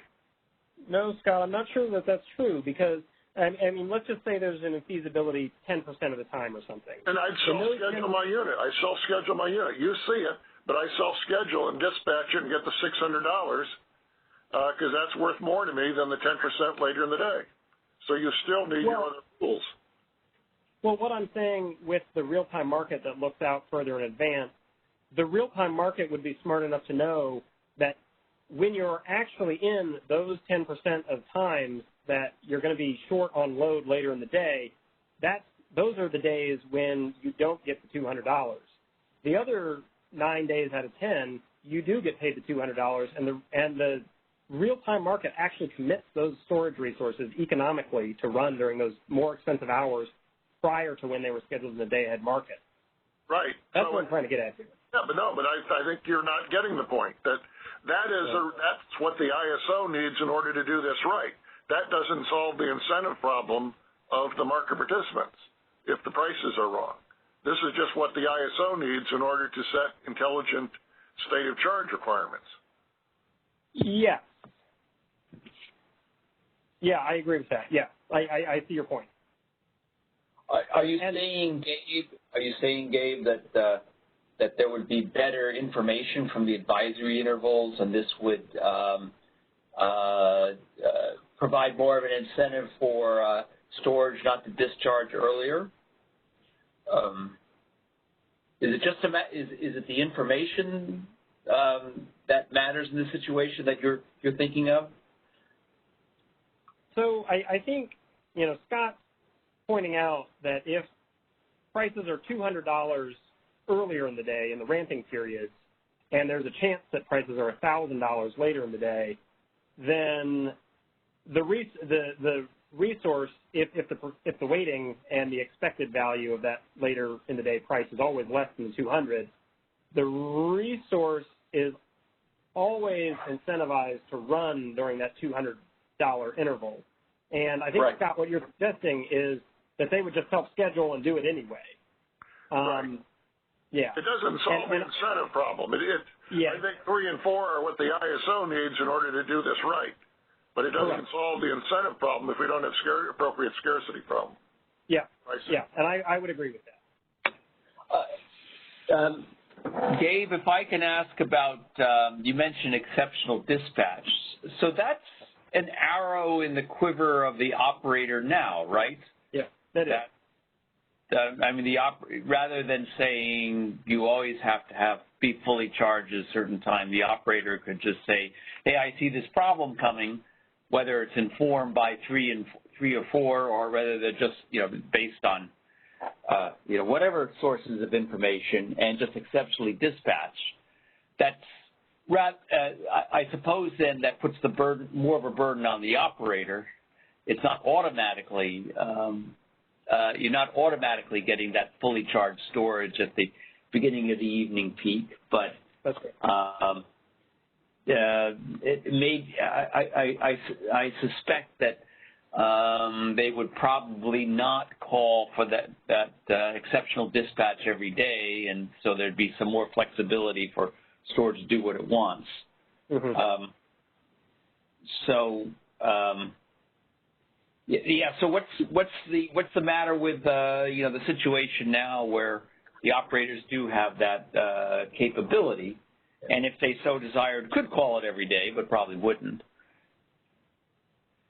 Yeah, and I don't, you know, I don't want to talk too much out of turn here, but I do know that the operators were doing just that in the heat wave a few weeks ago. They, you know, the batteries that they knew they were going to need later in the day because load conditions were tight, they were explicitly telling them to ramp up. What's a little bit challenging about storage resources are that the way our current exceptional dispatch tools are set up are to send a megawatt dispatch target to resources. So in order to, you know, come up with the right dispatch for storage, you need to think about what their state of charge is, what state of charge you want them to have, when you want them to have it, and then with that information you can calculate what dispatch instruction you want to send to them, unless you're just in a situation where you need all the energy you can get and you just say, oh, I'm going to deplete the resource as quickly as I can because I need it because I'm like in a local area and I have a situation going on. So I think the challenges around exceptional dispatch for storage resources are, I would say, harder to manage than they are with traditional 24/7 gas generation. Because I think what I hear you saying is that the operator couldn't say, I want you to have a full state of charge at 6 o'clock. That's not an allowable exceptional dispatch. The operator would just have to say, I want you to charge or discharge. Those are the handles that the operator would have. Is that correct? Yes, and I think that's an area where operations, I've had some conversations with operations, and I think that's an area where they'd like us to spend a little bit more time developing tools that could get them a little bit more flexibility in those regards, but we don't have those kinds of things in place today. Okay. Okay. If I can continue, so problem is with a $1,000 bid cap and prices that won't go well above that, and these are prices that are lower than what you see scarcity prices reaching in other ISO markets. The taking $400 now in the afternoon, taking the money and run, rather than hoping you might get that higher price, is not really that much of a benefit to waiting till later, compared to a situation where it could go to Texas-type levels, say. So the issue is whether it's lack of scarcity pricing or the caps. So and if those are too tight. So what you're suggesting in one and two is that eventually when we see higher caps, if we see higher caps and scarcity pricing, this will be less of a problem, and there'll be the incentive to take the money and lower prices early in the day, take the money and run, will be less of an issue because it'll be more attractive to wait around. If, and I'm not saying that we definitely are, but if we were to head to a situation where you could have much higher scarcity prices, this minimum charge requirement could be viewed as kind of this is a transient thing because prices are going to be kept relatively low in the next couple of years or however many years, but we can get rid of this at some point later. Although stuff like this, once it's in place, it's kind of hard to get rid of. I think it's an experience in market design. But do you see this as something that, Gabe, is something that's transient, that's to deal with this particular issue of prices not being allowed to be very high in the near term, but will eventually be able to get rid of that in down the road, not too far? I tend to agree that once you get a system in place, it becomes, part of the legacy, and then it's very difficult to sort of unwind what you've done because it's integrated with everything else in your market. So right. I do have a concern about that. My hope would be, though, that, and frankly, I think the real promise comes from these longer look-ahead periods in the real-time market. I think Scott has brought up some interesting issues and potential pitfalls from that, but I think they can be solved potentially in other ways. And frankly, from some of the conversations that I've had from some senior folks at the ISO, I think this is the direction that we're sort of leaning toward, but it is a major market overhaul, and we're going from, we'd be going from a system that looks at 12 or 13 intervals right now and solves that every 5 minutes to one that might look at, 10 times that amount or something, and I could certainly see some bulking from technology as to how feasible that actually is with our current, software and hardware. So my hope would be, yes, that we come up with something that's more precise and that would get us closer to an efficient solution, which I think a lot of these other potential solutions do, and then remove this this methodology. Okay. Let's see, Jim or Scott, anything else before we turn to the phones? Not from Scott. No. Yeah. Okay. Let me stick in. You won't be shocked. I agree with the whole discussion about, and I think this is a great illustration of how the influx of alternative resources in the operation of markets is an argument for the need for higher scarcity prices, regardless of where you stand on, capacity markets, energy only, or something in between.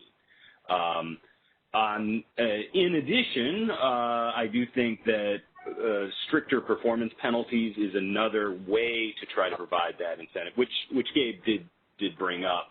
And one of the appeals of both of those mechanisms is it sort of makes irrelevant the tendency of different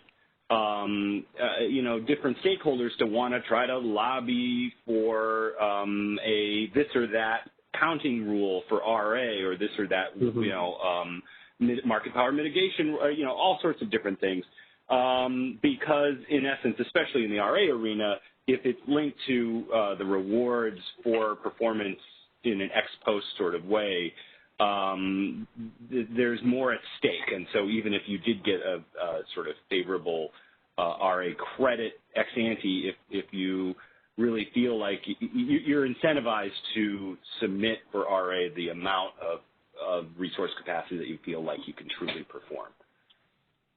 So that's my speech. Yeah, thanks. I appreciate that. Okay, thanks, Jim. That was almost predictable. You're right, but it was an important thing to say. Let's see, Christian, do we have anybody queuing up in the line patiently? Yeah. Or otherwise? I just opened up the line. Hi, good afternoon. This is Sergio Dueñas with the California Energy Storage Alliance, CISA. I wanted to thank Gabe for this presentation and just make a couple of comments in this initial context-setting slides. So first of all, if we could go back to that slide where you're showing the net load and the load. I believe it's 2 slides ago, 27. 26, I think. 20. Oh, that one is perfect. Yeah. So something that you had mentioned is that there exists this sort of correlation between the behavior of net load and the prices generally, which, as you did highlight, it is the case that generally storage would charge in the lowest price hours and discharge in the highest price hours. We think that this is very true, and in the context of NCR is something very important to note. First of all, because it might be the case that there are this sort of variations, as you mentioned, between the day ahead and the real-time prices. And in that sense, prices are the ones that would provide the connection between the grid need and what is basically valuing dispatch at that point.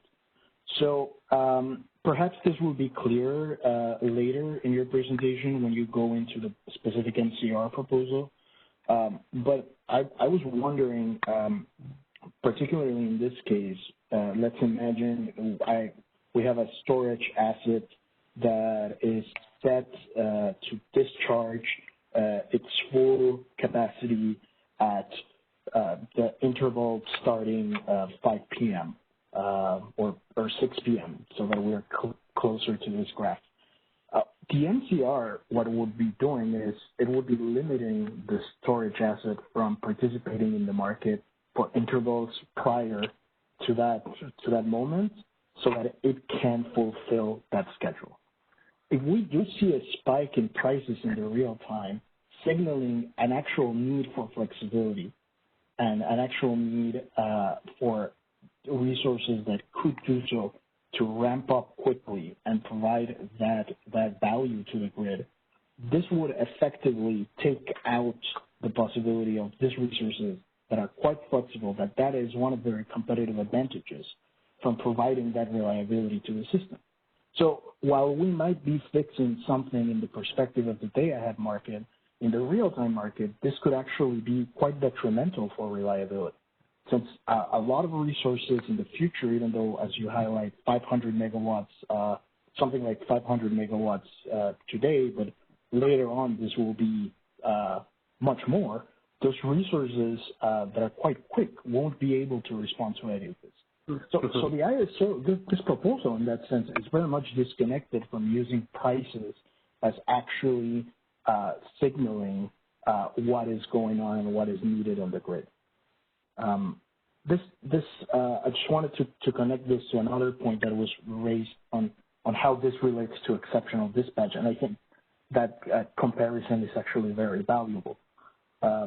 We do see this as quite similar to exceptional dispatch in the sense that it orders resources to perform in a way that, from their perspective and the price points that they are viewing, could be uneconomic. But this goes further than exceptional dispatch because this would be a daily occurrence. So even though the ISO has instructed resources to perform exceptional dispatch in cases such as the August heat storm and other moments where reliability was endangered, this would actually tire resources every single day. And resources would then have less of an incentive to participate in the day ahead or to minimize their bids in the day ahead to capture more of the real time, thus increasing the uncertainty that the ISO is trying to decrease. So I just wanted to put this in the radar of the conversation. And of course, feel free if you think I have mischaracterized something here, and we can continue when you get deeper into the proposal. Thank you. Yeah, Sergio, thank you for that feedback. I know we've had a fair amount of engagement over our this stakeholder initiative and others as well. I do have a few ideas about how to address some of your concerns, and I know that those have been items that CAISO has been bringing up for a while. So why don't we go, I just encourage you to maybe chime back in if you want to have a continued dialogue on this call about them after I go over it, some of the changes in slide 31. Yeah, certainly. Thank you. Okay, but thank you for those comments. Okay, thank you, Sergio. And Gabe, operator, do we have anybody else?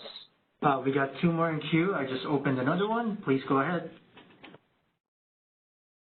Yeah, hi, Gabe. This is Sandeep Arora with LS Power. Can you hear me? I can, Sandeep. Hi. Hey, so I'm not going to take too much of time. Sounds like you want to go through your presentation and then I can queue back up. But and you've heard these comments from us before. So LS Power, just for the benefit of Market Surveillance Committee, we currently own and operate two large storage projects in CAISO. So out of the 550 megawatt that's operational right now, we have one of our projects is 40 megawatt, the other is 250. So a little over half of what's operating right now is we've got some operating history and experience in the market. The MCR proposal is actually something that like other stakeholders, including CISA, we do not support this. We think it really inhibits performance from storage assets, in the real-time market. And Sergio made a lot of good points, so he made my job a lot easier.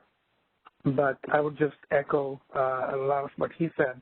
I mean, essentially, these resources are there to provide flexibility, and I guess enforcing an MCR-type requirement on them when they are being asked to charge for specific hours in real time so they can discharge later on when a particular condition in the grid may or may not even materialize.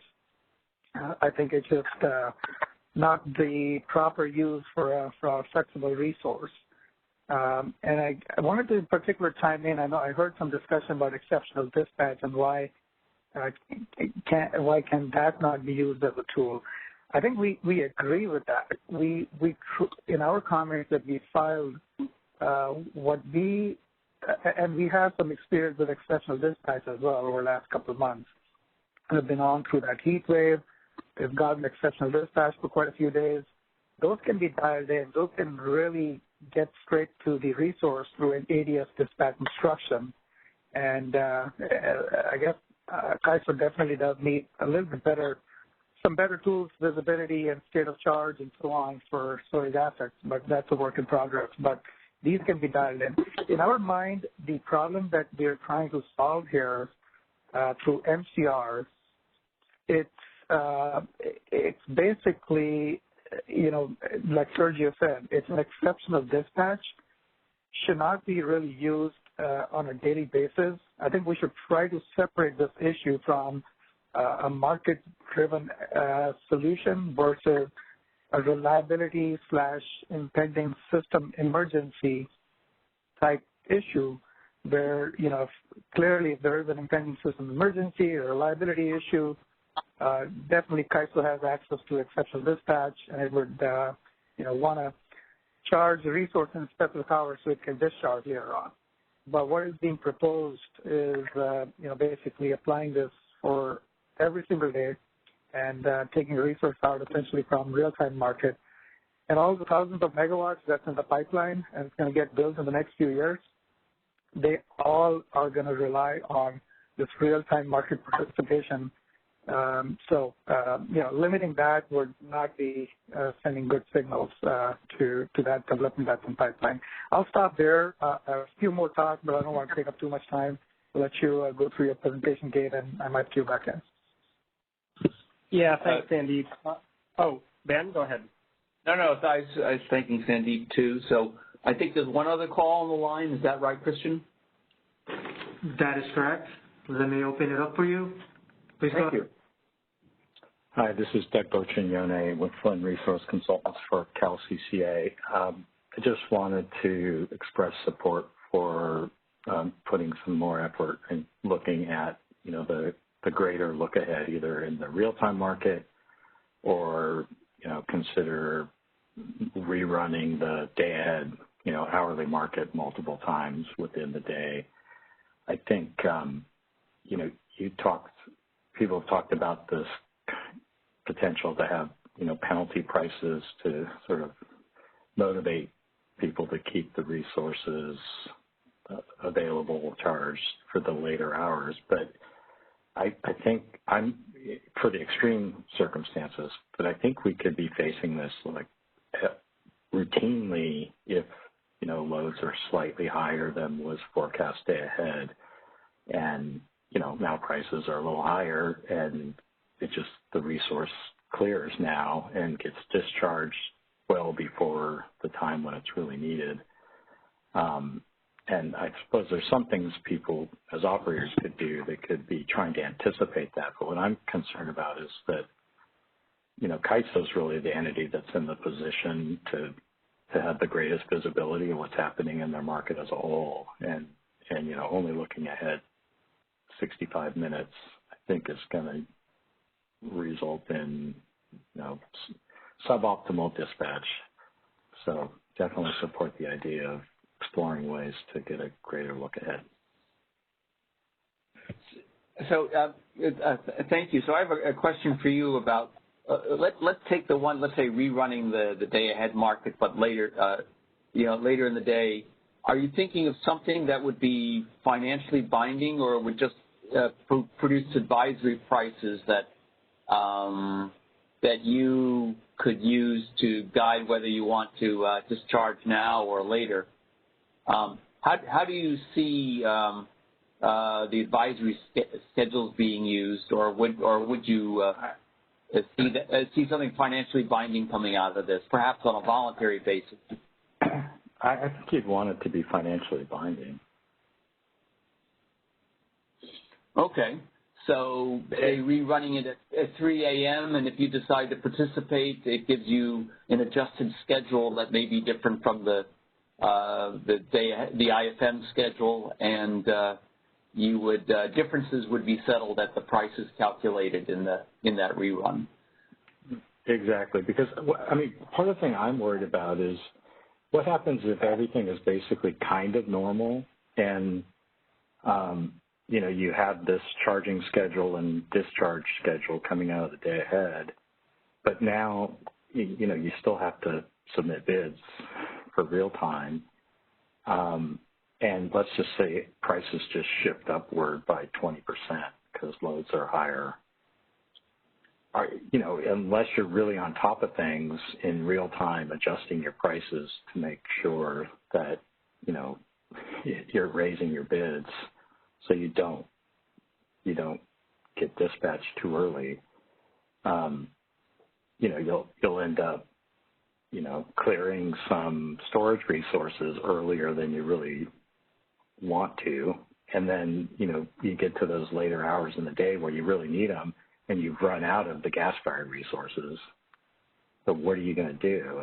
And I'm saying, the CAISO's in the position to see that, to look ahead. And even with all these tools we're talking about, we're either going to sort of send a signal to people to exactly follow their day-ahead schedule or get a better look ahead and let the market sort of rearrange the dispatch.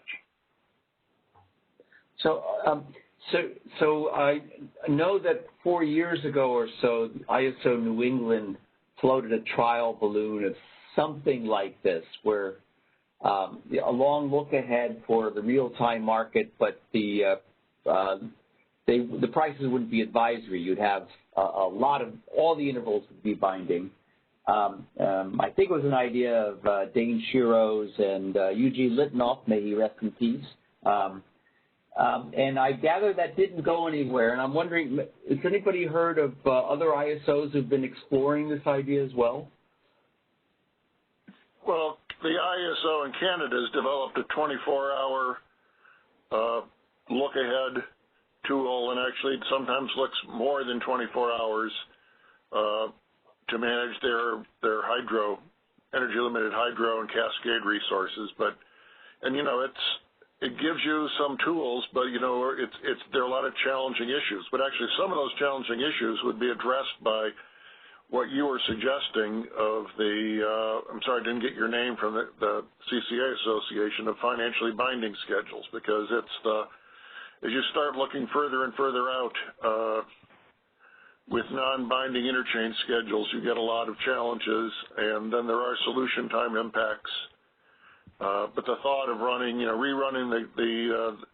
the day-ahead market is periodically with financially binding schedules that can be used to support gas purchases, demand response decisions, and other actions has some attractions. But I still don't think it's going to manage the storage resources. I mean, I think that's going to have to be, that'll do a little bit, but we're also going to need something that manages them in the real-time dispatch. I guess what I had been thinking is if it were financially binding, and whether you ran it, at 24 hours, two or three times a day, let's say, I don't even think you'd have to do it every hour. Then that's going to give you a new schedule to follow. Yeah, you still have, once you get to the real time, you've got to have the bids to actually dispatch the resource. But I think then if you're essentially self-scheduling with those bids, at least it's closer to what's actually needed. Right. And then I think you got to rely on then the rest of you could capture the flexibility via the ancillary services aspects, or real-time availability from those resources.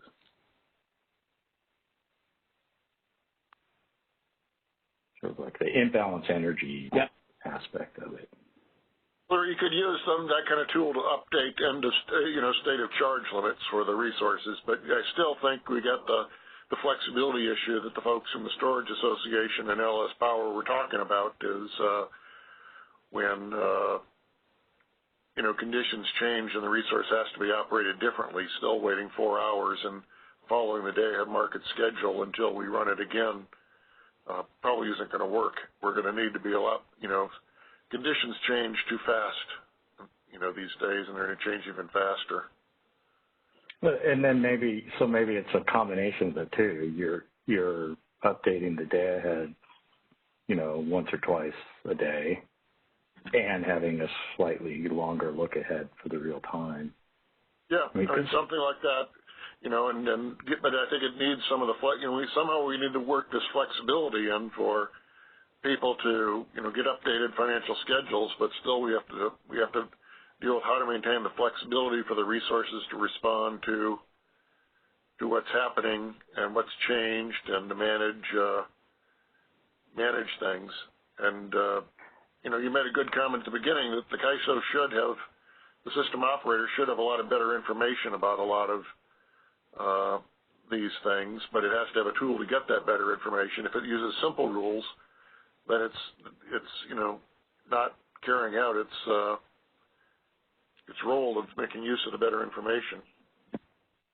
Well, and I guess I think we're also thinking about, you know, right now we have very, very little storage on the system, and the money's being made selling ancillary services. I mean, at some point, there's going to be so much storage that premium value isn't going to be that high, it seems to me. But we're still going to need to shift a lot of energy from the times of the day when we've got too much to the times when we need it. And I think that time shifting is going to be really, really important, and that has to be managed with a longer look ahead.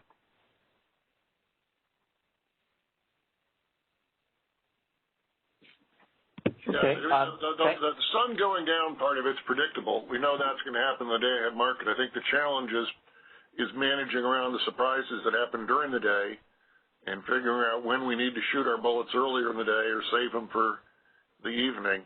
And I think what you're hearing is like both opposite sides of the concern. Like one is send the right signal so when it does make sense for resources to be dispatched early in the day, they get dispatched, but don't send a signal that says don't respond, or don't penalize people when they do respond because they thought that was what you needed. Right. Thank you. Okay. Clearly, these are longer-term things that can't be part of this proposal, but and we need to see how things like the flexible ramp enhancements work and what happens with DAME and so forth. But this would be in the direction of the ISO running a lot more models and so forth. There are other philosophies. There's what we see in Europe in terms of intraday markets and facilitating trading, but not being very prescriptive in terms of what people do. Anyway, I imagine we'll be talking about this a lot more as we get a lot more storage in the system. Do we have anybody else on the line, Christian, before we go back to Gabe's presentation? At this time, we don't have any other questions in the queue. Okay, Gabe? Thanks, Sam. I appreciate it. Yeah, and I think just the one thing that I would follow up with kind of from Sergio and Sandeep's comments are that we do anticipate these tools that we're setting up working with the day-ahead market enhancements.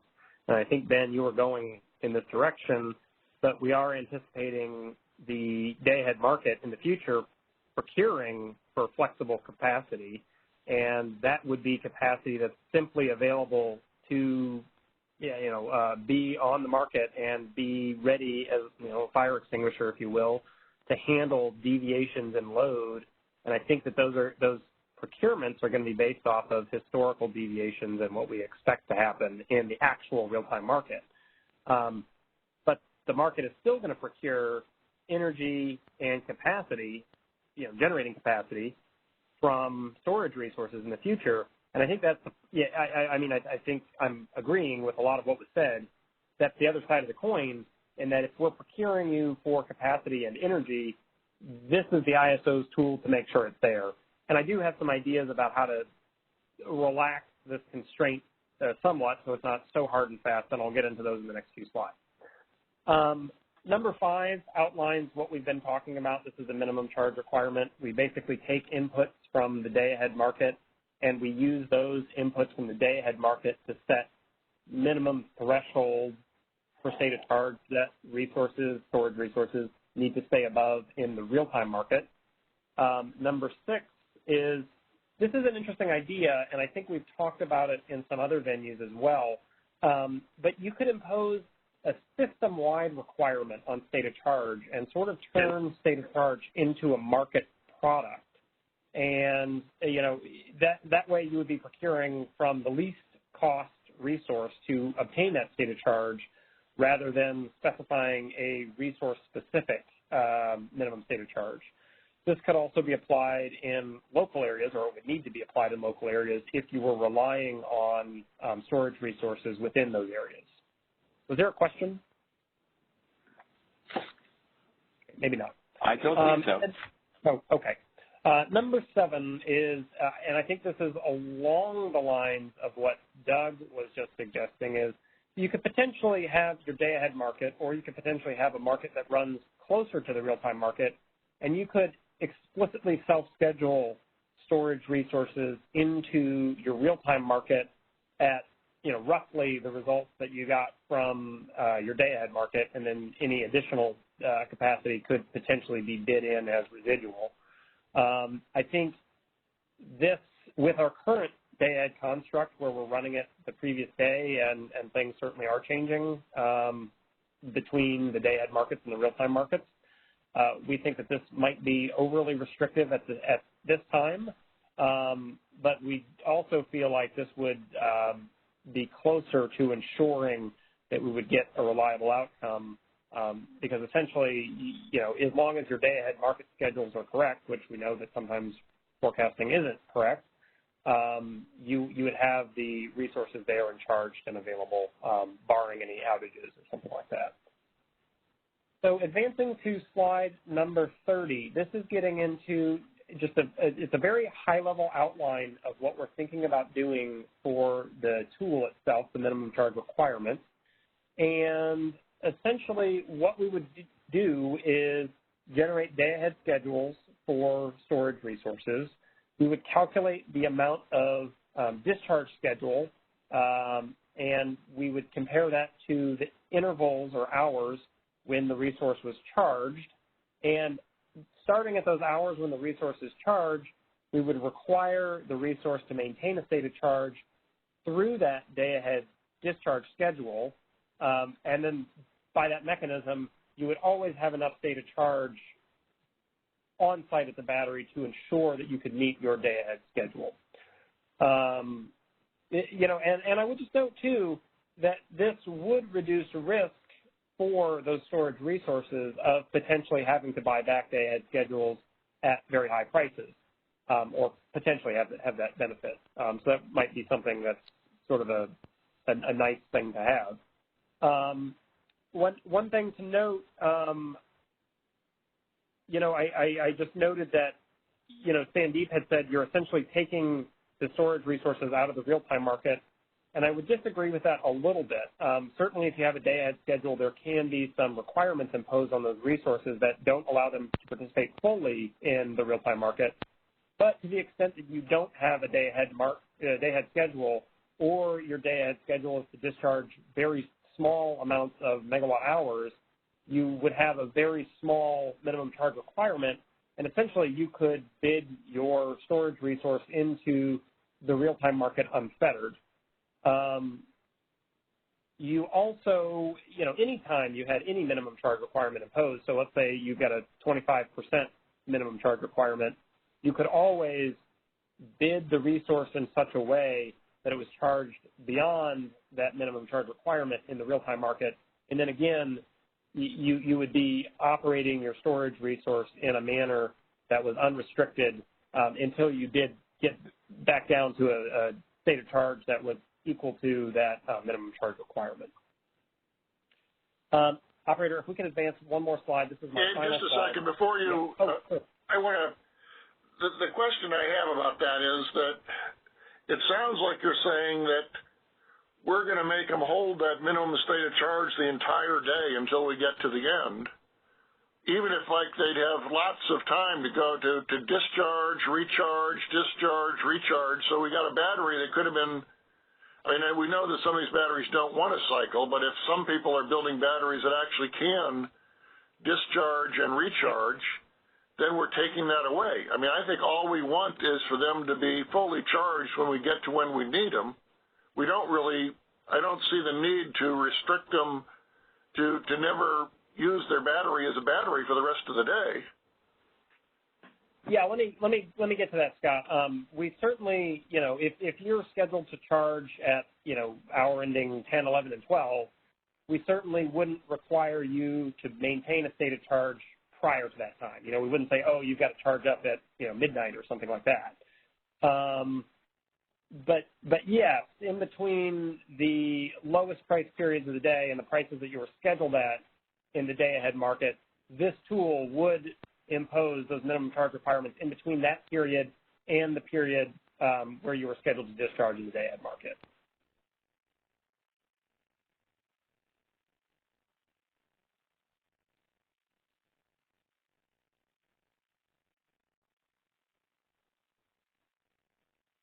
Scott, are you there? Or?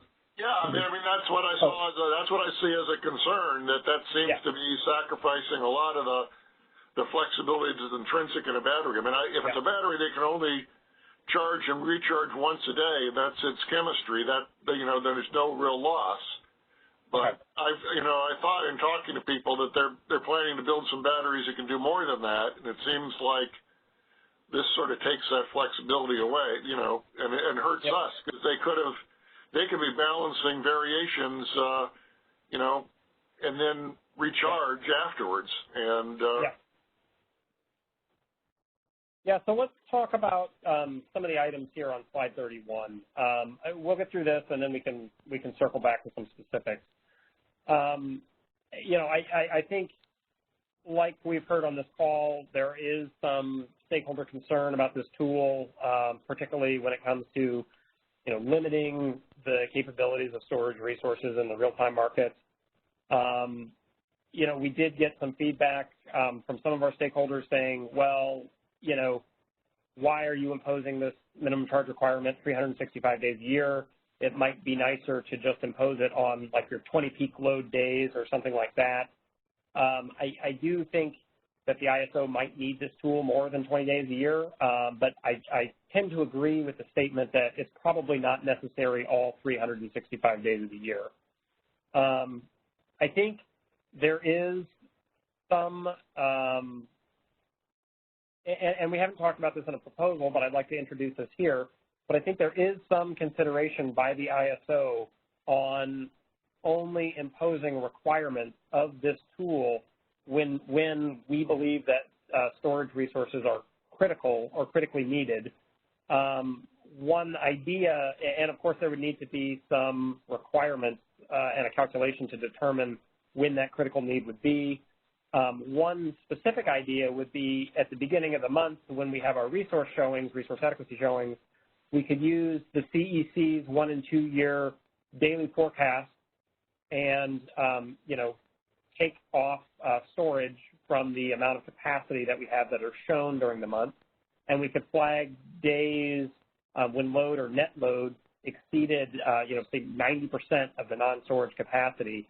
And we could kind of flag those as being days when, storage capacity is critical, and then those would be the days when the minimum charge requirements would be enforced. We could also do something similar where instead of, doing this in advance of each month, you could also impose it, right after you run the day-ahead market where you've got day-ahead forecasts for loads, and then you could compare that to your month-ahead showings for batteries, or even potentially what was committed in the day-ahead market, and see essentially how much of your load is being served by storage or non-storage.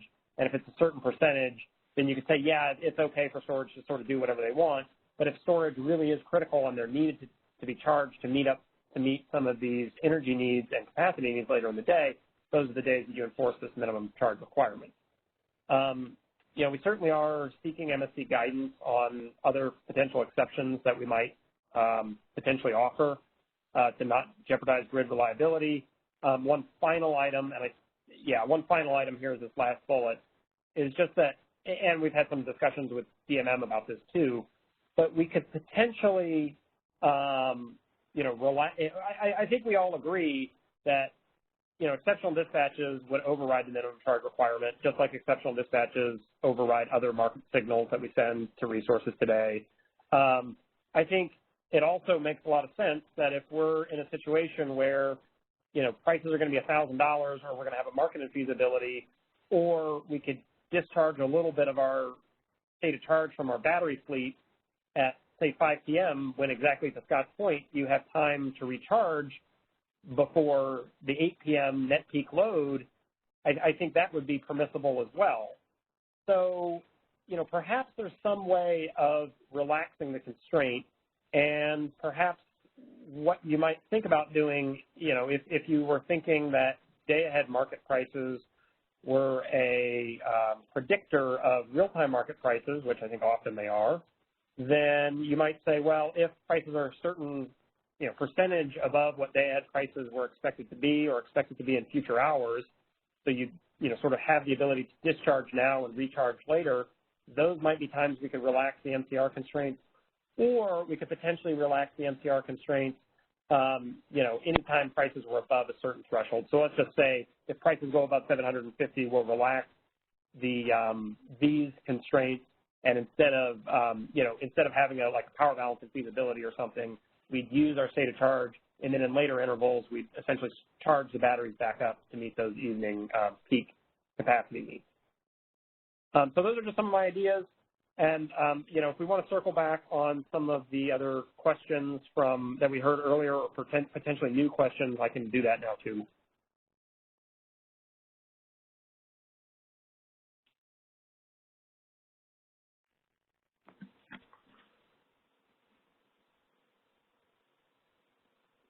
Did you want to talk to us, we're waiting for the market participants to raise their hands here? Ben, why don't you take the first crack at it? I'll pass the moment. I'll let Christian check the lines. Okay, just to let you know, we do have 2 in queue right now. All right, just open up one of the lines. Please go ahead. Yeah, hi, Gabe. This is Sandeep again with LS Power. Can you hear me okay? I can. Go ahead, Sandeep. Okay, great. So just, wanted to come back and finish up a couple things that wanted to let you complete your proposal. So I completely agree with what Mr. Harvey was saying. I believe it was Mr. Scott Harvey earlier. I mean, yes, if you are holding state of charge for a resource, say, from, hour ending 8, 9, and 10, just so that resource can discharge later in the evening, hours 18, 19, and 20. There's a ton of hours in between, and that's a lost revenue opportunity per resource. And I would say not only lost revenue opportunity per resource, that even if it's a 1-hour duration resource, there could be multiple 5-minute intervals. Every 5 minutes, there's a different price that gets published. There are different things that are happening on the grid. And storage as an asset, as a flexible asset, is basically geared to provide the kind of flexibility and overall that helps settle the load at a lower price. If you are holding state of charge, you miss that flexibility. The very reason you're building those resources or including those resources in the grids, you're not missing out on all that flexibility. So I keep going back to why are we trying to make sure that the day-ahead schedule needs to be met and only by a storage resource. We clearly, every resource it's in their benefit to, try to meet their day-ahead schedule. And there could be, again, multiple charge and discharge opportunities that would still lead that resource to that same outcome. That come hour ending 18, it might still be fully charged, while it might have had several 5-minute charge and discharge, operation for the few hours ahead of that 18-hour ending 18 discharge.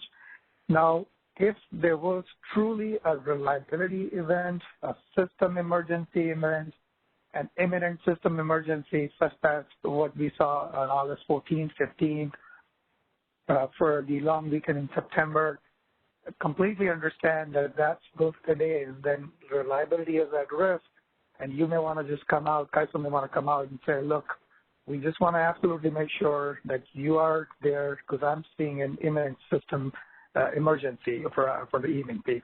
You must charge at these hours and discharge at those hours. So we're completely okay with that. Again, there's a question about whether exceptional dispatch would really settle correctly for storage resources, whether bid cost recovery would correctly be applied, whether there would be a provision for any opportunity costs, again, that storage might miss out on.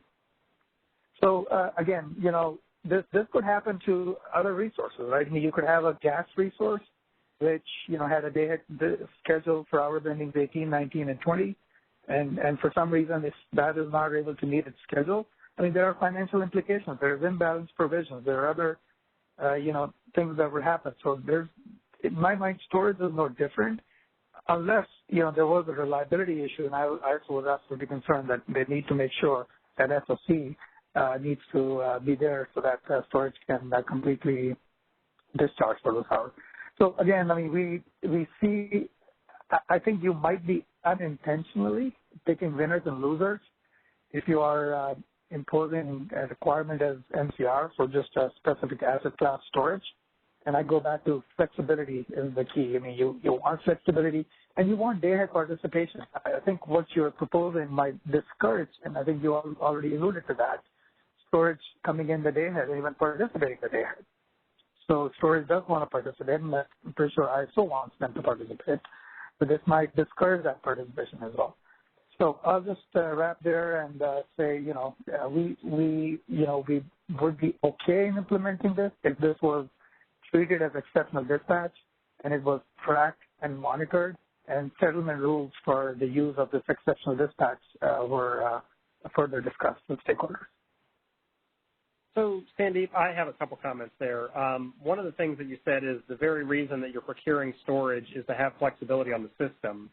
If I go back to slide 27, the reason I'm procuring storage is not to have flexibility on the system. The reason I'm procuring storage is so that I can meet my peak net load that occurs at hour ending 18, 19, and 20. That's the real, you know, rubber meets the road of why I'm doing this.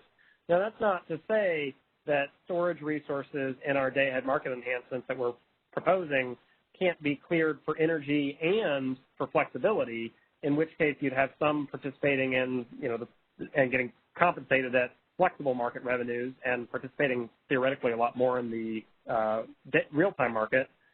But when I have these storage resources scheduled to discharge 6,000 megawatt hours in the evening in this picture, and if it's 1,700 hours and the aggregate state of charge from those resources is only 5,500 megawatts, there's no way I can meet load. And I am in a situation, and in fact, at that point, at 1,700, there's no way for me even to charge my resources sufficiently to be able to meet the evening peak. So in that regard, we sort of are in a situation where we're faced between dropping load and maintaining system reliability, or charging up these resources at some point earlier in the day through exceptional dispatch or some other manner, and then enforcing those requirements in the real-time market. So I do disagree with your characterization of how we're going to be using storage resources a little bit. And I think from our operations team and, you know, our forecasting teams, we are concerned about these storage resources not being here. And if there's no requirement in the real-time market for any checks on this, we are going to drop load at some point. And that's not going to be an outcome that's acceptable for our stakeholders. Yeah, just real quick, 30 seconds. Yeah, I completely agree, Gabe.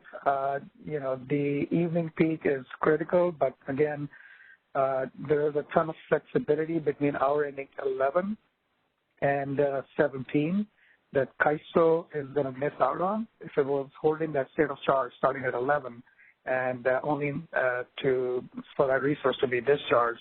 Again, there might be a 2,000 megawatt extra wind that blows in the evening, and you might just not need those megawatts. Again, not saying we're not meeting the evening peak. The storage is still targeting to meet that evening peak, but it's just there's multiple charge and discharges that, can still lead it to get to their, their scheduled discharge. Yeah. Yeah, and Sandeep, I'm willing to say, what are the situations where we do need to relax those conditions so that we're not maintaining a state of charge from end of hour 11 through end of hour 18. If we can manage to only retain the state of charge beginning an hour ending 15, I'm perfectly willing to listen to, potential solutions like that. But we have, I think what I'm getting to is there has to be some sort of a control to say, we need to specify a certain amount of state of charges online and ensure that that's there or have some way to get it.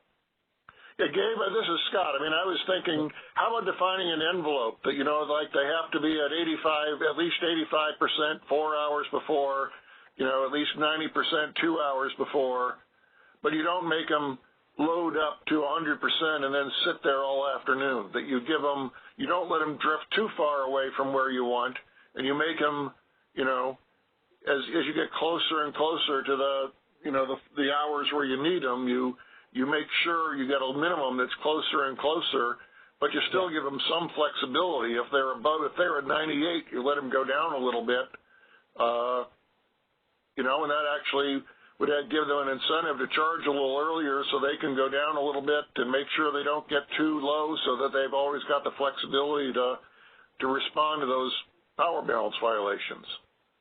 Yeah, Scott, I'm happy to consider something like that, and I don't know, maybe there's some sort of a session we could have in addition to this with the MSC and talk about some of those solutions.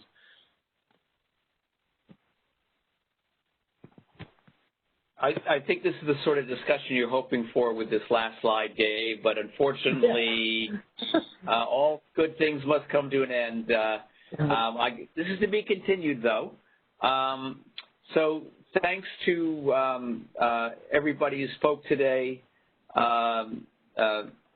Gabe and Guillermo, the members of the committee, Don, and the stakeholders attended. We're intending to meet again on November 13th. Between then and now, we're anticipating writing an opinion on system market power, and it's tentatively scheduled to be considered for adoption beginning next month. But stay tuned, that's always subject to change. And meanwhile, look forward to hearing from all of you next time we get together. So, operator, we're done for today. And any last words from Jim or Scott? Not from Scott. Just goodbye. Okay. Okay, thanks, everybody. Thanks to the staff for all their hard work preparing this, and we'll see you next time. Bye. Operator, we can end the call now.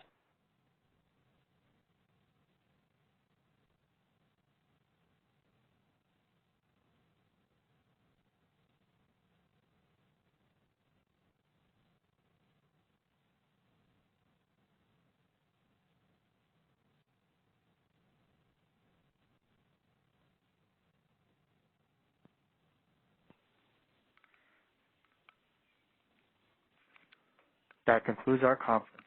Thank you for using AT&T Conferencing Enhanced. You may now disconnect.